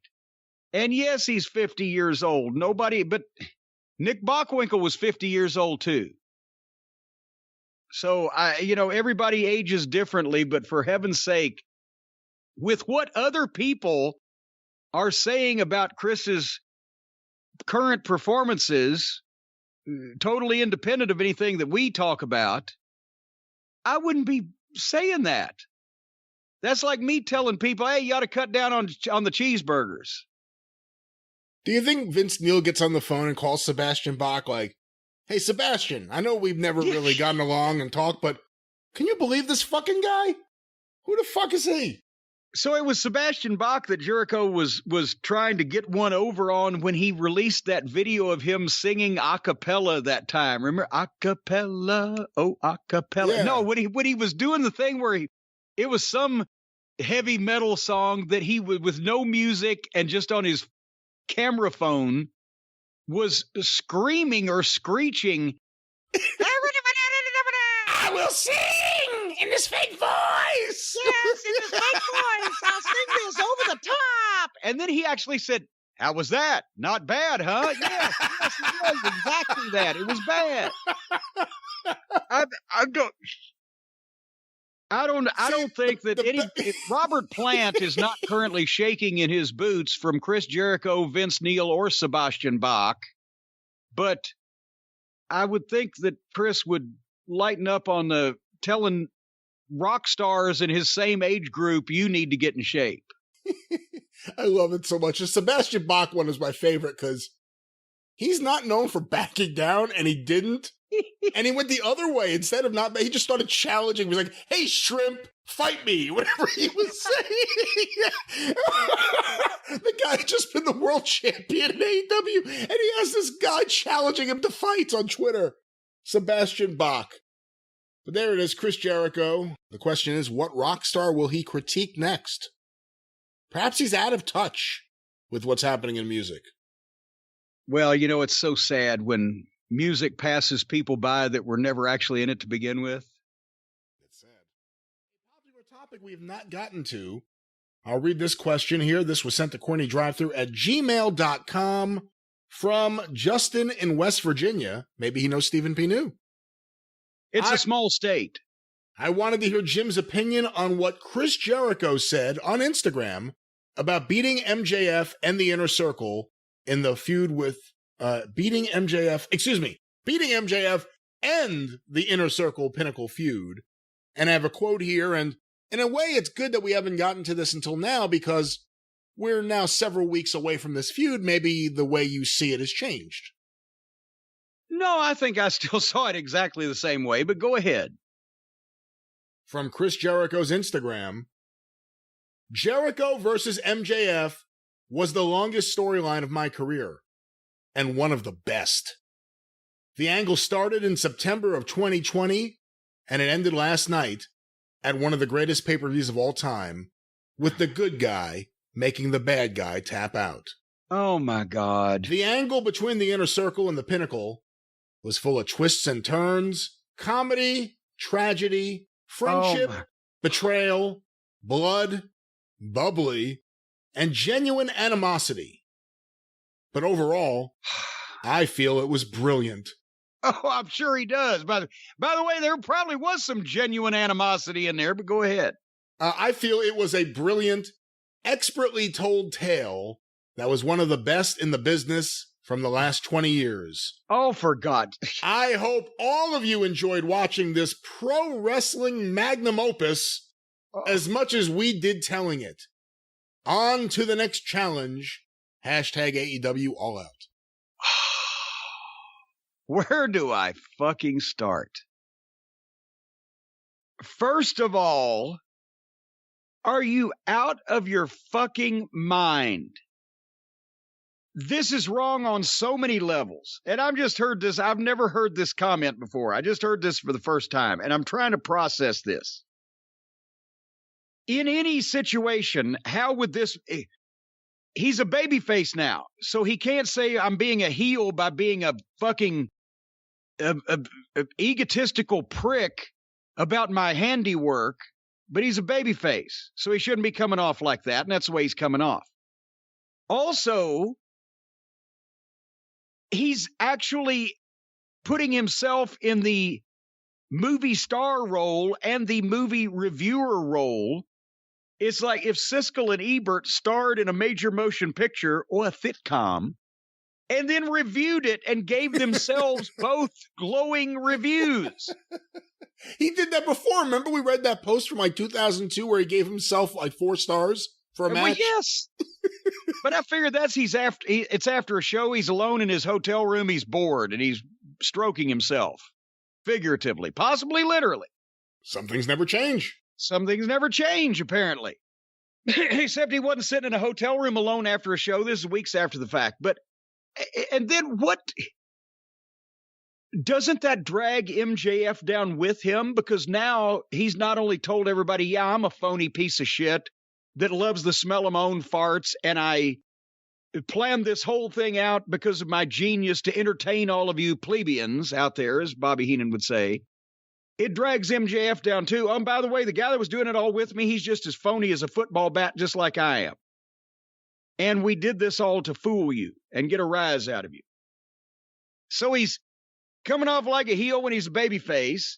He's definitely coming off like an obnoxious asshole because Jesus Christ on a cracker.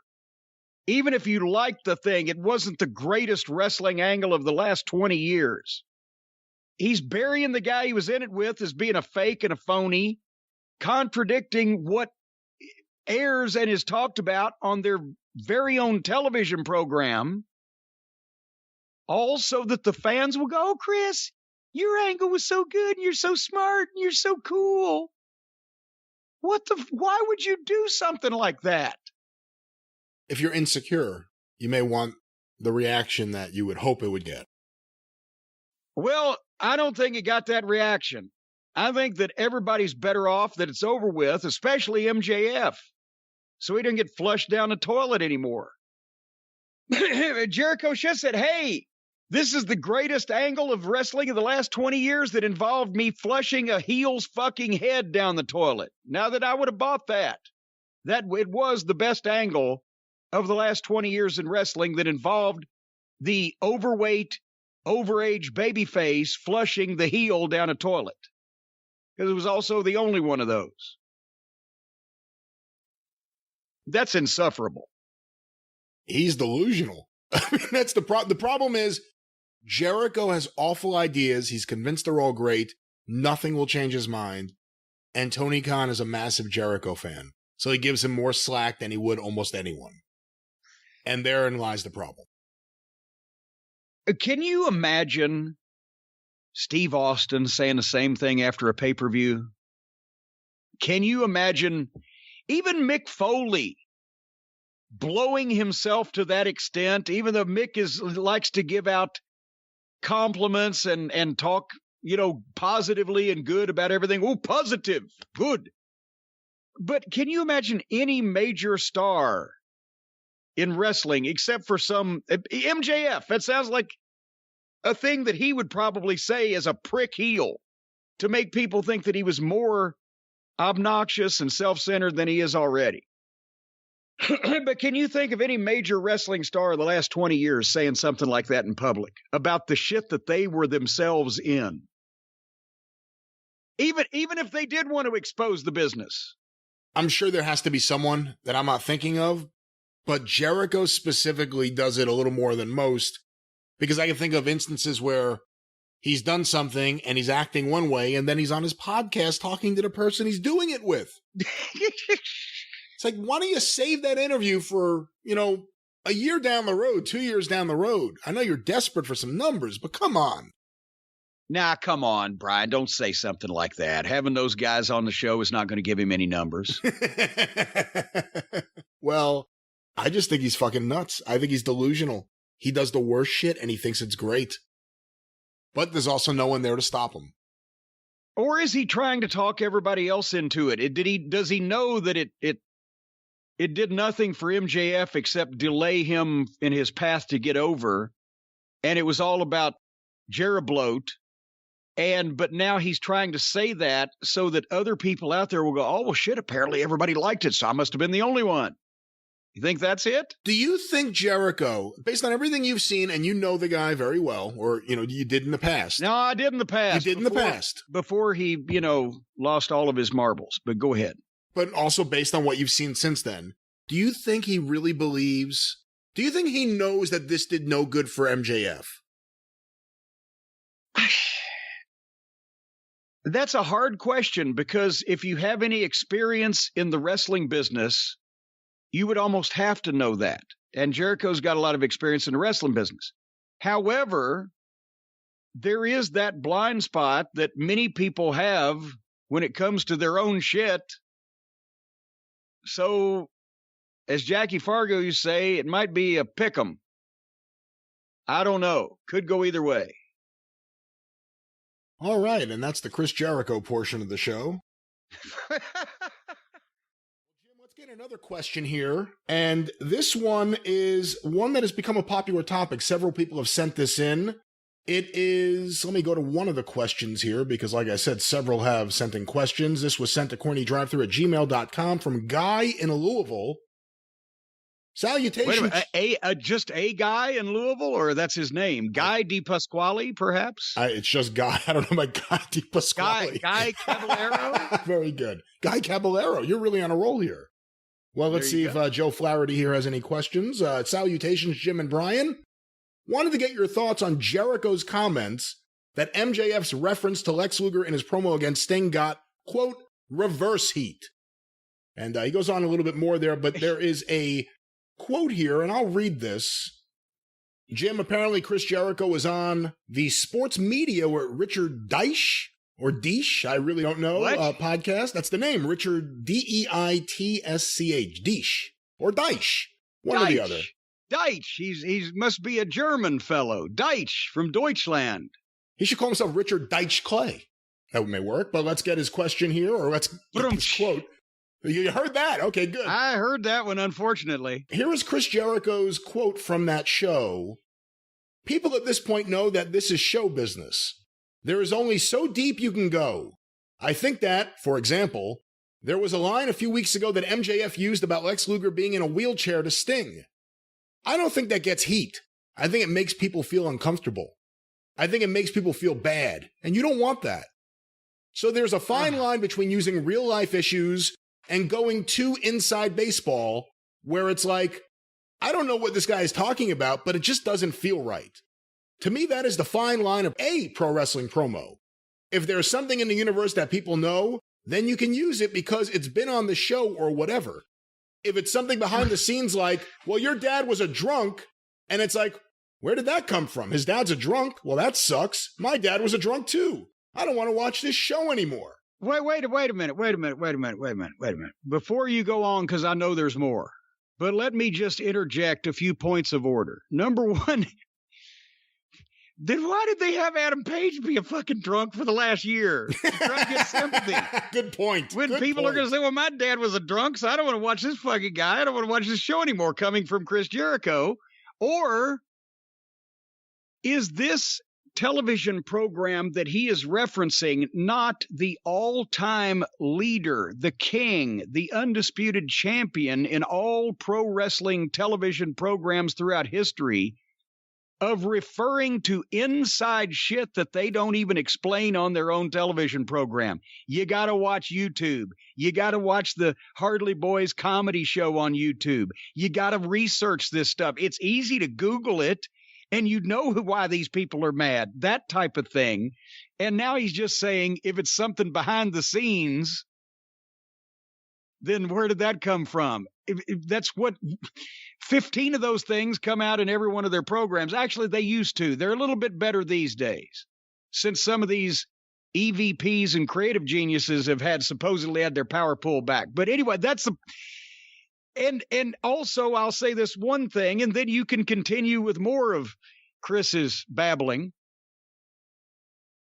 A line that he's talking about that MJF used about Lex Luger being in a wheelchair to Sting, I don't think that gets heat. I think it makes people feel uncomfortable. I guarantee you, besides the fact that in this audience knows what shape Lex Luger is in now, because they're the smartest audience in wrestling, and they know he's been appeared at fan fest and events in the wheelchair and etc. And they know he's had health issues. That's why they reacted to the line. That's why they reacted to the line. It wasn't inside baseball. But besides that, if you sit 100 television executives down in a room and just say, listen to these two lines and tell me which one you want on your network. Is it one wrestler saying to another wrestler that he's going to put him where a friend of his is in a wheelchair? Or is it one male wrestler in the ring telling a female mixed martial arts fighter on the ramp, yeah, you want to take all 5 of us on, then maybe you can put it on your OnlyFans account? Which of those 100 TV executives would rather have a man making a suggestive gangbang comment to a woman rather than wrestlers talking about injuring each other? Well, Chris Jericho went on. That's how I feel. Please do go on. I don't think it gets more heat. I think it actually gets reverse heat, which has people going, ugh, we know it's a show. It's like watching the new Star Wars movie and someone going, Kylo Ren, your mom in real life had an abortion when she was 16. What does that have to do with Kylo Ren? It's 2 different things. This is the worst example I've ever heard of something. We've got him so frazzled he can't form a cogent simile. What does that have to do with the price of eggs in China? What the fuck? It's 2 different things. Oh, my God. He doesn't want anybody to get any heat. He doesn't want MJF to get over. He doesn't want anybody else to have clever lines on their promos. He just wants MJF to be his Ginger Rogers and dance the night away. You can make things seem real with your intentions and the way you say things and the words you use. That makes it real. You give me a Chinese menu, I could do a promo that will make it feel real. So you've got to be careful. Wait, what? It is real. It's a Chinese menu in a Chinese restaurant. There's almost no way you can make that fake unless you're reading things that are not actually on the menu. Yes, I'll have the Welsh rarebit, please, followed by a heaping spoonful of shut the fuck up. I'll have the fish frenzy. That off and an order of fish heads. Well, they might have the fish heads on the China. I'm not sure, depending on what region in China. But yeah, the Chinese menu is going to be. One time I saw a werewolf with a Chinese menu in his hand, walking through the streets of Soho in the rain. He was looking for a place called Lee Ho Foot's, going to get a big dish of beef chow mein. Fuchs, whatever. No, I've been there. It's Fuchs. I thought it was Foots. No, Fuchs. Oh, you been there? I've been there. It's in London. Did you see a werewolf with a Chinese menu in his hand? No, but I did see the Queen with Lon Chaney and Lon Chaney Jr. doing some weird dance down the street. Ah, they were doing the Werewolf of London. That's right. Ahoo. So what else did Jericho say? That was Yukon John Nord's theme song, by the way, but here's the final quotes here from Jericho. So you've got to be careful. And people sometimes go, oh, I'm going to say this, and it's going to get major heat. And people just kind of sit there going, I don't know what he's talking about. So there's a fine line. So there's Chris Jericho, another sage of pro wrestling, another guy who desperately wants everyone to think he's smarter than he is, giving stupid comments and bad advice to young wrestlers. I am speechless on Chris. Maybe he is getting to be an old conservative old man. In 10 years, he'll be running the kids off his lawn. Nobody do anything to get heat or do any of these things, but I can do whatever I want. That's kind of what his thing is. By the way, as we move on with the show, as if we couldn't be more snake bitten. Yes, I'm trying to understand what you're saying. There's a tractor outside banging into the ground and ripping dirt up, and there's also the maid and her crew here in the house vacuuming, so there's all sorts of noise going on. Well, it doesn't matter. I can't hear it anyway. You're on the microphone. I can't hear half of what you're saying. Go ahead. Jim, speaking of manscaping or shaving, a lot of wrestling fans have been hoping that someone would shave down Chris Jericho's vocal cords and maybe prevent him from being on commentary, and funny enough, God may have beaten us to the punch. Well, apparently this came out of London, across the pond. Well, the UK. Wasn't in London, somewhere in the United Kingdom. Fozzy is on tour. Chris Jericho got sick, went to the doctor, and they ordered him not to sing. And this stuff writes itself. I know certain people have been critical of Chris's musical interludes, but I didn't think that we would actually get to a point where officials of a foreign government would demand that Chris Jericho quit singing. Did you? I mean, I had prayed for something like this to happen. I was Something hoping like- it would be someone bigger. I was hoping it would be the Pope. But I'll take what I can get. And I honestly, I see what was going on here, because when I went to England the first time in 2014, they took me out in that rain and miserable weather. It was in February. This is December. And I got sick and I had to go to the doctor. And I remember telling the people at the time that their medicine over there actually works, and you can get in to see a doctor just any old time you want to, and it doesn't cost you an arm and a leg. But he probably got something like that and had irritation in his throat, vocal cords, and they're going to tell you don't sing or yell or whatever for a specific period of time. But since he was over there as the lead singer of Fozzy, they did the next day at the show, they were going to have guest vocalists come up at the fans and do like karaoke or something. And he was going to, I don't know, stand there and hold the words up on a poster board. I don't know, but medically that's probably what it is. But still, it was good to see that somebody agrees with us and somebody with some authority ordered Jericho to quit singing. When you first heard that he was hospitalized, and they quickly said non-COVID, because everyone would hear Chris Jericho hospitalized and immediately think, oh, COVID, clearly. He's been begging for it. When you heard that, was your first thought syphilis? Oh, come on. Come on now. It's taken many a man down. I did that. My first thought would always be the gonorrhea, not the syphilis.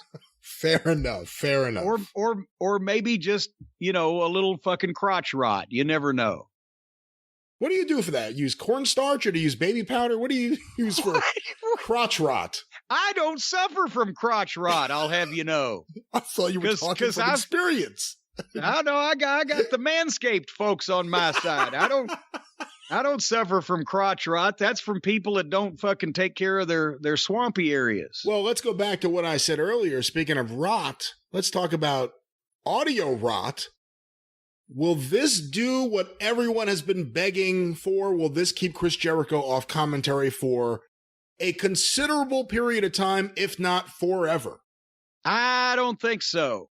Because if they released him after only one day, I would assume that if he's got bronchitis or maybe a viral infection or a strep throat or whatever, I don't think it's going to affect in a long-term basis his commentary skills or lack thereof. That's quite sad. But we can only hope. we can still keep our fingers crossed, but I don't know. I don't think we've got a brief respite, but I don't expect any long-term vacation over this. Next one was sent to CornyDriveThru@gmail.com from Charlie in Starkville, Mississippi. I knew it. He's even got a line of T-shirts out now. I'm a Charlie in Starkville guy. He sent me a few of these. I now have T-shirts from two different listeners. I have the original John Fell from Baltimore T-shirt, or John Fell in Baltimore, and now the Charlie from Starkville shirt. I'm telling you, we make celebrities out of our audience. That's why it's so big. Everybody wants to be a star. Here's Charlie's question. Speaking of making people stars, Chris Jericho recently took credit for making new stars in AEW. Jericho said, here's a quote, "You look at my first few programs. Match 3 in AEW was Darby Allin. Jungle Boy was right around that time. Then Jon Moxley, who had to be rehabbed when he first came from WWE. Is that a proper choice of words? Wow, it didn't even hit me, but that is apparently what he said here. The Jon Moxley who had to be rehabbed when he first came from WWE. Because and then he had to be rehabbed again after he'd spent some time in AEW. Because Mox wasn't Mox when he first showed up. He was still Dean Ambrose, the goofy guy who wasn't funny doing all the stupid shit they made him do. Wait a minute. Do you remember Moxley trying to do anything funny? From the moment Moxley... He's a goofy guy, I'll agree with that. But do you remember him trying to be funny? As Dean Ambrose in WWE, sure. No, I mean in AEW. No, he's been a completely different guy and accepted by their fans from the beginning. I don't think he needed to be rehabbed at all. Am I wrong? No, that's what I'm saying. He's saying, oh, remember I worked with this guy that's over now, and I worked with that guy that's over now, and I really had to help him out. They loved his ass, Moxley, when he first got there. If anybody has, we'll go ahead and finish the statement, but if anybody has survived working with Jericho, it's certainly not been accrued to their benefit. That was really the end of the statement. Just Charlie wanted to know, what are your thoughts on Jericho taking credit for making new stars in AEW? Oh, God. Again, Darby Allin they liked from the start because he was an indie darling, but if anybody made him a star, it was being teamed with Sting, and it was the incredible match that he had with MJF. Those two things have been responsible for him being probably more popular now, one of the few there in that company that's more over now than they were when they started. As far as Moxley, we just said, I don't know where he's getting that, because Moxley came out for bad or good. He came out doing the I'm a badass that eats flesh and drinks blood thing and the shoulder roll and all that stuff from the start. And who else did? Oh, Jungle Boy. Boy, he really made a star out of Jungle Boy. Jungle Boy's still in a tag team with a schlub goof as his partner and has bad trampoline matches with the Harley Boys clique and has not broken out in any way on his own, despite several matches with guys who were trying to do that for him, because his booking has been inconsistent, mostly confined to the tag team. And we've come to find out now that he has little, if any, fucking personality. He sits around like he's fucking waiting for his goddamn clothes to dry at a laundromat, and he shies away from doing promos. So I don't know if I would have bragged about those three names. Maybe he did something for Pockets. He brought attention to Pockets. Not in a good way, but he brought attention to him. And everyone universally accepts the MJF feud as being what it was, which was a complete waste of time and a waste of a year of this young guy's career. No, well, okay, I thought you were going to say a waste of time. No, it wasn't a waste of time for Jericho. He got all the possible rub and oomph he could off MJF being hot and everybody being interested in him, and made him his subservient little lackey and then the guy that he whooped up on.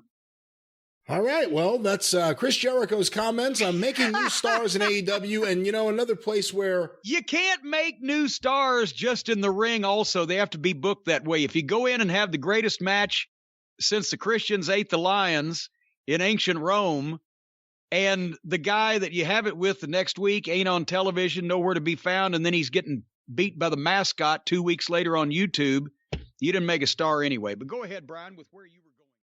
Let's get our first question. Let's see what we have to talk about here today. Jim, this was sent to CornyDriveThru@gmail.com from Chaz in a town in South Africa. I'm not even going to try to pronounce this. No way to spell it. GQEB. Now it gets easy. ERHA. Oh, it gets easy after that. All right. Well, from Gahuba. Here's his question.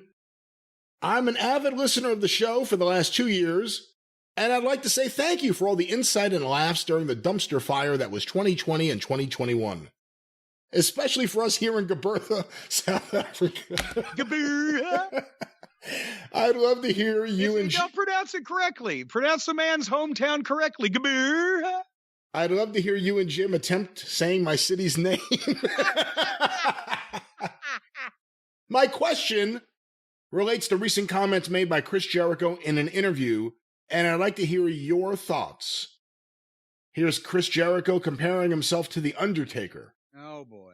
Not that there's any comparison, but I think I'm taking on like the Undertaker role in the WWE for his last few years there, where every time he does something, it's impactful. It means something. He's a benefit to have in the locker room. He's a leader. He's very experienced. He can tell guys and girls what they're doing right, and what they're doing wrong. And it's just a good person to have around your roster. So, Jim, what are your thoughts on Chris Jericho? Jesus Christ.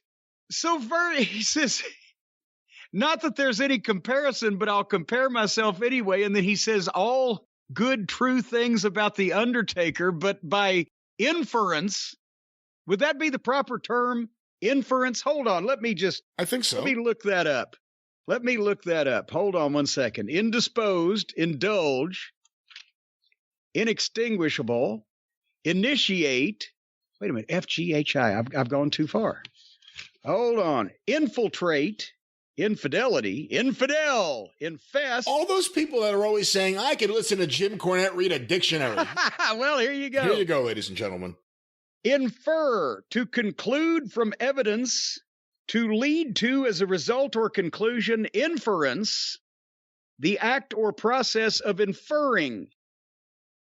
And basically, inference is the activity performed by a reader or interpreter in deriving conclusions that are not explicit in what is said. One way or another, he's compared himself to The Undertaker. He then says a bunch of nice things about The Undertaker that ipso fatso can be applied to him.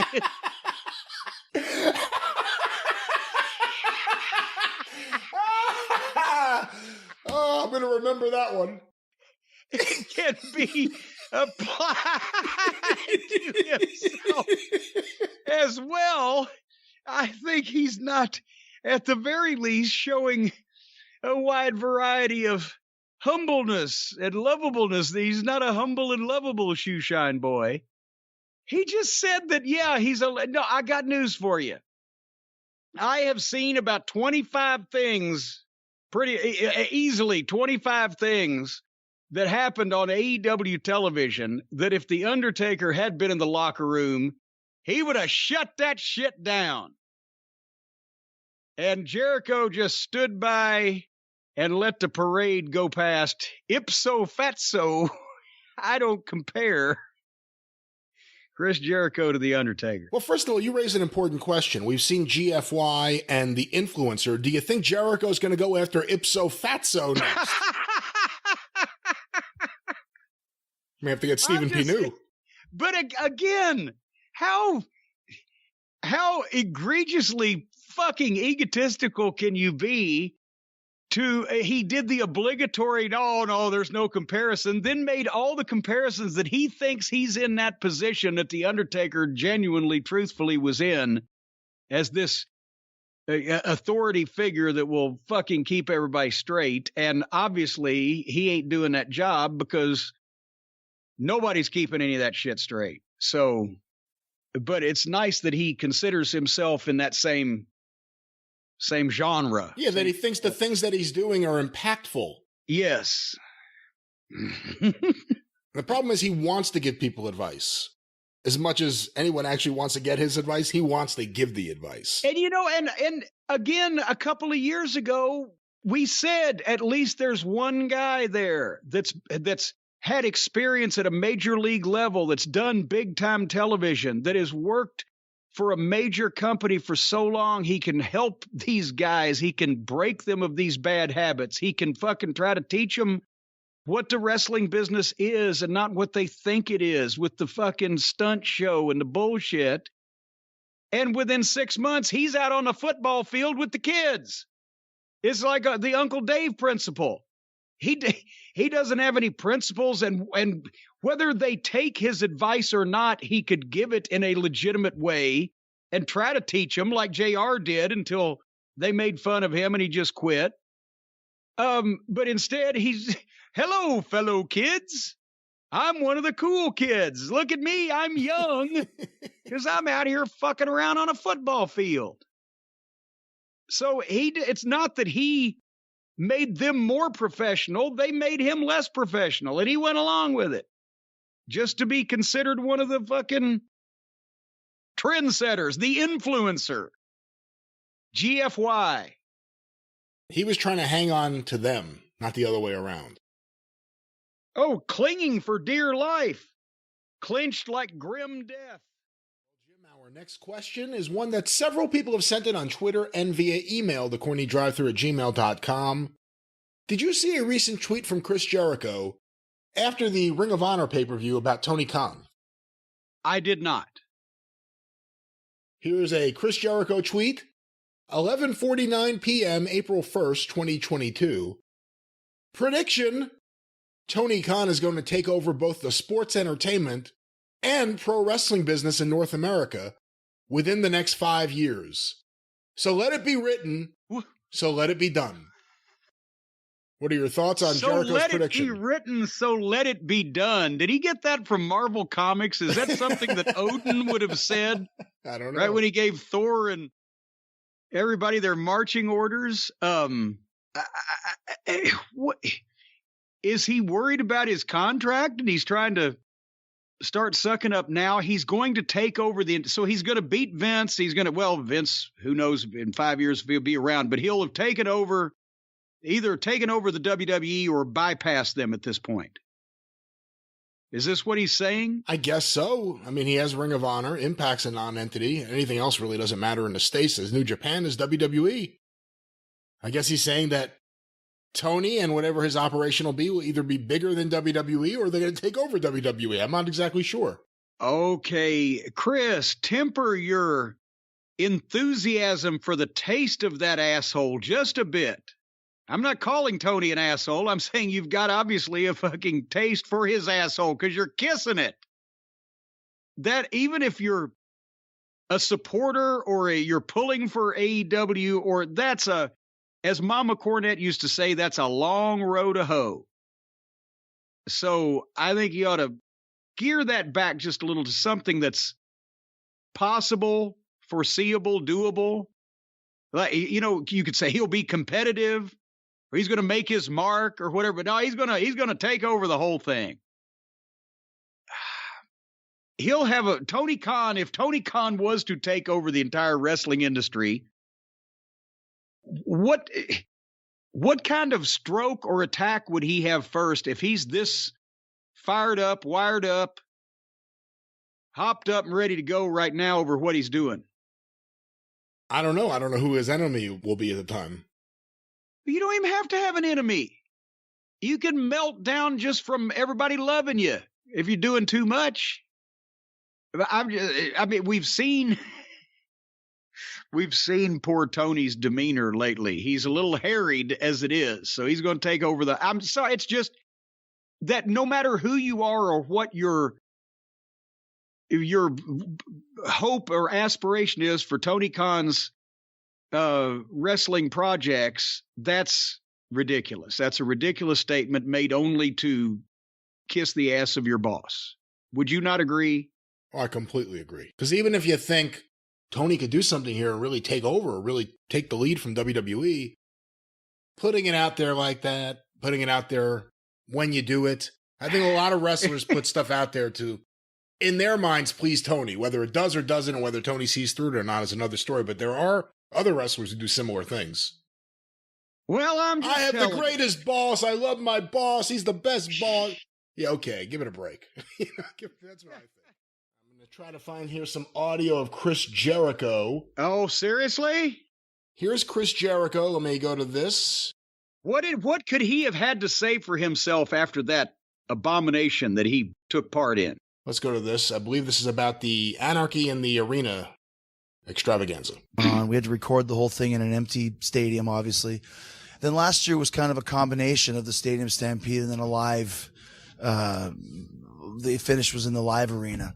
So when we were talking about what are we going to do this time, we thought about a couple different things, a couple different names, and then we just said, let's make it kind of a Stadium Stampede, but in the live arena. I was standing in the back. We were standing in the back in the arena, and literally I said, Arena Anarchy. I was like, oh, shit. Anarchy well, then you ended up going to Anarchy in the Arena. It was better, but it was just like we were looking. It was a great choice. Yeah, we wanted to do something with that spirit, but transpose it into the live arena. Now, a street fight is a street fight, but we said, let's just go completely over the top, and also keeping in mind that we have 10 people and only so many cameras, and we got to keep it where the fans can kind of still see what's going on. Lost that fight. we came here on Thursday and just started talking about it. And that's when I started thinking like, okay, this is going to be really cool. And then being out there and feeling, I think people really enjoyed it. And I think where Tony placed it in the show was very smart, because it was the right place to kind of put the money mark over the last, third of the whole show. Let me stop it there for a second. You say Tony Khan can't admit if anything's wrong. He does a better job of that than Chris Jericho. Chris Jericho thinks every idea he has is a great idea, and Tony Khan nods along. Not only that, but here's the, and by the way, Chris, I washed my hands of you a while back for being a Trump-sucking religious nut, but now you can't even have any integrity about the wrestling business. You're just like the rest of these jack-offs. You got to go, oh, we had this idea and we all talked about it together. And we sat down and we came up with all these cool things to do in this fake shit that we do for all of you. And what a performance. And it's all my idea, but it was all fake too. And fuck. They've all lost their fucking minds. And if they ever do accidentally have a match that people kind of halfway believe and it looks somewhat professionally done, they'll still go out there and talk about how they came up with all these entertaining things to fake do for the people's entertainment. Can you imagine Vince McMahon and or Steve Austin and or The Rock and or The Undertaker sitting down there telling the fans how fake the show that they just put on was? Or would you think that they are not so egotistical that they have to let everybody know that it was their idea even when it sucked, and they just let the fucking thing draw money on its own? But that's professionals instead of egotists and amateurs. I'm disgusted by everybody involved. Sure. One more. Because of the way this match went and everything like this, do you think this can be like one of your company's signature matches, like where you do it once a year, every 18 months, or, something you go back to as like kind of one of your regular? I think it's a more sustainable solution than Stadium Stampede. Yeah. I think Chris is the master of reinvention. And I think once again, putting heads together and with Chris's great mind, we reinvented and did something, and now we have anarchy in the arena. And we were very proud of Stadium Stampede. We said we were originally thinking maybe we should call it that, but it's a new version of it. But then we said that was a product of its time. Maybe we'll revisit it, but now we can do an anarchy in the arena whenever the time is right, no matter what time of the year it is. Oh, good God! Thank you.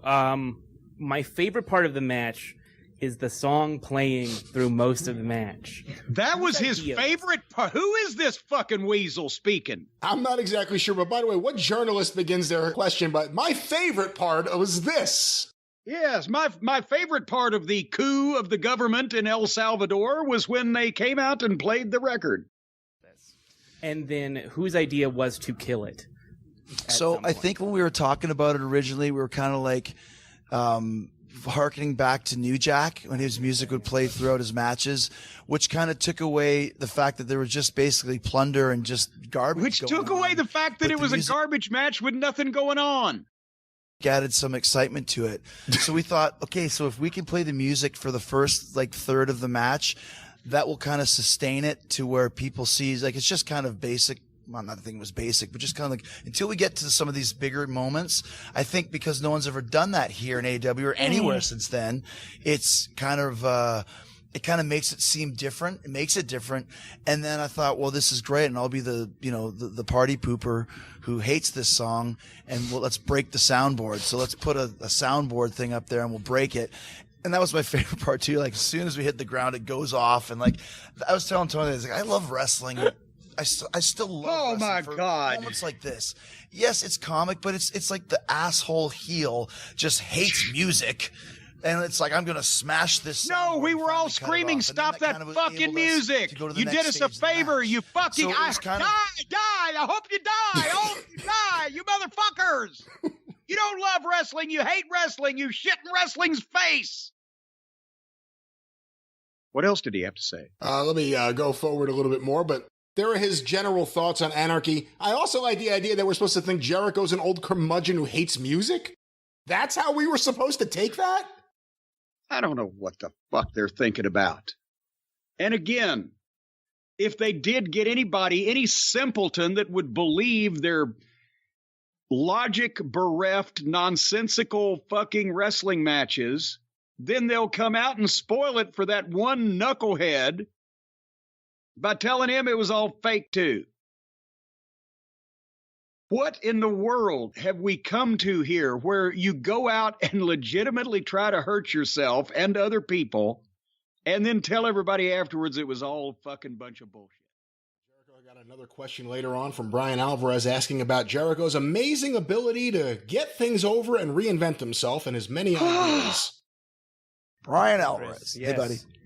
I'm intrigued at your ability to get things over throughout your career. And I've noticed that, like, Bryan Danielson will come up with an idea of something that he wants to get over. Like, he saw the Yes thing from... Right. Yes. But it seems to me that you will do something, and then you will see that there's an ability to get that over. Like when the belt got stolen, you did the promo in the hot tub, and you mentioned the bubbly. I don't think that you, at the time, and you can correct me. No, there was no bubbly, yeah. Yeah, I don't think you had the idea that I'm going to get over this phrase, the bubbly. Right. But you saw that it got over, and then you went with it. So how would you... I just kind of want to know the way that your mind works. Would you say that the majority of the things that you get over, the list, the bubbly, I mean, you can go throughout your career, were these things that I'm going to get this list over, I'm going to get this bubbly over? Like, is it kind of like a Danielson thing where you have this idea of something you want to get over, or are most of your ideas something happens and you just think, man, I can go with this? I think one thing that I'm pretty good at is just reading the room. Hold on, I'm stopping it there.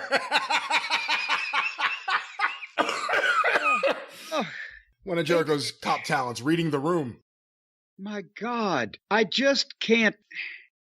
Do all of the journalists, all 6 of them that come into this room, do they bring their own baby oil for these hand jobs, or are they given a bottle of baby oil when they come in?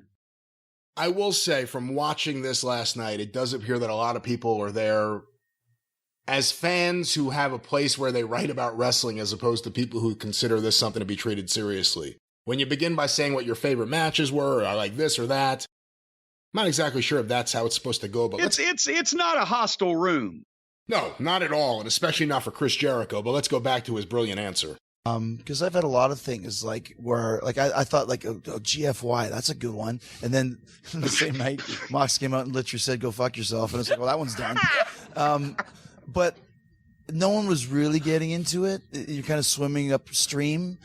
But for example, like the Wizard, for example, all it was throwing the fireball. I'm a wizard. And I start seeing people like, okay, they're making GIFs of Chris Jericho with a Gandalf, Chris Jericho's face on Gandalf, or all these cartoons or Dragon Ball Z. And it's like, oh, this is interesting. they like this Jericho's wizard. So face on Gandalf's body. Would anybody have noticed? Hold on, you're interrupting a genius. Yeah, fucking wizard. Genius. Yeah. And then little kids now, they're posting videos. Oh, what are you? I'm a wizard. Oh, now we have something. So that's why we did the fireball last week. Just on Harry Potter had nothing to do with that. You don't have to do it much, but just doing it a second time, now it's Chris Jericho's. I'm a wizard. My dad said, how did you do that fireball? I said, I'm a wizard. I'm a wizard, Dad. He's like, well, dude, do you want one? It's in my hands. So that's kind of what you just read the room and kind of see, like, people don't bring signs anymore. You notice that? Yeah. I noticed that a couple of weeks ago. Nobody brings, back in the day, signs everywhere. That's how you could tell. Jimmy Hart would always say, you can't make people write signs. You know why? You know what's hard? Why? You can't hold your sign in your phone.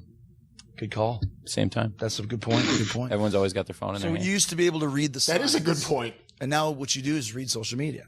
And you see kind of what's moving and what's shaking. And then, you know, we maybe put out a T-shirt, see how it does. Oh, it's the number 1 seller of the week. Okay, now we have something. So I think it's basically just reading the climate of the room and kind of hearing what people do, and just that I'm pretty good at that. And instinct is good as well.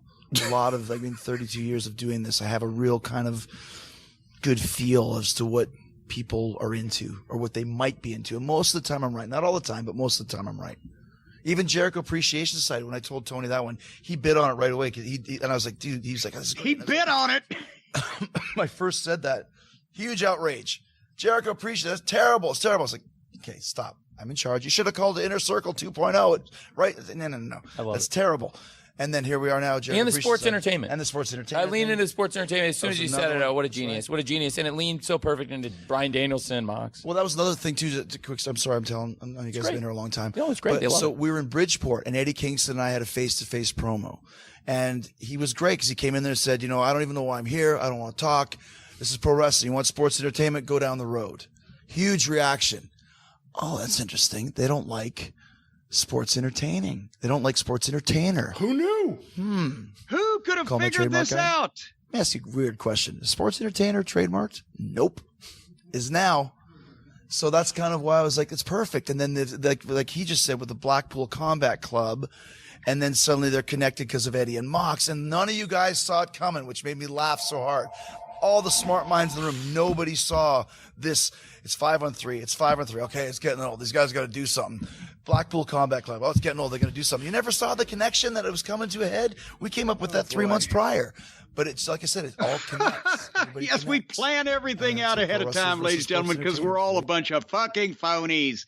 Can you cut this motherfucker off? He has become Kenny Omega. If you hear the way he talks about himself, he's even doing the breathy phone sex voice. Yeah. And he's an artiste. And, well, I guess, that'll be the next thing. He'll try to fucking be Twinkle Toes 2.0 and sap some of his fans if he's got any left. My God. And what stunning revelation is it that wrestling fans hate sports entertainment? Wrestling fans have hated sports entertainment ever since Vince came up with the idea. And we continue to talk about that. And that's why that so many people were insulted by and incensed by AEW, because we were promised our sports-based wrestling and we got outlaw bullshit. Just a different kind of outlaw bullshit than we get over in the WWE. But it's still outlaw bullshit. There ain't no sports in any of this entertainment. And they lied. At least Vince said flat out, no, we're not going to give you good fucking violent, bloody fucking pro wrestling that you can believe. We're going to give you a bunch of horse shit so you'll buy ice cream bars. But Tony lied to us. No, we're not going to do that. Sports-based presentation with middle schoolers and legless people and Rick Knox, the fucking floating corpse referee, and phony shit that we think about 3 months ahead of time. And then we'll tell you about it. Why do nobody watches this shit anymore? And everybody wonders why. Let's get all the political stuff out of the way, because apparently it ties into this next story. Jim, what else has happened now politically? Well, a lot of people have been sending this in. And again, I want to reiterate, we really don't know the whole story. But have you been following what apparently happened, an incident between MVP and Chris Jericho outside the ring?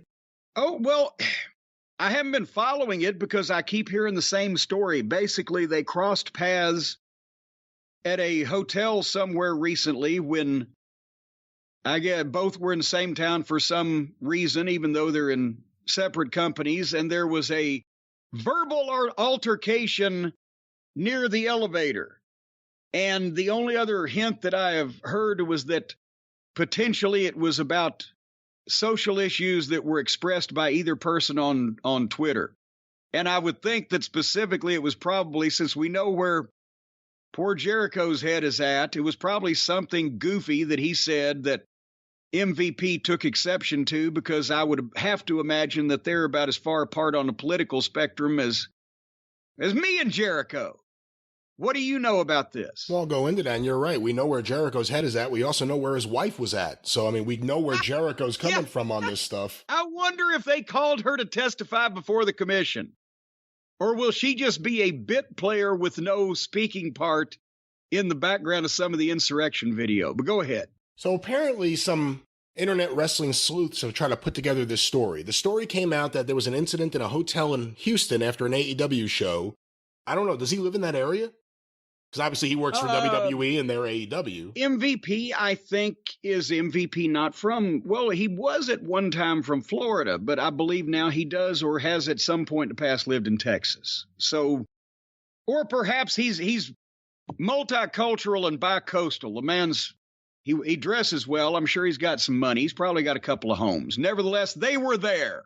they were there, and the word was that he was going to visit some of his friends from the WWE, like Matt Hardy, people that he worked with and knew. Well, there you go. Apparently there was an interaction with him and Jericho, which led to a screaming match.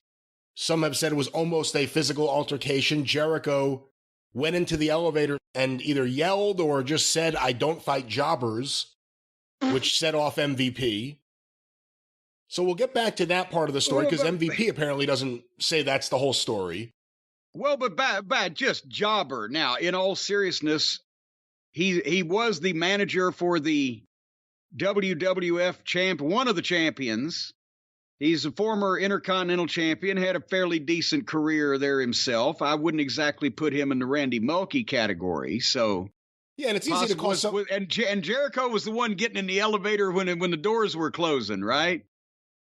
Hey, you jobber! It's easy to call someone a jobber when you know they're going to kick your ass. MVP would kick the shit out of Jericho. I was about to say, also, was MVP not... I don't know the ins and outs and nuts and bolts of his entire life's biography, but was he not trained in something at some point that one would think that... I know Jericho got famous for either taking down Goldberg or Goldberg not being able to take him down, but that was 20 years ago, wasn't it? It was a long time ago. So again, this incident happened. Word got out. People then start trying to develop the story, figure out what's going on there. Fightful Select reportedly reached out, or not reportedly, they did. They reached out to MVP and Jericho. MVP said there was an exchange, but it didn't go down like that. And Jericho's quote was, "Nothing else to say. I don't fight jobbers. Nuff said." So he's holding to that line. It sounds like he's not disagreeing with that being the line that was said. Some internet sleuths have tried to figure out where this stems from.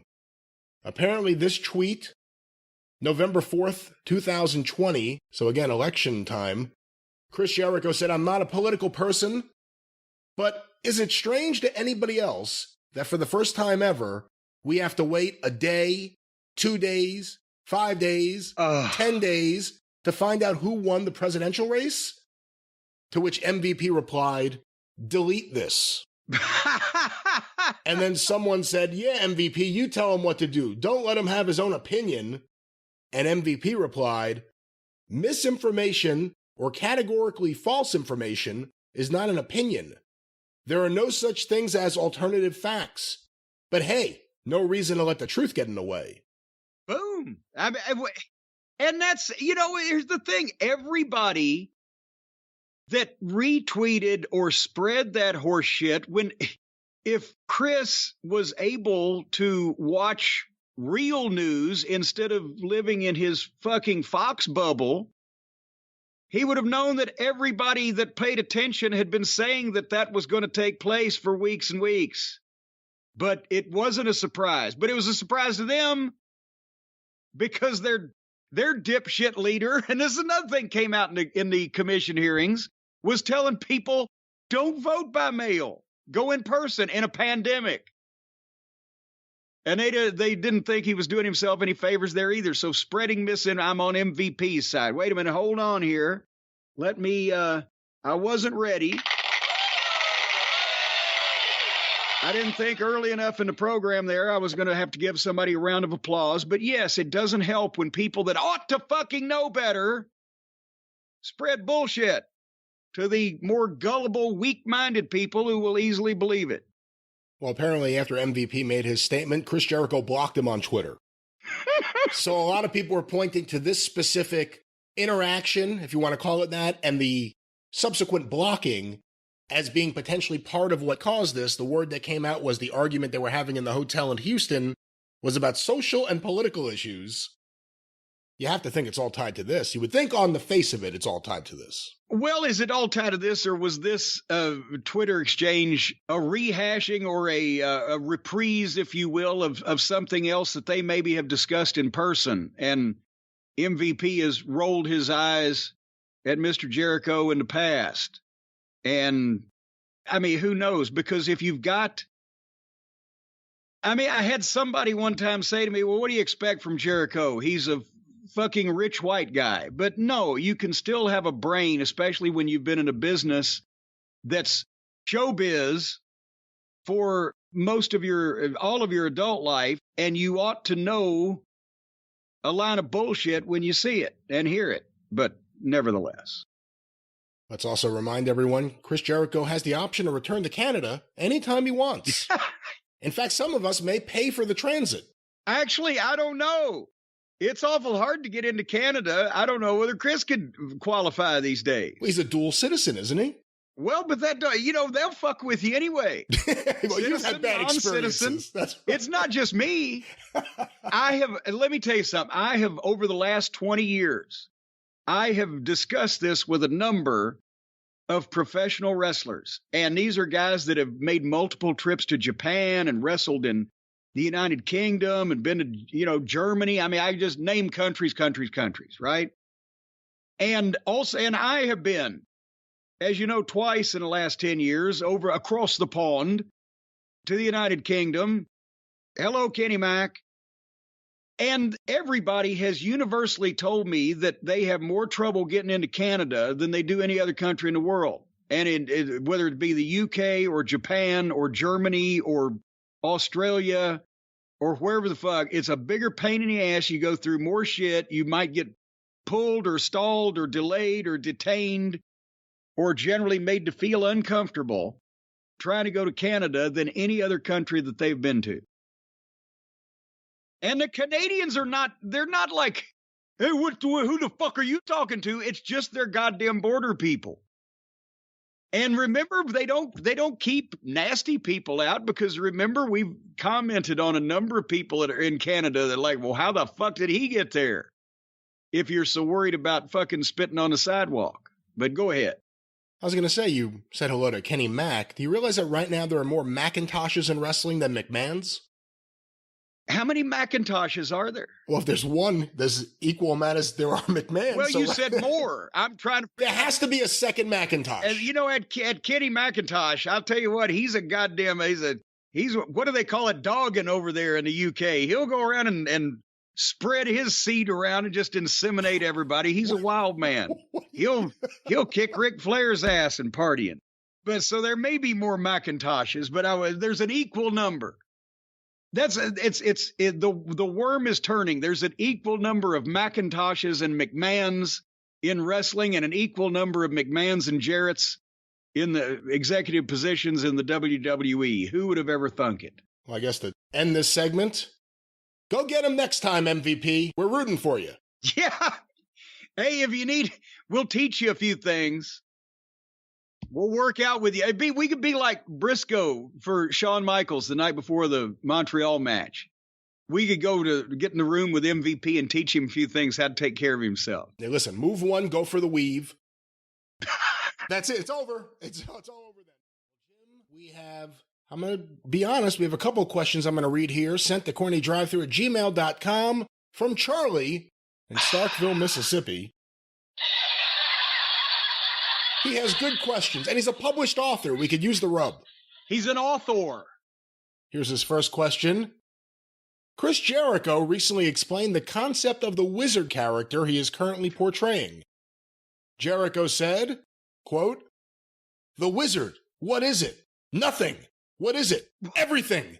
The character thinks he's a wizard. He can cast these spells in AEW and is the most popular performer and the best wrestler in the world, so that's basically a wizard." That's a delusional fuckwit. What are your thoughts on Jericho's take on his wizard character? A wizard is a guy that wears a long robe with stars and moons on it and a big pointy hat and waves a magic wand and sparkly things emerge from it and magic tricks happen in front of your very eyes. That's a wizard, not a aging wannabe rock star that discovered flash paper. And I don't understand I thought we were going to get an explanation. The wizard, what is it? Nothing, everything. What is that? He's not the character. It's Chris Jericho. That's who he is. And everybody knows that it's Chris Jericho doing something else, which for a while was good. He didn't do the same thing for 30 years, but now it's every 3 weeks. And what the fuck? Take up collecting stamps if you've got a midlife crisis. But what about the way Chris Jericho is presenting himself that would make you think or want to believe that he's a wizard. It doesn't make sense. No. Do you understand what he just said there? The gimmick doesn't make sense. His explanation doesn't make sense. I think it's just a bad idea, and he doesn't He's not coming out saying poof and, things happen. Because then that would be as bad as Matt Hardy teleporting through time and space and changing clothes in an ice machine. No, it's more about trying to get a cheap pop for him just saying randomly, because I'm a wizard, during his promos. Well, the Grand Wizard didn't say he was a wizard that often. You made all the viewers disappear last week. What happened? That's something he pulled out of his hat. They touched the remote and turned the channel. Jim, we have another. Oh, that was really good. All right, Jim, well, a couple more things before we wrap things up. I have something here that many listeners have been sending in for the last few days. I'm trying to see where this is from. It's a quote from a Chris Jericho interview on the True Gordy podcast, I believe it would be. True Gordy? I thought that was Terry Gordy. Well, this is about Vince McMahon paying hush money to a paralegal. Here's a quote from Chris Jericho. Give your thoughts afterwards. When you look at it, it's really not illegal. He had an affair. Paid off the lady not to... Wait a minute. The first words out of his mouth, it's not illegal. He had an affair. Paid the lady off not to say anything. And moved on. It's almost like, okay, and? It was a mutual acknowledgement of the affair. He paid the lady to say nothing. She took the money. I really know Vince well, and it sucks that happened.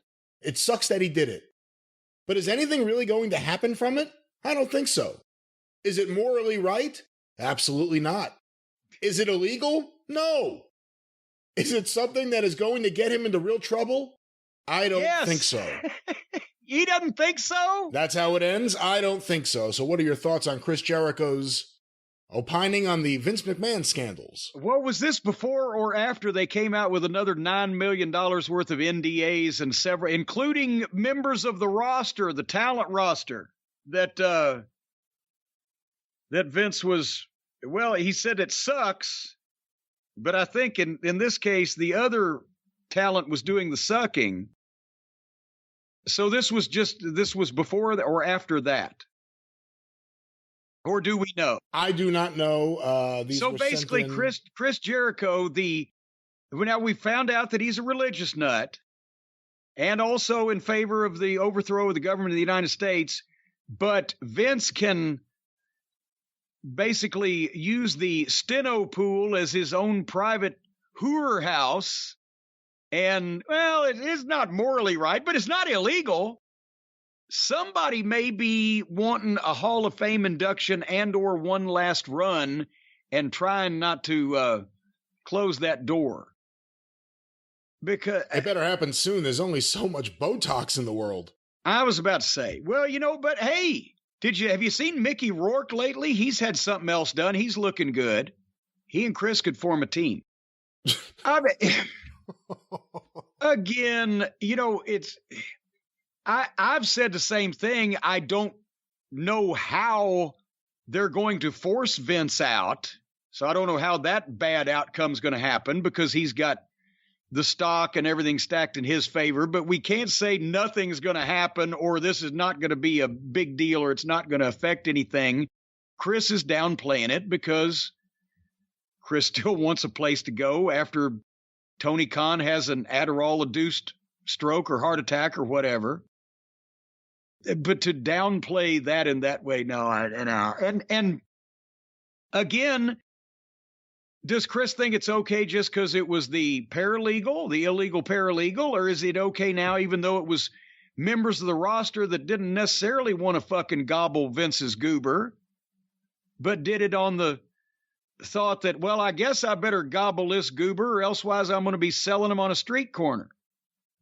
And regardless of who the roster member was that got the big payoff for doing things they weren't supposed to do or didn't want to do or whatever, still the point, I'm not saying that I've heard a few names bandied around. I will say that one of those ladies, I don't think will suck a dick, but will hold one in her mouth till the swelling goes down. But still, it's not right to be coerced by it's fine to be paid, but it's not right to be coerced. And that's where I draw the line. If it's a business transaction and everybody's happy with it, if the purchaser is happy with the sale price, if the seller is happy with the purchase price, and all things being equal, I believe all transactions should be final. And that I can't see bringing anything from that transaction back for a goddamn refund. But when you make somebody or coerce somebody to do something they don't want to do even for the money, well, that's where you got to draw a line. All right. Well, Jim, before we draw the line and wrap things up. Should we write that down and transcribe that in case any of the companies out there want to use that in their human resources manuals? All right. Well, I guess we ought to get into some more news involving one of our favorite members of the AEW roster. I was watching, or not watching, but looking through Twitter and saw some comments about this.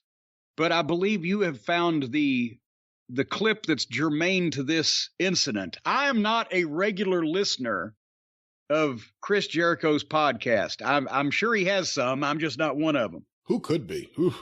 Well, it would probably be burdensome, but somebody's got to do it. It's a dirty job, but somebody's got to do it. But in this case, it got a little interesting because, we've seen Jericho. I think he's one of these people who just likes to have his picture taken with famous people, regardless of their ilk. He's had pictures with Donald Trump Jr. I think he was on the program one time.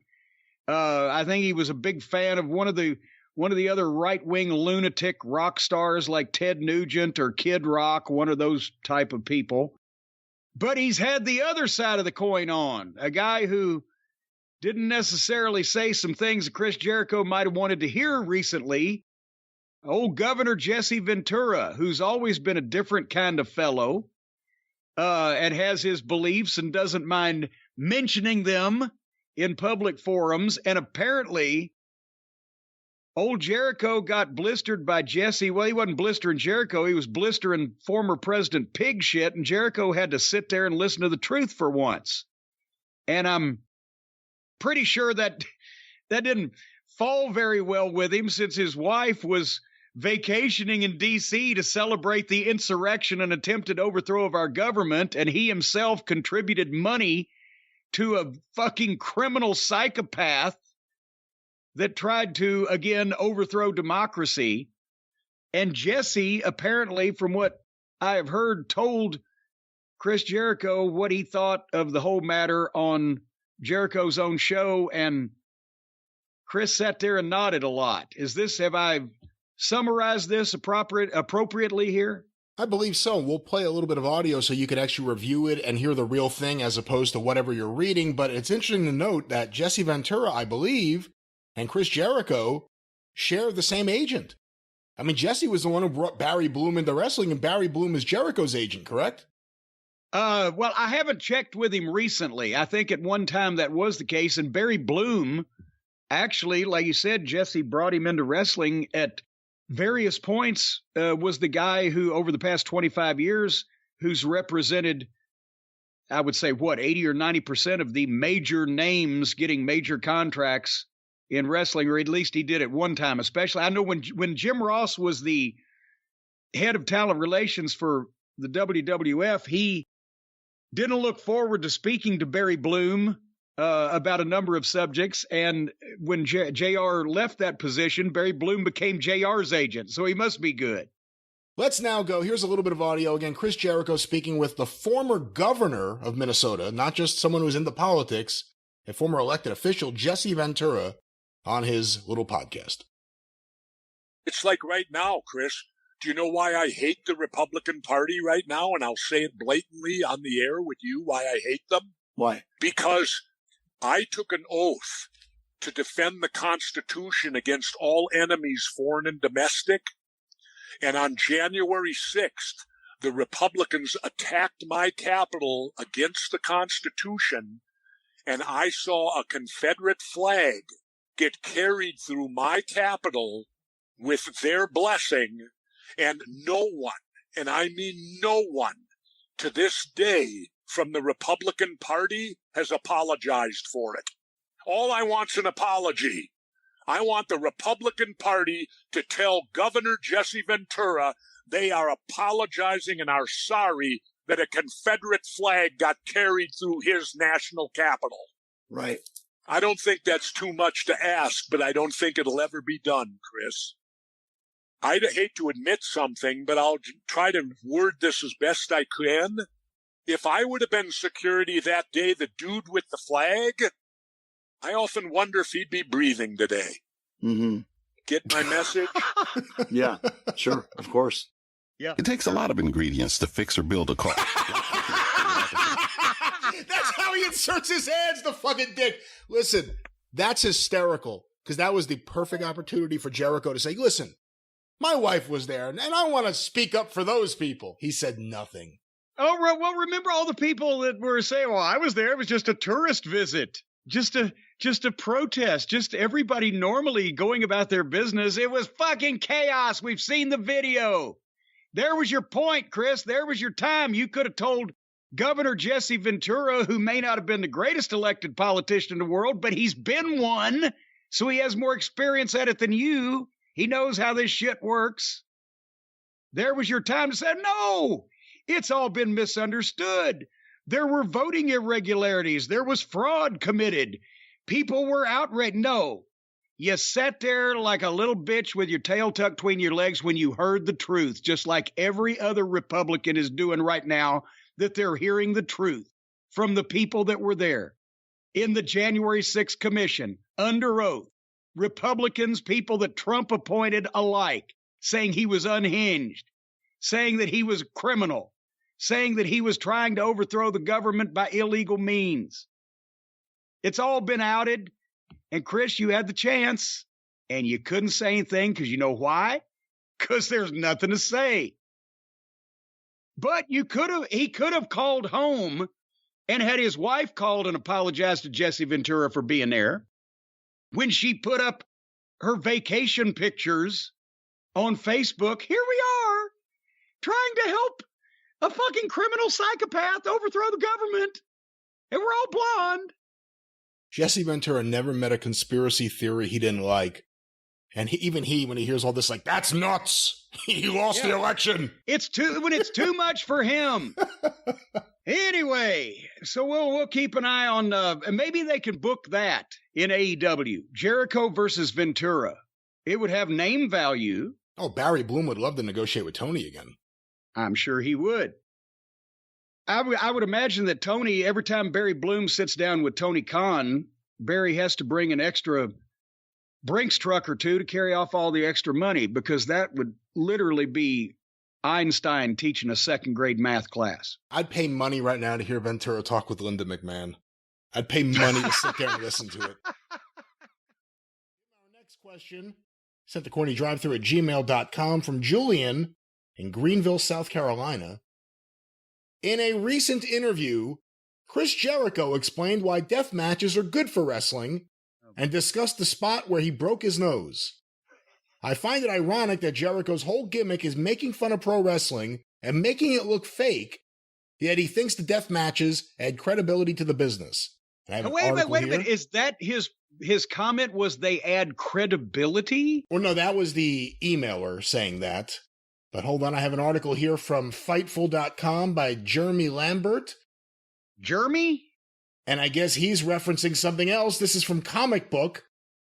Here's the quote. You just go, fuck, that hurt. Matches like that one we just had are probably good for the wrestling business because it lets people know that it's not just all fun and games. Oh, God. Oh, that stuff isn't real. They don't really hit each other. Then you literally get bashed in the nose with the leg of a chair. You could see it. It was just an accident. But when it hit my nose, I thought for sure it was broken. It wasn't as badly broken as I thought. It was more just cracked and cartilage and that sort of thing. Still, as long as you can still move, breathe, and see, it's just a part of the job. If it's on TV, at least we'll get some shots in it. And it's probably good for the business in the long run. Shots of it, excuse me. and it's probably good for the business in the long run, it doesn't feel good the next day. Are those matches, the match he had, is that good for wrestling in any way? No. Because, number one, I can understand it used to be that's every time you got a black eye or you got busted open, you got some stitches, what a visual injury. The old timers would say, well, it's good for the business. People be able to see that. You go out on TV with a black eye, whatever, blah, blah, blah. Can't fake that. The problem is when they have these garbage matches and it's so obviously in front of you visually that this is a fake bunch of bullshit, that they're cooperating with each other to do shit that nobody would ever do, that doesn't look real, that you can see the cooperation, and that is bogged down in human stunt showville, then somebody gets hurt doing that. And if Jericho's saying, well, a bunch of people say, oh, that's fake, and they really don't get hurt, well, then they see Jericho doing obviously choreographed fake shit with another guy, and he really gets hurt. They must go, well, Jericho ain't very good at that because he got hurt. Which, by the way, they had to call that spot. Jericho didn't just jump up and do a code breaker to Kingston while he had a chair up in the air going to swing it. It was a called spot. And I can't imagine that neither one of them didn't think, well, what's going to happen to that fucking chair when Jericho jerks me down forward? I'm already going that way anyway. But nevertheless, no, it helps the business's credibility when the work is good enough and safe but snug enough and makes sense enough that you can't see through it, and you're not sitting there and going, why the fuck would that guy do that stupid thing out of the blue that didn't make any sense? And if an errant potato does land in the pot and you've got a black eye or whatever to show for it, all the better.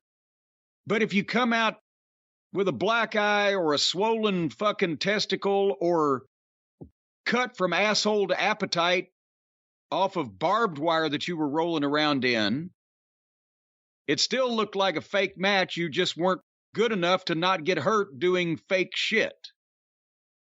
So I look at it completely differently and more logically than Jericho does. And of course Jericho thinks it's good for wrestling. Every bad thing he's done over the last several years, he's not thought any of that was bad. He thinks everything he does, he thinks is good. But at least in this case, it wasn't as painful when he was doing dinner theater and dance routines. Now he's trying to do the hardcore shit with the Deathmatch Boys.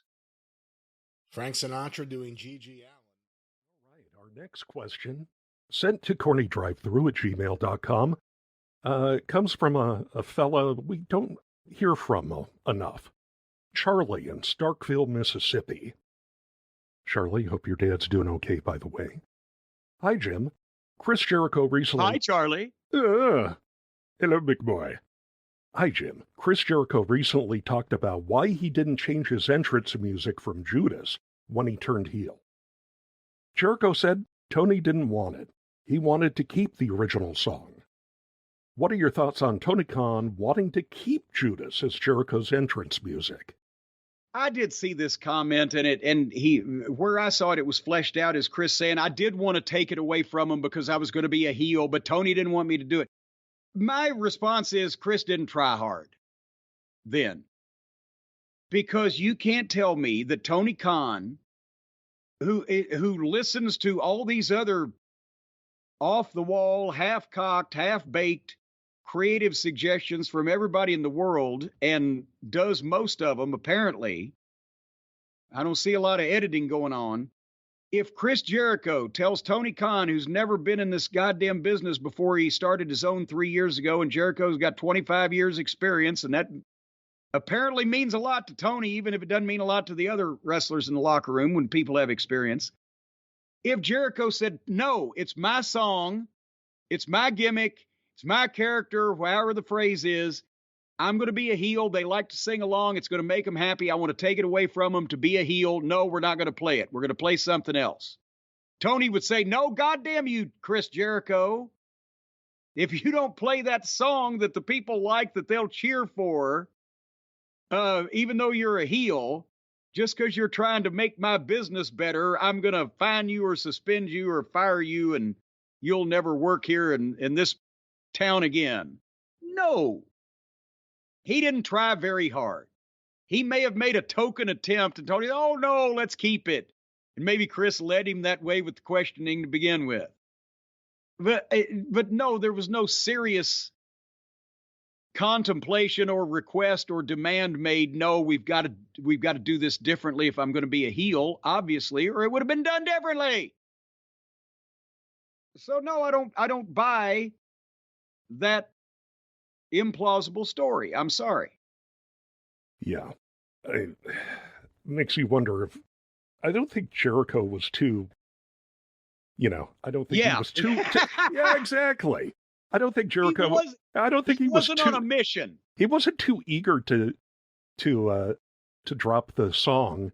He was not on a crusade to do that. No. In like the first 2 years when he was a heel.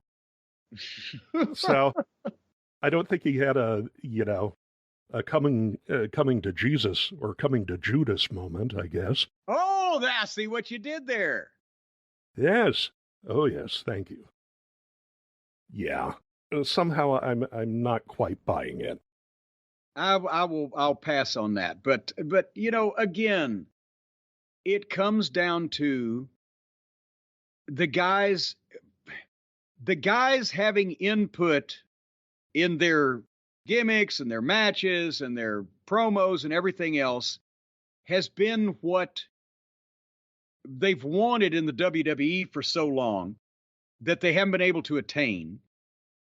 And in AEW, that was the promise that they were getting. That's why a lot of them went there. But now, unfortunately, you find out the flip side of that coin is that there's a reason why all the guys, the ideas that even guys in the WWE that you would think were experienced and were veterans in the 90s were pitching to me, and I'm not going to mention any names, but it was stuff that you would protect them by never mentioning it to Vince, because then he'd think that the guys that he thought were halfway sane were crazy.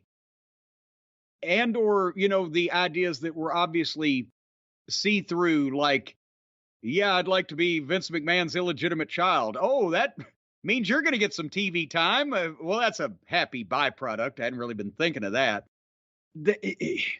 You have to have the right guys that have input, and only a few of them at the top at a high level that are the more experienced guys and the money ball players. And in the Carolinas, it was, besides Dusty, Flair had input, and at certain times, various members of the Horsemen or somebody that would be on top of the fucking food chain. And they would be, obviously, that's the way that George Scott booked the Carolinas for years, was he got the Johnny Valentines and the Blackjack Mulligans and guys who had done angles with each other in 50 million different territories and knew how to draw money with themselves and each other and let them do it. But you can't just let guys who have wanted creative input all this time but have never had it, or even worse, the fucking Cucamonga Kids and the creative things that they do with their stupid, silly video YouTube show and their, just indie mindset. You don't want to give them free reign with no governor, no fucking leash on them, because then you get a show that not only is schizophrenic, but in a lot of spots, stupid. And that's why you have to have a happy medium of everything. Experienced guys when Punk is there, at least his segments come off with professionalism, and some other guys that have the knowledge and the detail oriented mind to make it good instead of just going out there to do cool shit with their friends. But that's, that Tony he's had the money to put the thing on the air and get the thing established. He had the contacts to get the television time. He's had the ability to bring all these people together, but he's never had anybody to run this fucking place. And that continues to be his problem and his issue. So for all of those various reasons, you can't have just everybody doing everything they want to do, and it's all a community effort. Somebody's got to be the boss. Somebody's got to help the boss, and somebody's just got to be the stooge that does what they're told. And there needs to be more of them than there are of the previous two. Did I answer that question or 5 others? Well, I think that was a pretty holistic answer that branched out. So. But it's Jesus. Imagine if you were going to shoot a movie. And okay, Sylvester Stallone wrote Rocky, right? Yeah. And he starred in Rocky. He didn't direct Rocky because he was nobody back then. But he had input because he was fucking Rocky. And he wrote Rocky. And the director is going to listen to the guy that wrote the movie and is starring in the movie. But how much input did fucking Rocky's sparring partner in one scene have? How much input did the side of beef hanging in the freezer have? Yeah, we might listen to Mickey because it's Burgess Meredith. He's been around forever, but he's probably going to be pretty quiet. And Yo Adrian, we did it. I'm sure she was probably easy to work with, didn't demand much, but everybody else in the movie pretty much just fucking went and sat in the corner when they were told to, because you can't have everybody pitching in on the fucking thing. Well, I mean, Talia Shire comes from the Coppola family, so. Well, I don't care if she can cope or not cope. She'll learn to get along with it. Right, and perhaps Buckus the Bulldog had a few choice contributions. Well, I'll tell you what, they had to get that Bulldog milk bones every day at 3 o'clock or he went on strike. Yeah. But there's that. But indeed there is that. Before I play you any more audio, let me just promise you before we get to this next section, there's going to be some good stuff at the end that you're going to like, with Tony getting fired up, talking about Jim Crockett promotions, etc. But we got to get through some of this Chris Jericho stuff because you have to hear it. You really need to see it because it's so pompous. It's amazing. It's like Hey, go ahead. Well, I was just going to say, like, inside the actor's studio kind of shit. Really, like, imagine if they had the most smug version of Jerry Lewis on there. And he's just blowing himself all over the place and talking about all the people he's done great things for with all his brilliant ideas that he concocted in his brilliant mind. And how popular he is in France. And imagine if he was sitting next to his biggest fan. And that's what you got here with Chris Jericho and Tony Khan. Let me play you some audio, Jim. Here is Chris Jericho talking about the advice he gave to the roster during the meeting. Cool, thank you. Nick Hausman, Wrestling Inc. I asked Tony about this earlier this week, but there was the mandatory backstage talent meeting that Tony confirmed happened. Reportedly, you spoke at that meeting, Chris. I was just wondering if you could tell us what you said to the roster and, what kind of advice you're giving to talent and management right now at this period in AEW. The specifics don't need to be discussed, even though you can read them online, and that was one of the things that was discussed. Don't leak shit that's supposed to be private amongst us.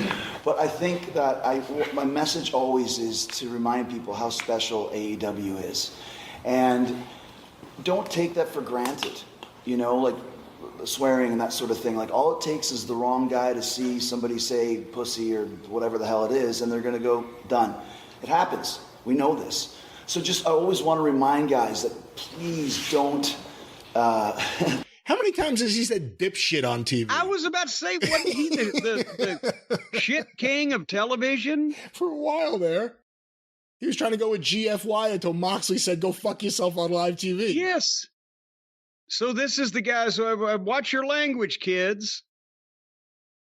Ruin, or potentially ruin, this amazing world that we've created. We don't want guys going into business for themselves. We don't, and we can't. Girls. And where I came from, working for Vince for 20 years, that was unacceptable. It would never happen. And I'm just trying to let people know that we're getting to the point now where these types of things are unacceptable as well. And we will start, doing things that Tony would do if in the NFL or with Fulham. And we are a pro sports, multi-million-dollar company with a huge television contract, with another huge television contract coming up soon. So lot of guys don't have that experience and don't realize just how special this is. So that's what I try and do whenever we have these types of meetings. And I have them, and Tony has them. We used to have them a lot more, but now it's a little more frequent. Just to remind guys, stay on course. The benevolent Chris Jericho. There's part of the problem. That's who they're getting advice from, these young wrestlers. Chris Jericho. Oh, my God. Stay away from the Capitol, kids. Don't listen to him. All right, let's go to this. Hold on. Jim, here is Chris Jericho, or on this night, Lionheart. Dave. Hey, Chris, how are you? Good to see you guys, man. Good to see you. So, when it comes to the mentality of you're reinventing yourself all the time, because you have to do. You've been in the business for a long time, and you have to keep things fresh. How did the Lionheart idea come in? I mean, in the sense of, you did it before, but to go back to something that it's almost like you're going back 25 years in your career. Yeah. I mean, did it just pop into your head one day, or was it something? So it's an interesting story. So we built up a match with Jericho and Mox at Quake by the Lake for the title. And prior to that, I was just finishing up with Eddie Kingston. And also Moxley was involved as well. But we did Anarchy in the Arena, and we did Blood and Guts, and then we did Barbed Wire Everywhere. And I remember Mox at one point going, well, we need some kind of a gimmick. Like, we've done too many gimmicks. Like, why don't we just have a fucking wrestling match? And he was, yeah, like that. And then he texted me during the week. And Mox is a man of few words, unless he's excited, in which case he'll talk your ear off. And he said, I got this idea. What do you think? I remember I was in London for my spoken word show. And he said, I got this idea. Why don't I say, like, leave all the bullshit behind, leave the JS behind. I want the guy that I used to tape trade to see, that I watched in ECW in Japan, the Super J-Cup, Lionheart, Chris Jericho. And at first I was like, well, that's interesting, because I'm not a guy who likes nostalgia. But I was like, that's really cool. It's almost like I'd just done the Painmaker with Barbed Wire Everywhere. Why can't we do Lionheart? That's actually really, really cool. And Tony loved it as well. So then I had the vest. And then I have a storage unit where I looked through boxes of stuff, and I found the kick pads, his original kick pads. I could not find. I got to stop for a second. This is unbearable. He's so pleased with himself. It's almost like he knew this question was coming. He's so pleased with himself and the brilliant behind-the-scenes story of how Lionheart returned. How he went through his storage unit. And at least we know now the confirmation it was Moxley's idea, because we mentioned how stupid that was and how markish that was and how narrow casting that was, that here's a guy who beat The Rock and Steve Austin at one point in the same night, was the undisputed WWF champion back when that actually meant something. But we want to remember when he worked outlaw shows in Japan. So, yeah, that's Moxley, all right. Jim, let's get this last bit of audio from Jericho. Here's Jericho's comments on MJF's return. Chris and Denise Salcedo from Instinct Culture. So I wanted to ask you, given your history with MJF, what did you think of his return tonight? I loved it. I was not expecting, like, I knew he was here, but I was not expecting what I saw, and I thought, that's really, really cool. Now, the thing is, I worked with MJF for a year, and I know how creative he is and how good he is, so it doesn't surprise me. What surprised me the most is that we got Sympathy for the Devil by the Rolling Stones. And I'm like, okay, that's some money for sure. White Zombie, Electric Head, that's a certain level. You'd be surprised. I would be surprised. I know that we asked for Van Halen at one point, and they wanted like $1 million or some ridiculous thing, and AC/DC wouldn't even call us back. So the Stones are much cooler and cheaper, apparently, or maybe not that cheap. But either way, I just they played our stadium, former TIA. That's right. That's right. So I thought it was. It doesn't surprise me at all, even though I was pleasantly surprised at how he did it. Yeah, I'm a big fan of MJF. I really am. And I said to him, when you come back, you're going to be a babyface. And he's like, I don't want to be a babyface. I want to be a face. I said, it's going to happen. He's like, I don't know what to do. I said, I'm sure The Rock said the same thing, or Steve Austin said the same thing. Thank you, Chris. Come back. I'll teach you. It's easy. It's easier to make people hate you than it is to make them like you. But once they start hating you, that's when they really start liking you.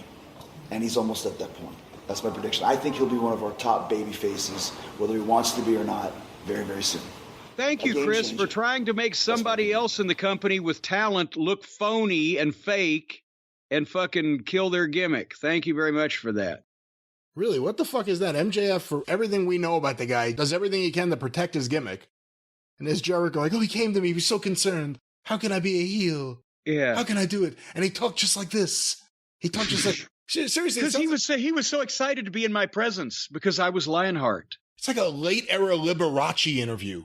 This is so ridiculous.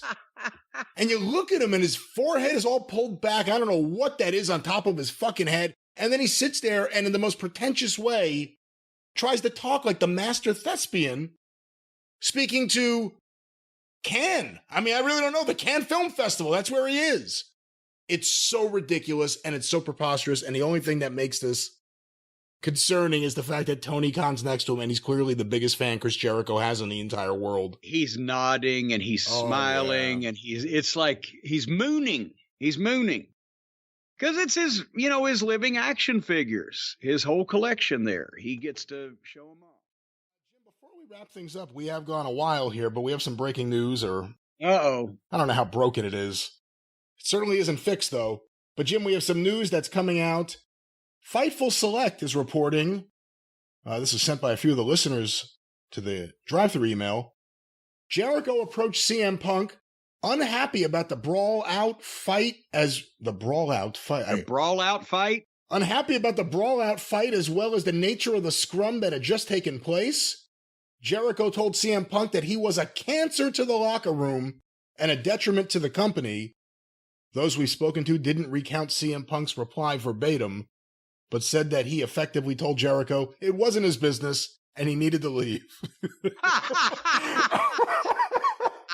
you imagine you're in the middle of all this shit and you and your friend are fighting these other guys who have fucked with you and his girl is there and your dog is there and people are screaming and all this shit and you're fucking been hit in one way or another and you're hurt and you're bloody and all of a sudden in the middle of that Jericho runs in, probably just combed his hair. Stop, enough, everyone, stop!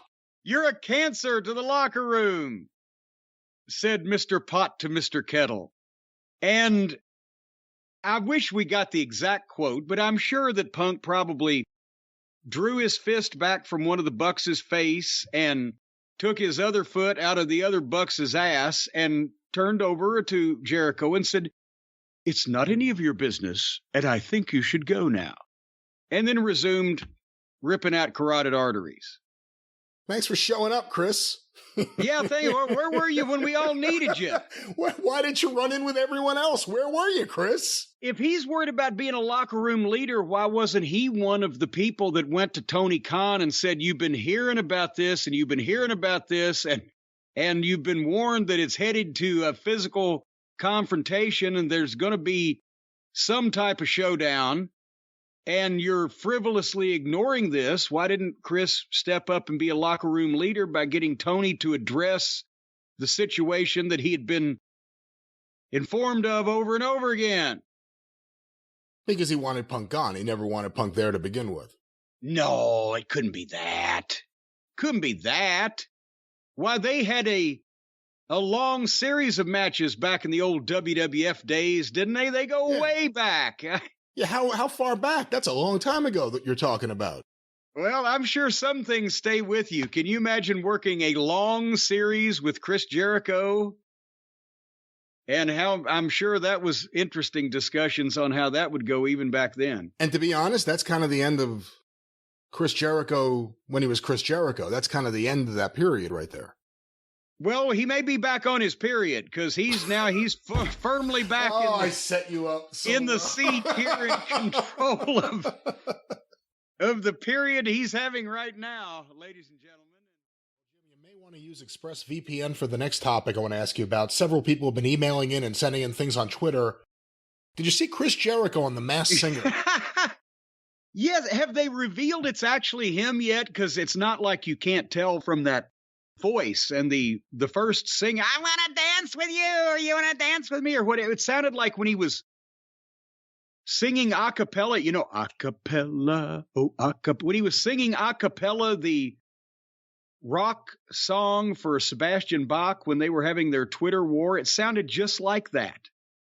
And I saw that clip and I saw I guess the premise of the show is obviously it's some celebrity of some description from some field that is under these outlandish costumes and sings, and they give clues, and the panel has to figure out who it is. And I listen to the clues, and I must not be good at puzzles because I don't know where they're going.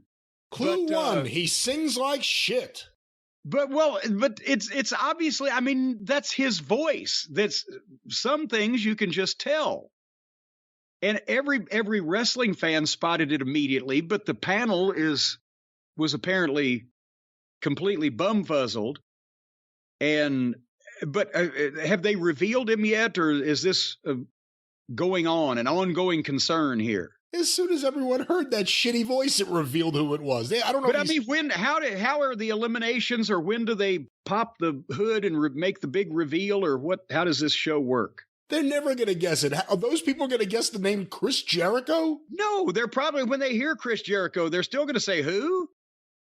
Well, no, they're not going to say that because they're going to be clued in to, okay, now if anybody, and I assume that's not just for Jericho, but if anybody gets unmasked on our show and you didn't guess right, look shocked like, oh, I can't believe it's you, even if you don't know who they are, because elsewise it would make the show look like shit. So they got to do some level of working. But I don't think Chris Jericho, the lead singer of Fozzy, would be uppermost in their mind when they're trying to guess a mystery celebrity singer. Tell me the truth. You know how I feel. He can't sing, can he? Well, I'm a bad judge because... You've listened to music your whole life, yeah. Because, well, no, I'm a bad judge because I can't do it myself, so I admit that. But having said that, once I heard that a cappella version, and it wasn't the studio version of Judas with a lot of bells and whistles and effects and maybe some auto-tune, yeah, I don't think he can sing. Like, it sounds like he's impersonating a singer from the 80s. Jussie got this voice! Like, it just doesn't sound... Well, yeah, it's like, you know, you're trying to do the karaoke thing, you know, but... And you're imitating that person who does that thing well, but... Does the Masked Singer never end if the last person's name can't be guessed?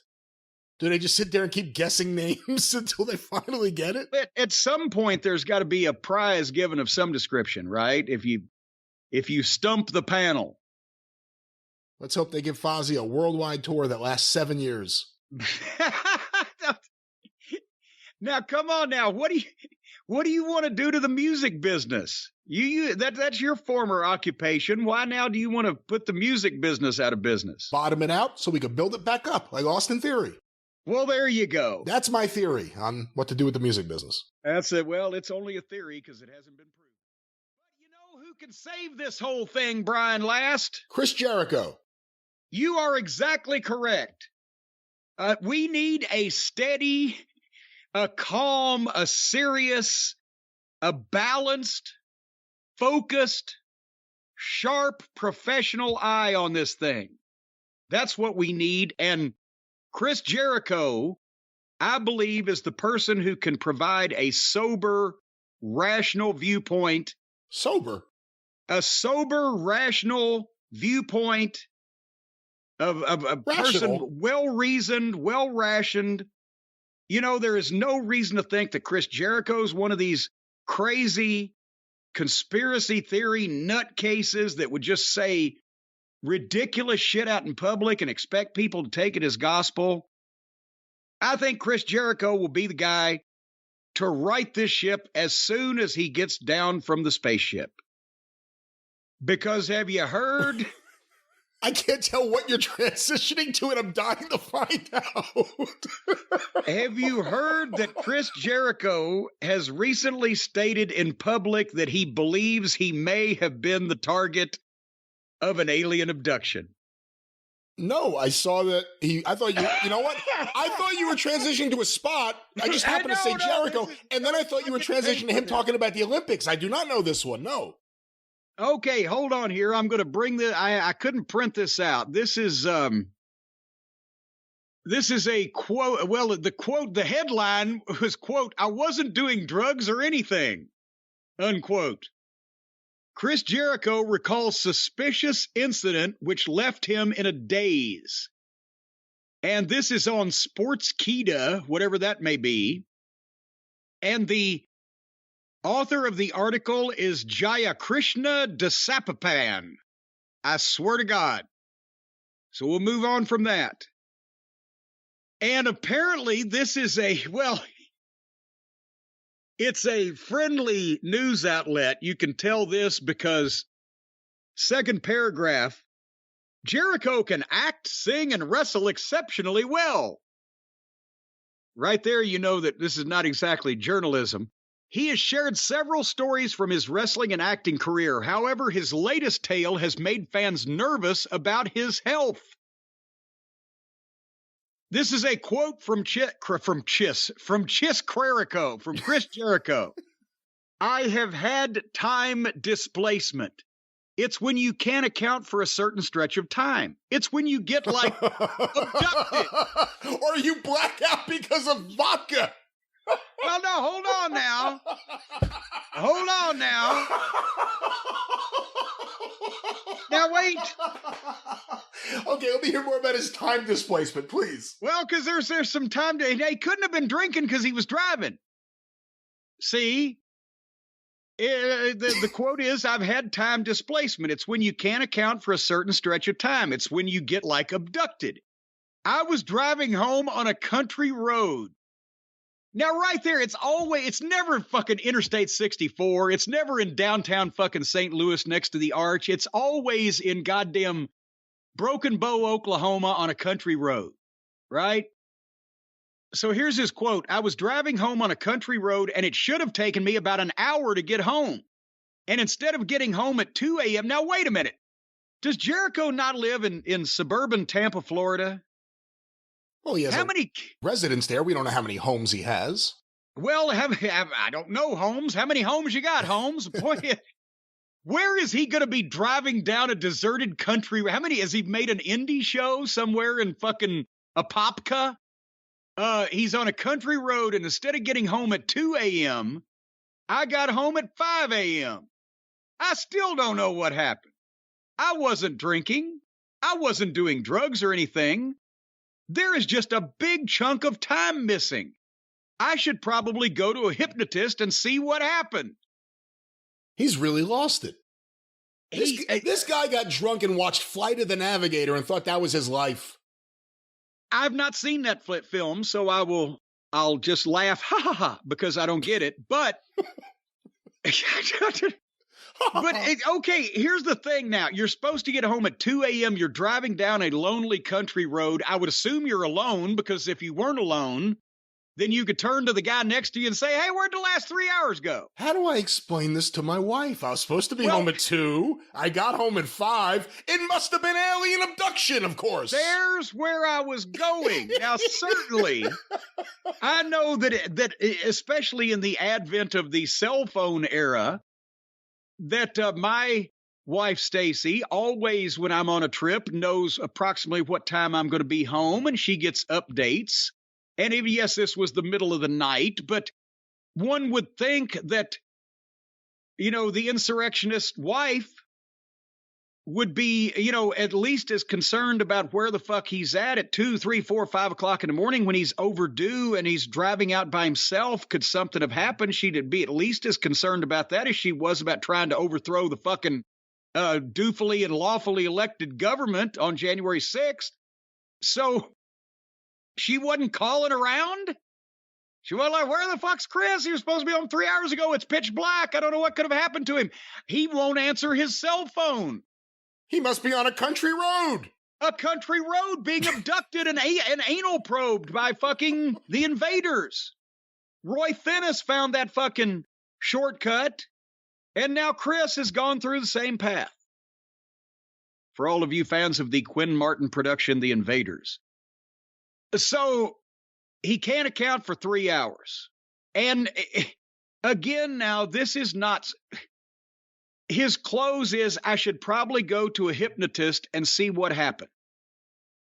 Okay, I've driven as everyone knows, a couple million miles in my life. How will I find out what happened here? I know. I'll go to a hypnotist. I'll go to a hypnotist. What? If I ever came back from Orlando or New York or Chicago or wherever the fuck, and I know exactly what time I'm supposed to be home, and if I showed up at home 3 hours late while never having stopped whatsoever and not being cognizant of any delay in my trip, I'm calling a goddamn neurosurgeon. I'm getting a brain scan.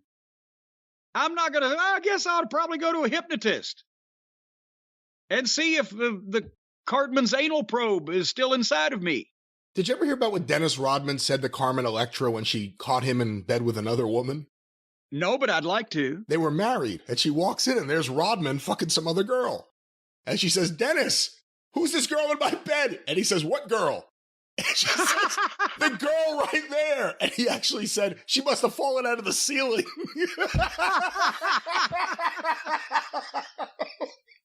That's almost as good as I was abducted by aliens on a country road. Oh, okay. So now the person that apparently has Tony Khan's ear and is giving him loads of great advice, including bring somebody in for me to beat every week on television, Tony, fully believes that he lost 3 hours in the middle of the night, but wasn't concerned enough about it to go to a doctor and find out what may have happened. Was it daylight savings? What day was it? Well, now, wait a minute. You can't, no, it's not daylight saving because that's 3 hours. He would have had to have been driving from the West Coast. And also, we fell back rather than ahead. So it's good. The time's going in the wrong way. Maybe he was on the flight with Hogan coming back from Japan where he could work twice in the same day across the international date line. Do they have an international date line on an interstate near Tampa? In Tampa? I don't know. Jim, we've received several questions about Chris Jericho, not even about time displacement, but this is a previous topic. Here's an article from Wrestling Inc. by Dakota Cone. Chris Jericho has Olympic-sized plans for pro wrestling. Professional wrestling has never been part of the Olympics due to its outcomes being predetermined. I don't know if that's the only reason. Is that the only reason? I don't know if that'd be the only reason or not. Because if they already have wrestling, so if we're not going to work it, what the fuck's the difference? However, some people believe that the scripted sport should in fact make its way into the Olympics, with one of those people being the current Ring of Honor World Champion, Chris Jericho. While on Talk is Jericho, the Ocho explained why he would like pro wrestling to become an official Olympic sport. Quote, I literally want to go in front of the IOC, the International Olympic Community. I think it's committee, not community, but anyway. Yes, it is International Olympic Committee, but they live in a gated community. And pitch pro wrestling as an Olympic sport. Now you might go, how can you do that? It's all, now hold on, stop right there. Gymnastic, pairs gymnastics, figure skating, pairs figure skating. What is that? I don't know what this is. It's two people working together to put on the best performance possible.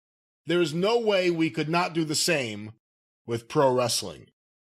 What are your thoughts? There's more here, but that's kind of the core of it. What are your thoughts on? It's just, well, it's a ludicrous over-the-top statement for a ludicrous over-the-top individual to get some publicity on. Either that or he's, at this point, you know how much I love the whether you want to call it an art form or a sport or whatever, how much I love the concept of professional wrestling. But no, it, for one thing, the International Olympic Committee and anybody affiliated with it would fucking guffaw at the idea, because when you think of it, the Olympics are for sports.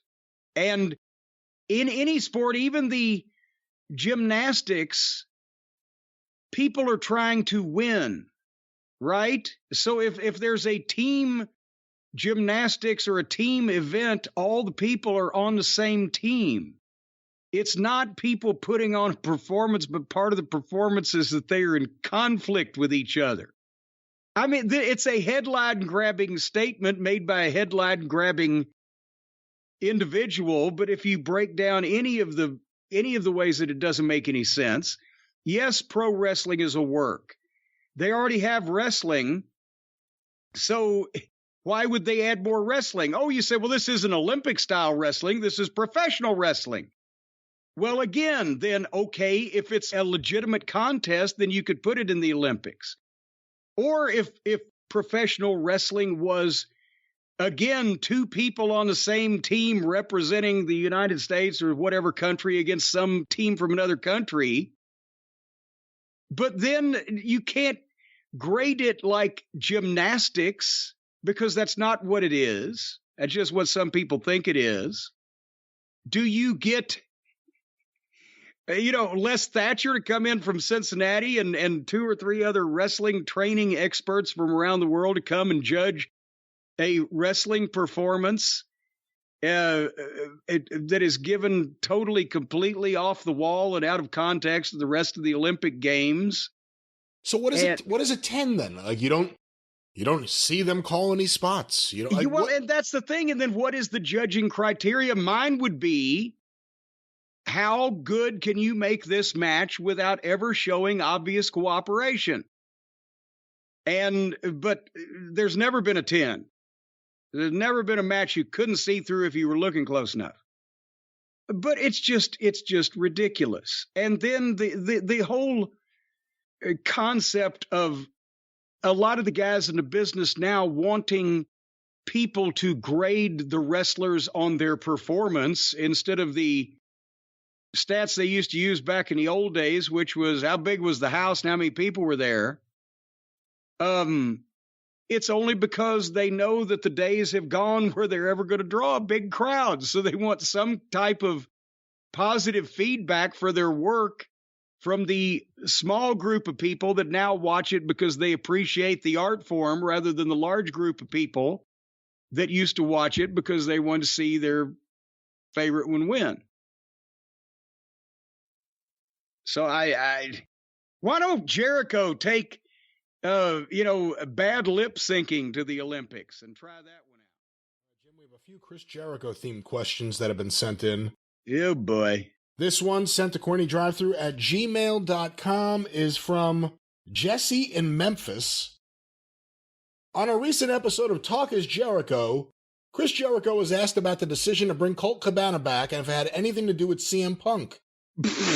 His response was, and this is in quotes, "We wanted to bring Colt back onto the show, reintroduce him. He had a pretty rough year as well. He's a former Ring of Honor champion. Always enjoyed his work, a very solid worker, and it was fun to have him back, and that's the reason why he came back, solely, was just because we wanted to have him on the show and reintroduce him. He hadn't been on TV in a while." End quote. And he hadn't been on TV again. Especially in recent years, Jericho has proven himself to be full of shit on numerous occasions, but does he really expect us to believe that this was the sole reason they chose Cabana out of all the former Ring of Honor talent that was available to them? I would like to hear Jim's thoughts on Jericho and his comments. Is there any way possible that after 30 years in the business, Chris Jericho had no clue fans would have this reaction? No, there's not. Because he knew what the reaction was going to be, because that's why they did it. Even Uncle Dave came out and said it. Well, it's obvious what happened here. As soon as they thought they could get away with it, they got in Tony's ear and said, oh, and it fit the MO that Jericho was working. Oh, yeah, he's a former Ring of Honor champion of some description, the TV title or whatever. So they could actually convince Tony, who is obviously susceptible to believing the lies of his friends. Oh, yeah, it fits the angle.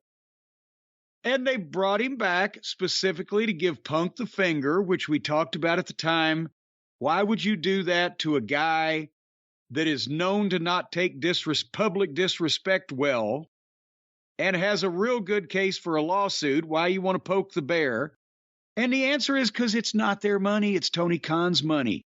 And they couldn't resist. Twinkle Toes, old Kenny Olivier, went and did an interview with some big website and said, oh, we just need to move on past this. It's not Punk versus the Elite. We need to think about the fans. And then the next Wednesday night on TV, he and his two little buckaroos are doing things to mock the fight. He's biting the other guy's arm, and they're falling trying to do the buckshot lariat. They say one thing, and the apologists and the delusional people who believe them lap it up, and then they do the exact opposite, and then say, "Oh, no, it's just we're just working or whatever." But no, and that's another. How many weeks of TV did Jericho get to defend the Ring of Honor World Title on? It had to be 6-8 weeks in a row, right? Okay. Does anybody think it's coincidental or just amazing how this worked out? That Chris Jericho got to defend the title against and beat, in the middle of the ring, a different former champion of some description every week on TV for 6 or 8 weeks on national cable television on TBS with, at least by their standards, a lot of people watching, anywhere from 750 to 900,000, give or take the week. But when he does including, didn't he already beat Claudio on television? Beat him somewhere. He won the title from Claudio. There you go. But when it comes time to drop it, oh, I'll be happy to drop that title to Claudio on a fucking Ring of Honor secondary pay-per-view that may not be seen by 75,000 people, much less 750,000, and at 3 o'clock in the afternoon on a Saturday where, I mean, that's, the news dump is the weekend where anytime the government has something they don't think people will take to, or anytime a big business has something people don't think they want to take, they'll dump it out on Friday after all the news outlets close down, see if they can slip it by. It's the same thing. He got 8 weeks of self-ego stroking wins on television, including a chance to say fuck you to CM Punk, who he's been undermining behind the scenes constantly. And then he drops it where the fewest people will see it. And then I bet you there will be no rematch on TV where he puts Claudio over in front of God and everybody. What do you think? I think Chris Jericho is the master manipulator of AEW since AEW's existence. Since its very beginning, Chris Jericho has outplayed everyone.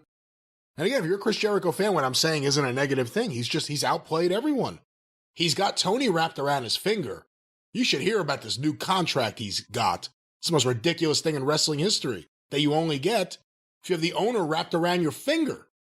Yeah, remember when they announced it was going to be for 10 years? Well, what's Chris going to be doing in the ring when he's 62 years old? Getting $9 million is what he'll be doing. But Chris Jericho's work has been horrible. And Tony lets him do everything he wants. And he's let him kill too many shows. He's let him kill too many programs. Eddie Kingston was one of the hottest things in the company. And then he wasn't. MJF, you want to talk about, you always say he's a generational talent. He overcame a year of Jericho. A year of the worst booking ever. Which he then turned around and talked about afterwards. Yeah, I got through that when he was listing all of his grievances about how everybody had taken his spotlight away. That's the thing I don't get. At this point in time, just admit it. Yeah, I didn't like Punk. And me and Tony thought the Cabana thing would be a good idea.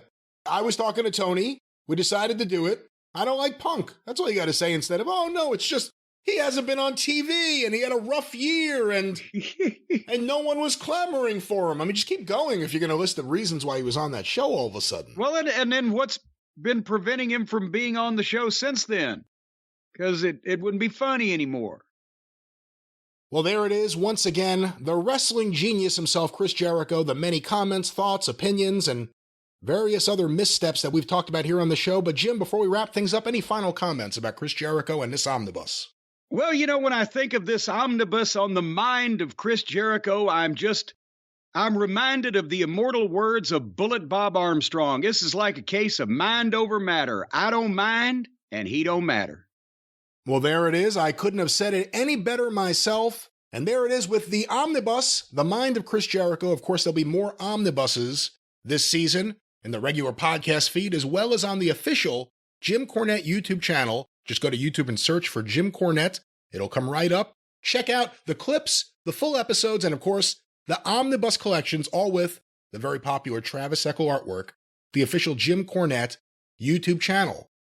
But Jim, that's it for this Omnibus. We'll catch up again with everyone on the Drive-Thru and the Experience, wherever you find your favorite podcasts. For Jim Cornette, I'm the great Brian Last. Tally ho!